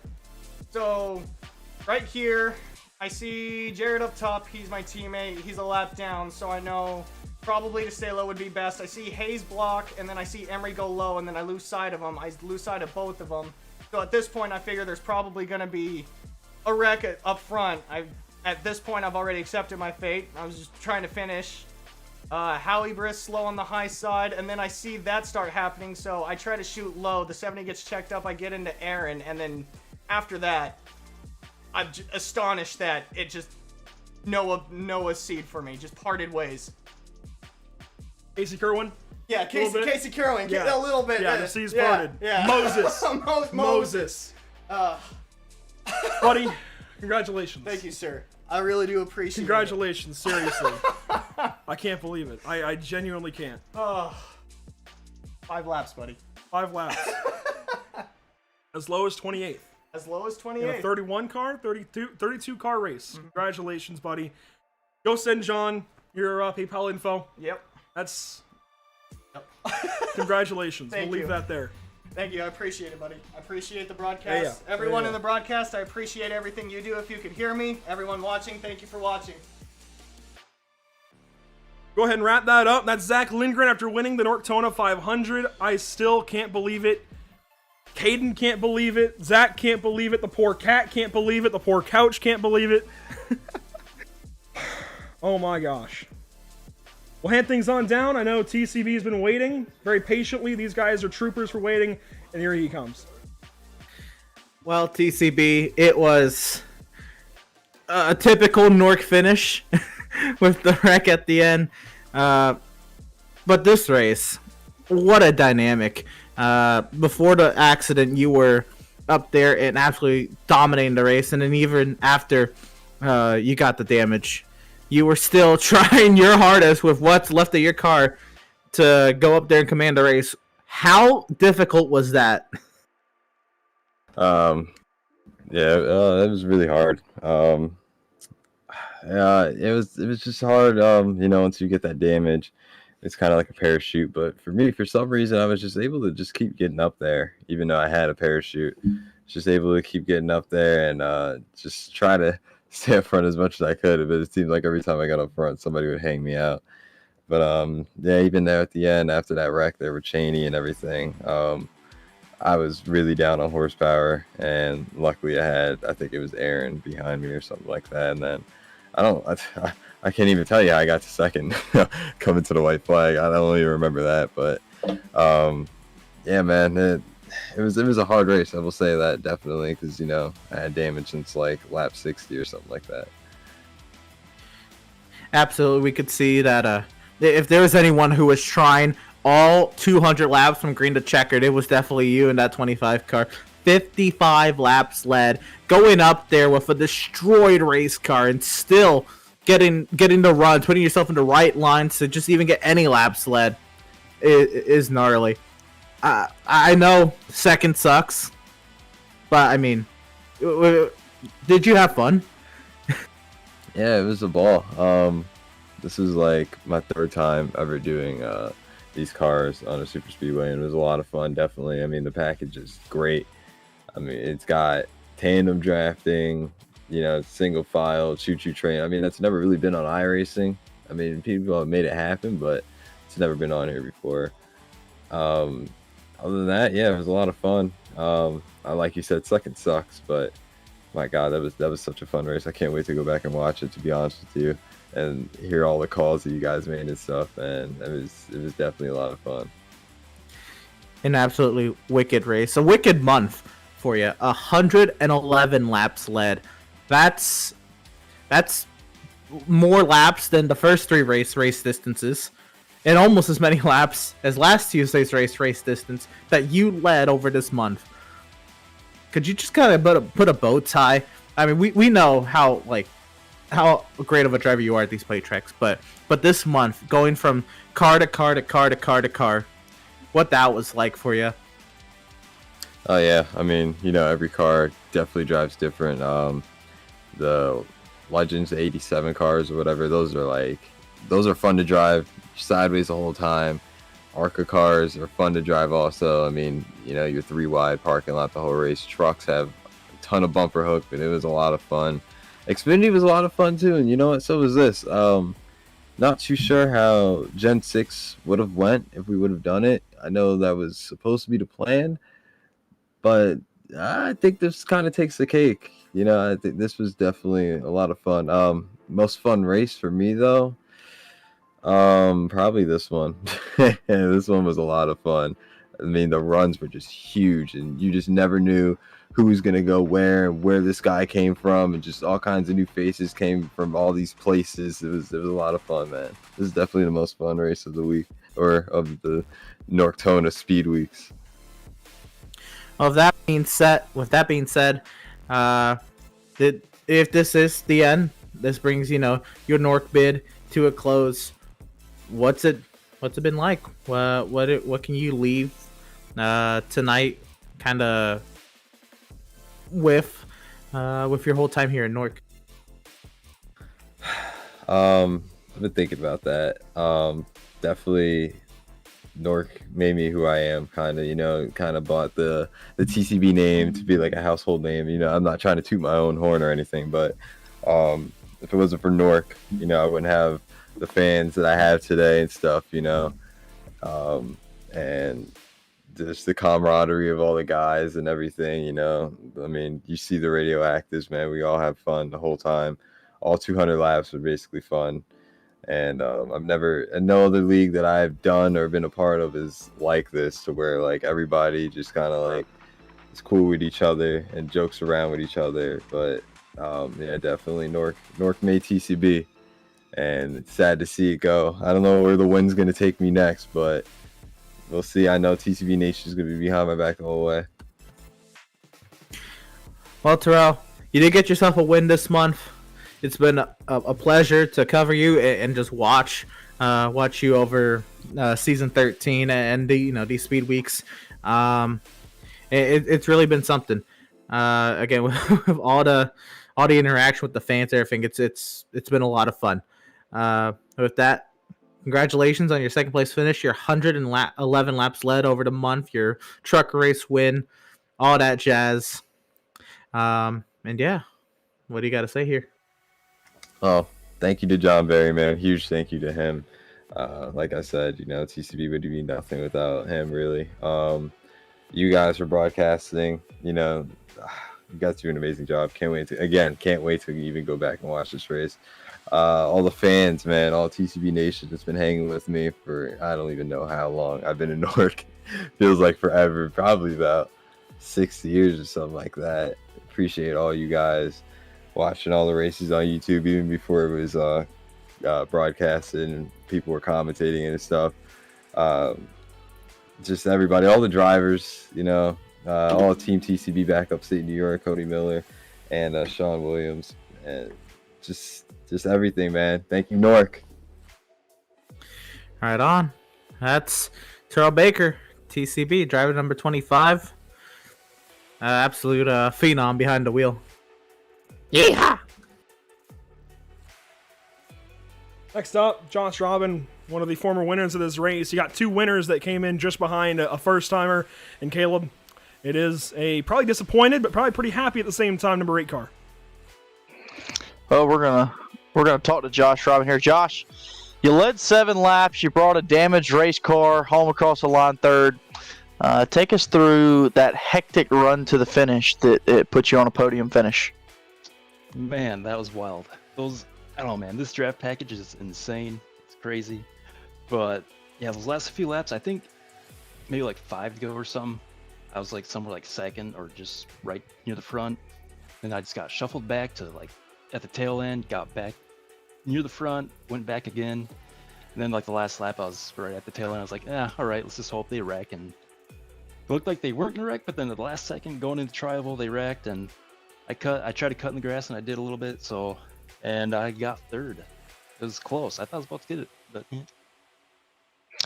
Well, after running this Gen 7 car on the high banks for 200 laps now, you said this package was crazy, but what are your biggest takeaways of not only this package but also this car here at Daytona compared to the Gen 6?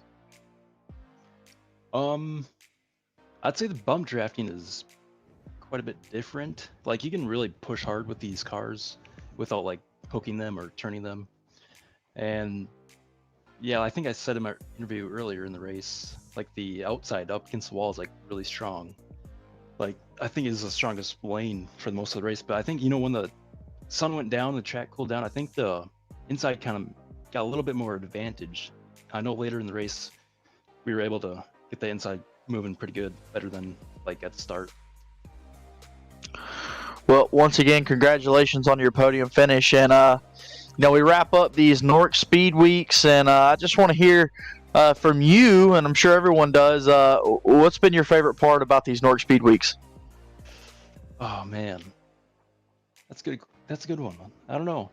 I'd say maybe this race here is what I got third. I think I got third or second the race before. I'm not sure. But I don't know. I wish I could have gotten like a win. Didn't really perform that great in any races. I led a few laps in a few of them. That's about it. But it's been fun. It's been great being in part of NORC for like, I don't know, I've been in NORC for like almost 10 years. But I think we're not done. I bet next year we're gonna have another Speed Weeks. Well, congratulations to you again on your podium finish, and we look forward to seeing to racing or broadcasting your racing here in the future if it does come to that. But once again, congratulations, man, and best of luck to you. All right, thank you. Josh Robin on his thoughts after what we think is the end of the NORC iRacing series, what we've been told is the end of the NORC iRacing series. I wouldn't be I wouldn't put too much stock into that just yet. I think there's still potential. But obviously, nothing is official. We'll see if maybe some drivers stick around for some even later post-race interviews. This would certainly be the time to do it. So let's go ahead and go through results first. You see it, 85. I still cannot believe it. Zach Lindgren with the win. Terrell Baker, second place. Josh Robin, third. For Anthony Emery and Aaron Smith come up fourth and fifth still. That's pretty incredible. Aaron with the nod over Anthony there as Aaron came across on his side. Emery fifth. Will Klein sixth. Howie Briss seventh. Then Cody Miller, Hayes Booth, and Bobby Chaney, your top 10 in the 2022 Norctona 500. And on this next page results, we begin the long list of wrecked race cars. John Barry, Daniel Falkingham, they were puttering around the track a lap down. Nick Northrop was 9 laps down. Zoltan Hertzeg 19 laps down in the 14th position. Jared Darling comes on 15th, 20 laps down. Sheldon Lockie 16th, 28 laps down. Sean Williams comes from 17th, 32 laps down. He was running at the end along with Sheldon Lockie. Jared Bashan also was running at the end, 18th, 40 laps down. Tom Mercier called it a day, 70 laps down. He finishes 19th. Matt Hummel, 20th, 74 laps down. 21st is going to be Tony Hillbrands. 22nd is going to be David Shutt. 23rd, James Simmons. 24th, Elijah Gracia. 25th, Michael Keithley. 26th, the number 9 of Patrick Colby. 27th, the 38th of Benjamin Miles. 28th, the 03 of Dylan Patterson. 29th, the 12 car of Spencer Owens. And 30th, the 33 of Freddie De La Rosa. 31st, 32nd, just like that. Justin Gable, Cody Lamas, the final two in the running order this evening at the Daytona International Speedway for the 7th running of the Norctona 500. With that, we do want to give a couple more drivers an opportunity to talk to us. That was seriously one of the most hectic, crazy, insane finishes we've seen in a long time in the NORC iRacing series, and I think it's only fair that we talk to the most recent and maybe last NORC iRacing Series champion, Daniel. I know the end of the race wasn't what you wanted, but to still finish one lap down shows a lot of, I think, resilience, I think maturity to a good point, and I think just love for this league and wanting to finish up front and doing everything you can to go ahead and finish up front. One lap down, you still nearly get a top 10. Yeah, I'm surprised I made it to halfway before getting killed with how crazy we were racing up front. It's just unfortunate the netcode took me out of the race like that. But we kept digging like we did all of last season, keep fighting to the very end. All I needed was one more caution, and we would have had a chance at that thing. So tell myself even have a chance with even with like 4 minutes of damage, and I'm down on a lot of engine power. That's all I can say. I'm just glad to be there running, because my one goal, if I couldn't win the race, I wanted to take the checkered flag, because you never know, NORC may never be coming back again. So if I could take the checkered flag in this race, that was my ultimate goal, and thankfully we did that. So, but man, it's definitely not the ending we wanted. We had a pretty wretched Speedweeks, let me just say that. But we only finished one of the 5 races, so wish we could have had a better result on that in front. But I'm just glad we were able to have like one big old send off for this league that has treated me well for the last 4 years. So it was definitely a blast. And a championship now, of course, kind of takes the cake, I'd imagine. But what does NORC mean to you? What effect has NORC had on you as you've raced here over the years? Well, let me just say, I think really when I joined NORC back in 2018, that was like the first year I really started getting into the league. So I came onto the service in 2017. I spent that whole first year just trying to learn the service and just trying to like learn the ropes, because this is my first thing about sim racing. I was just getting introduced to it. So really 2018, when I tried to take the next step of going league racing and stuff, and just looking around, I'm watching Sean Williams' live streams of the NORC races and all his YouTube videos, and just seeing all the people that race in that league. They look like a fun group of guys. So when I got the opportunity to join, when I asked to join the league and I was able to get accepted, it was a pretty cool thing. And these last 4 years, I made so many friendships, made so many memories. Like you said, I got a championship under my belt too, and this is a pretty stout league when you think of the names that have won championships that have come across this league. So definitely, I've made a lot of memories and made hopefully some lifelong friends as well. And I'm just proud for everything. This league gave me more than I expected, and probably gave me more than I deserved. So I will forever be thankful for that. With that championship, you joined a long line of really impressive iRacing drivers Bobby Zielinski, Femi Olot, John Barry, Freddie De La Rosa, Benjamin Nelson, Zoltan Herzeg. 3 of them have made it to the pinnacle of oval sim racing, and you are in the same breath. You are in the same conversation as those drivers. Congratulations on a time in NORC well spent, well done. And hopefully this is not the end. Hopefully we get to talk to you some more, and hopefully you win some more races here in the NORC iRacing Series. But for now, good night and thank you. I appreciate it, guys. I appreciate all you guys have done for the series this last year and a half or whatever. I appreciate all you've done. And I got to thank, special shout out to John Barry for all he's done for this league. And I know he's going to earn a well-deserved rest, that's for sure. If it ever comes back, we never know. We'll never know, but I really appreciate all he's done. Also got to thank First Rate Bailoff 207, who were part of my championship season as well.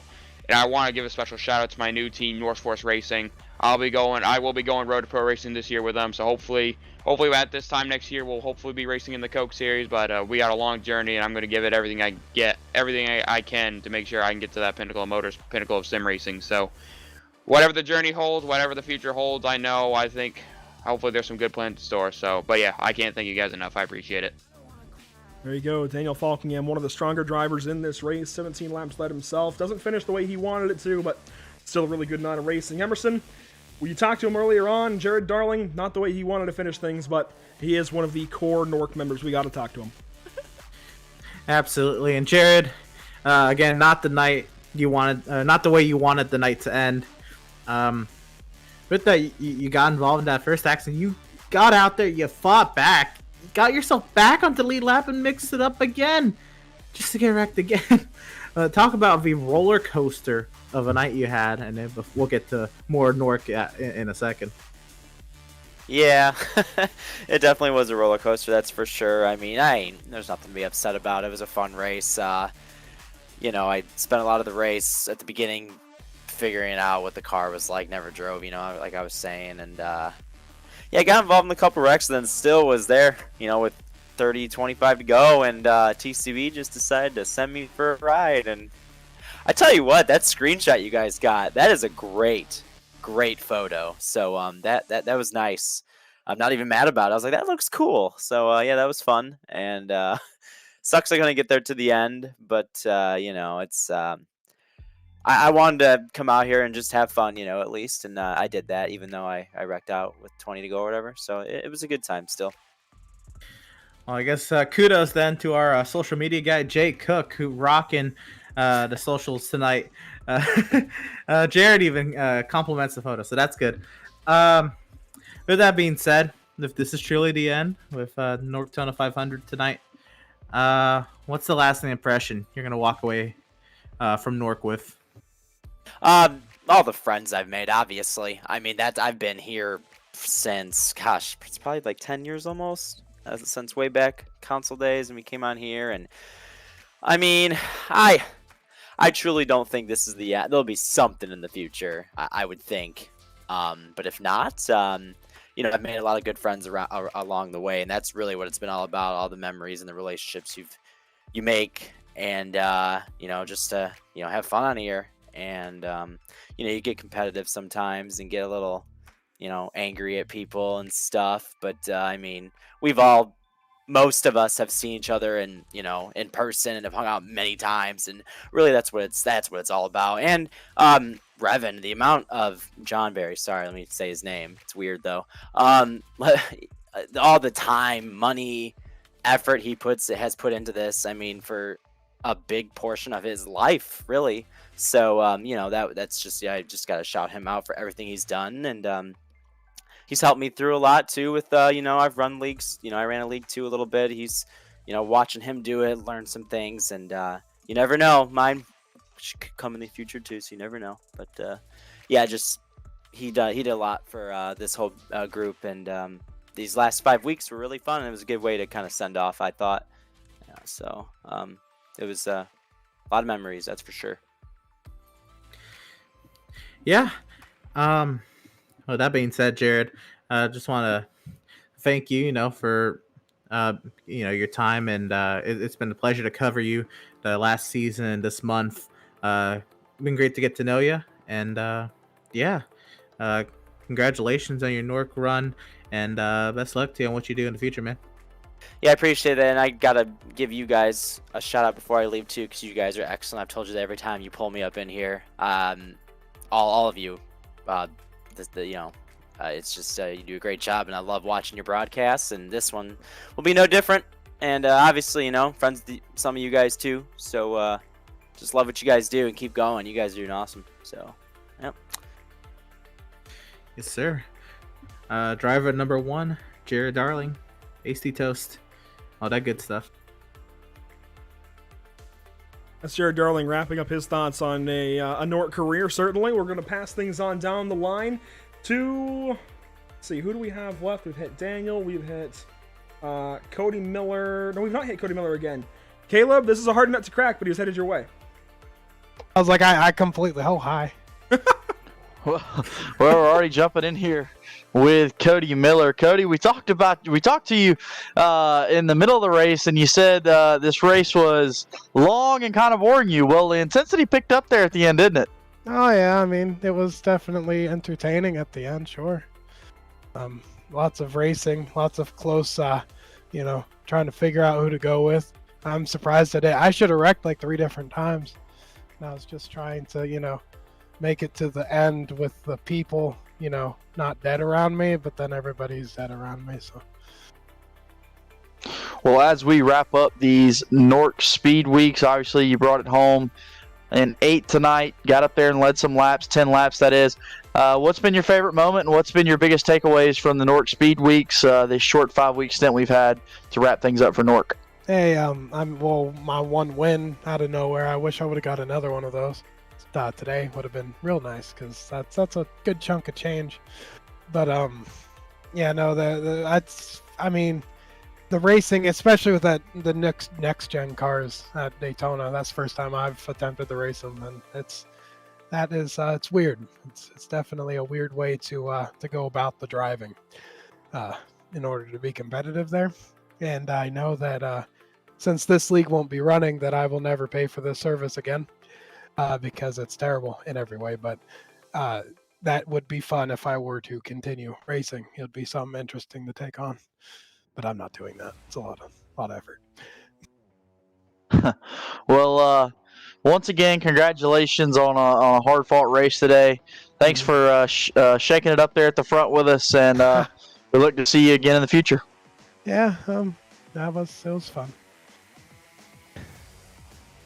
That's Cody Miller after the 7th running, the 2022 running of the Norctona 500. And there's one more guy that I'm sorry, I kind of had to save for last. It's the one, the only Sean Williams. I have to bring Sean in. I have to talk to Sean, and I feel this has to be the way we close things out. Sean, I know it was absolutely not how you pictured things going for the Taylor Swift 89, but talk us through your race anyway. What are you talking about? That was perfect. Well, P17, 24, 30, 32 laps down. Maybe not ideal, but you were certainly somehow there at the end, pushing Bobby Chaney in the closing laps. What were these next-gen cars like, though? Completely different? Yeah, and they're different, too, since the last time I drove them anyway. They kind of changed their draft properties and all that. So it was actually a lot nicer, because I did a Carb Cup a few weeks ago, and it was like, Carb Cup you think would be crazy, right? It's Carb Cup. And that's like one of the most boring plate races I'd ever done. Everyone was just single file riding, and I was like, oh gosh, if Carb Cup is like this, I don't want to drive these cars at all. But I don't know, luckily it was pretty fun. They were kind of squirrely a little bit, it felt like it, but I mean, I enjoyed it.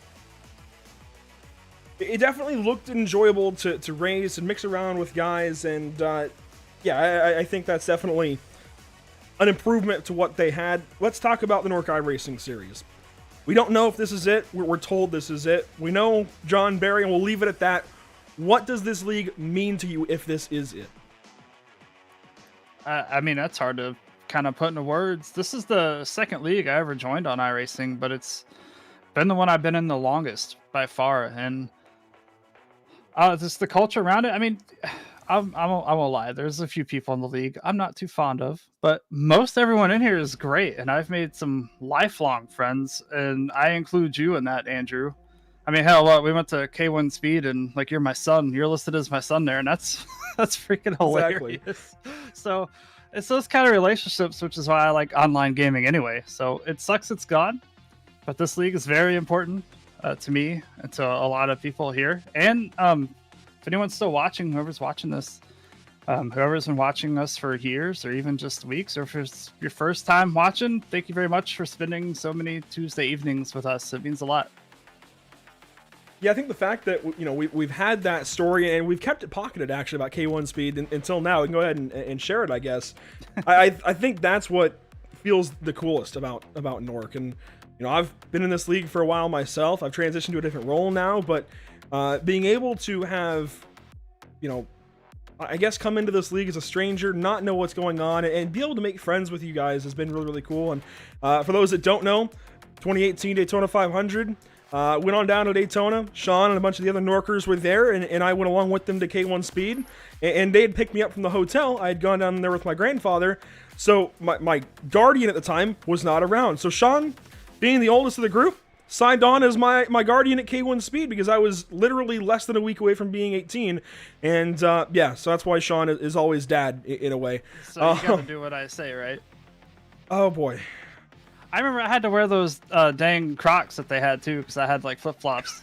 They would let me race with flip flops, and I had to wear those like nasty Crocs. I don't know if I got to do everything you say. I mean, I'm 18 now. Well, I'm 21 now. I'm well on my way, but seriously, Sean. To grow up so fast.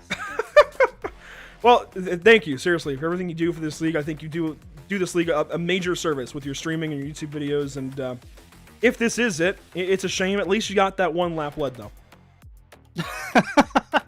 Thanks, Andrew. Always looking at the positives. There we go. That's Unfortunately, right. that didn't pay anything, but it was still a lot of fun.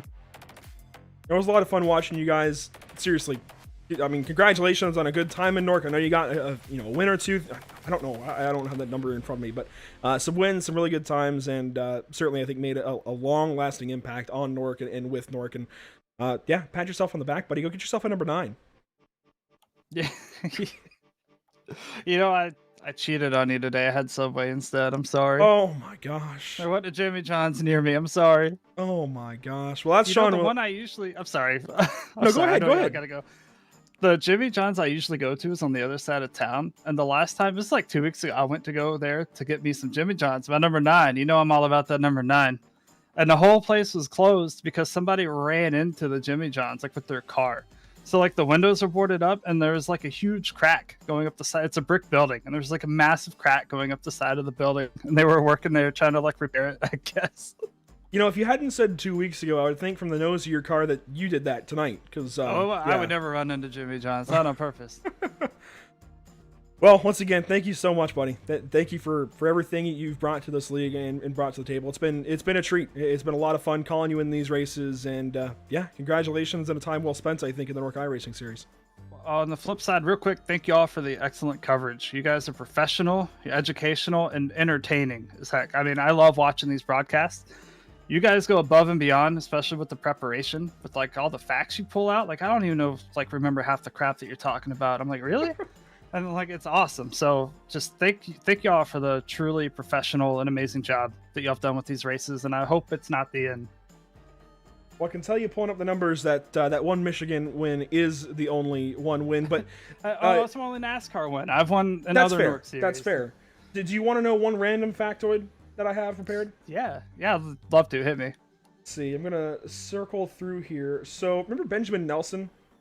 Yeah, I like Ben. He's got a 27% win rate in the NORC iRacing series, and that is all time, any series. Just that's ridiculous. 27% win rate. Bobby Zelensky 28. Connor Anton, remember him? Oh yeah, I know Connor. He worsened his win rate quite a bit by running a couple of races this NORC Speedweeks.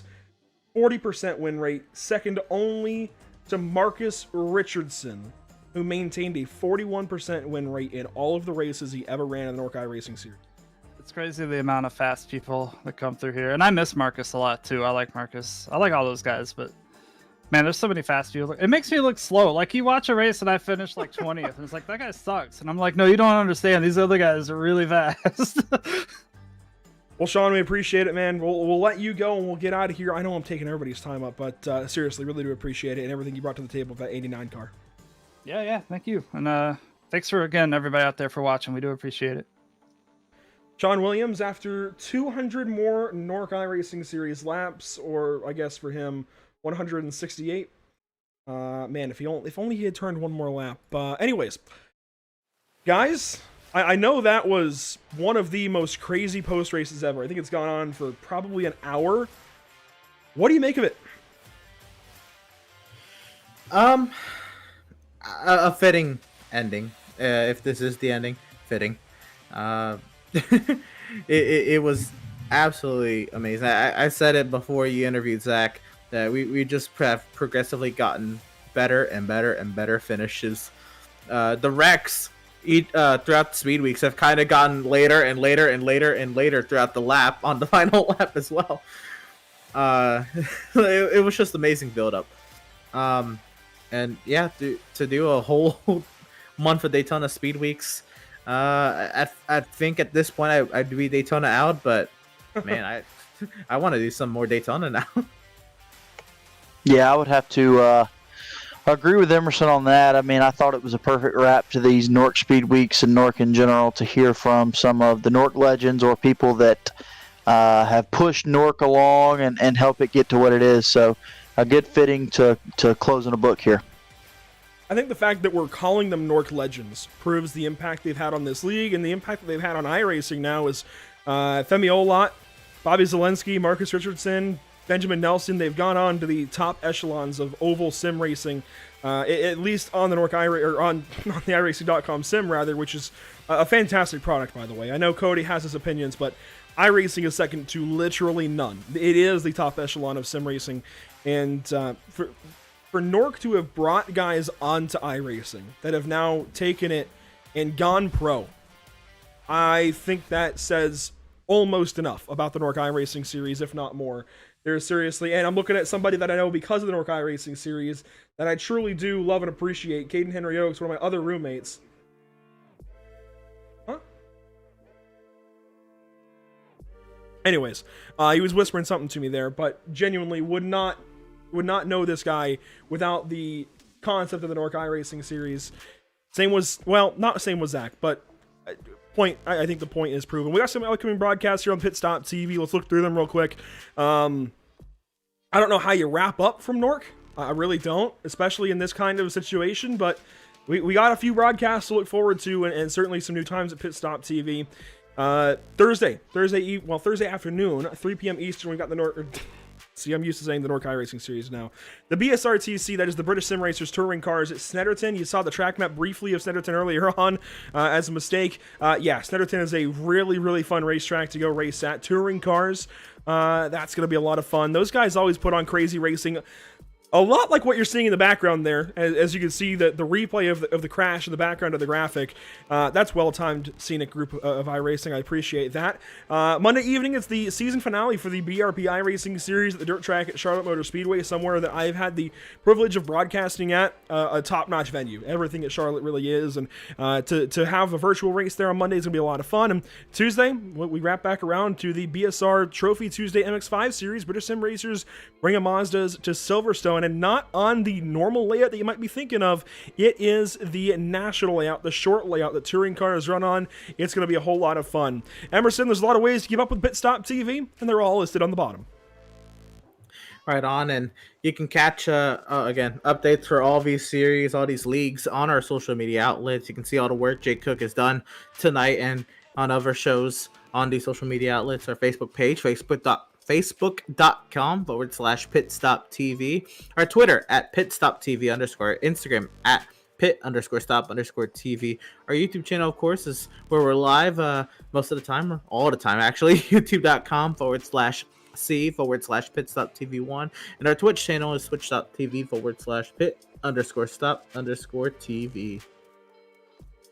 Emerson, Caleb, I want to thank you guys for everything you've put in here. I know I'm always going to think of this day being so much longer, but that's the burden that I put on myself. You guys have been here and have prepared for this right along with me and have put so much effort into, I mean, we're 4 hours in, something like that, 4.5, working on 5 hours in, and you guys are still here not complaining about it, and that is beyond appreciated. Genuinely, and I think everybody else appreciates it. All we've heard is good things from the NORC iRacing series, and hopefully that's all, that's what we can do. Hopefully we I think, impressed. Hopefully we did this league the justice that it deserved as far as sim racing broadcasting. And you guys were a big part of that. I also want to thank one of my best friends in the whole wide world, Eric Brennan, for being a big part of Season 13 last time through. He seriously brought this league to a new level, and his commentary, along with Emerson and Trey Shuttlesworth and Caleb Gladney, as of late, has pushed me to give you guys the upgrades, whether it be the number boards that we brought in just for NORC at first and then for other leagues, and the random updates, the B-roll that I wanted to make sure was here for NORC, whatever it may be. The arrow comparisons back in the beginning of Season 13, the next-gen promo package that we put together today, whatever it's been, there's been so much reason to do our best for NORC, and it's thanks to everybody that's done it along with me. And it's thanks to everybody that's watched these races. Thanks to John Barry for putting together such a fun league with so many eyes turned towards it. And thanks to all the drivers that came out. And Zach Lindgren is here because we started broadcasting it. Jared Washon joined because we started broadcasting it. And I mean, look at that. Zach Lindgren now is up there with some really big names. I didn't mention it to him yet, but I think when he takes it all in, the fact that he's on the same list as Marcus Richardson, Bobby Zelensky, Femi Olot, that's going to mean a lot to him. And certainly, I think he's going to take a little bit to let that one sink in. We had a really fun time this evening at the World Center of Racing.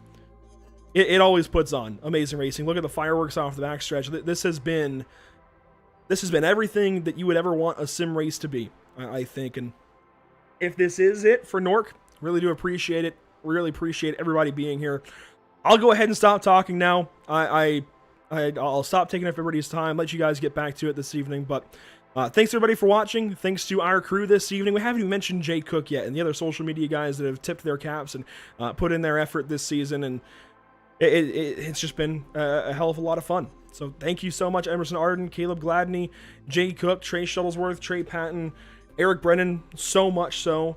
Everybody else that's been on our Pit Stop TV broadcast of the NORC iRacing series. Thanks so much to all of the drivers. Thanks so much to Revan Lateralis, otherwise known as John Barry. Thanks so much to everybody here with the NORC iRacing series. It has been legitimately an honor in sim racing. Until next time, whenever that may be. In fact, I have some words prepared for this that I should probably read off of instead of reading off of the cuff, I suppose. If this is truly it for NORC, thank you. Thank you to John Barry and NORC itself, all of the drivers that have made these races so much fun to cover. And thank you to all of you fans who watch along each and every race. We hope this did this series justice, and we hope you enjoyed our time with you. So pretty close to what I already said. For all of Pit Stop TV, Emerson and Caleb alongside me on the mic tonight, Jay Cook on social media, I'm Andrew Cardinale IV. Thank you for tuning into the NORC iRacing series on Pit Stop TV, and we will see you next time. Good night.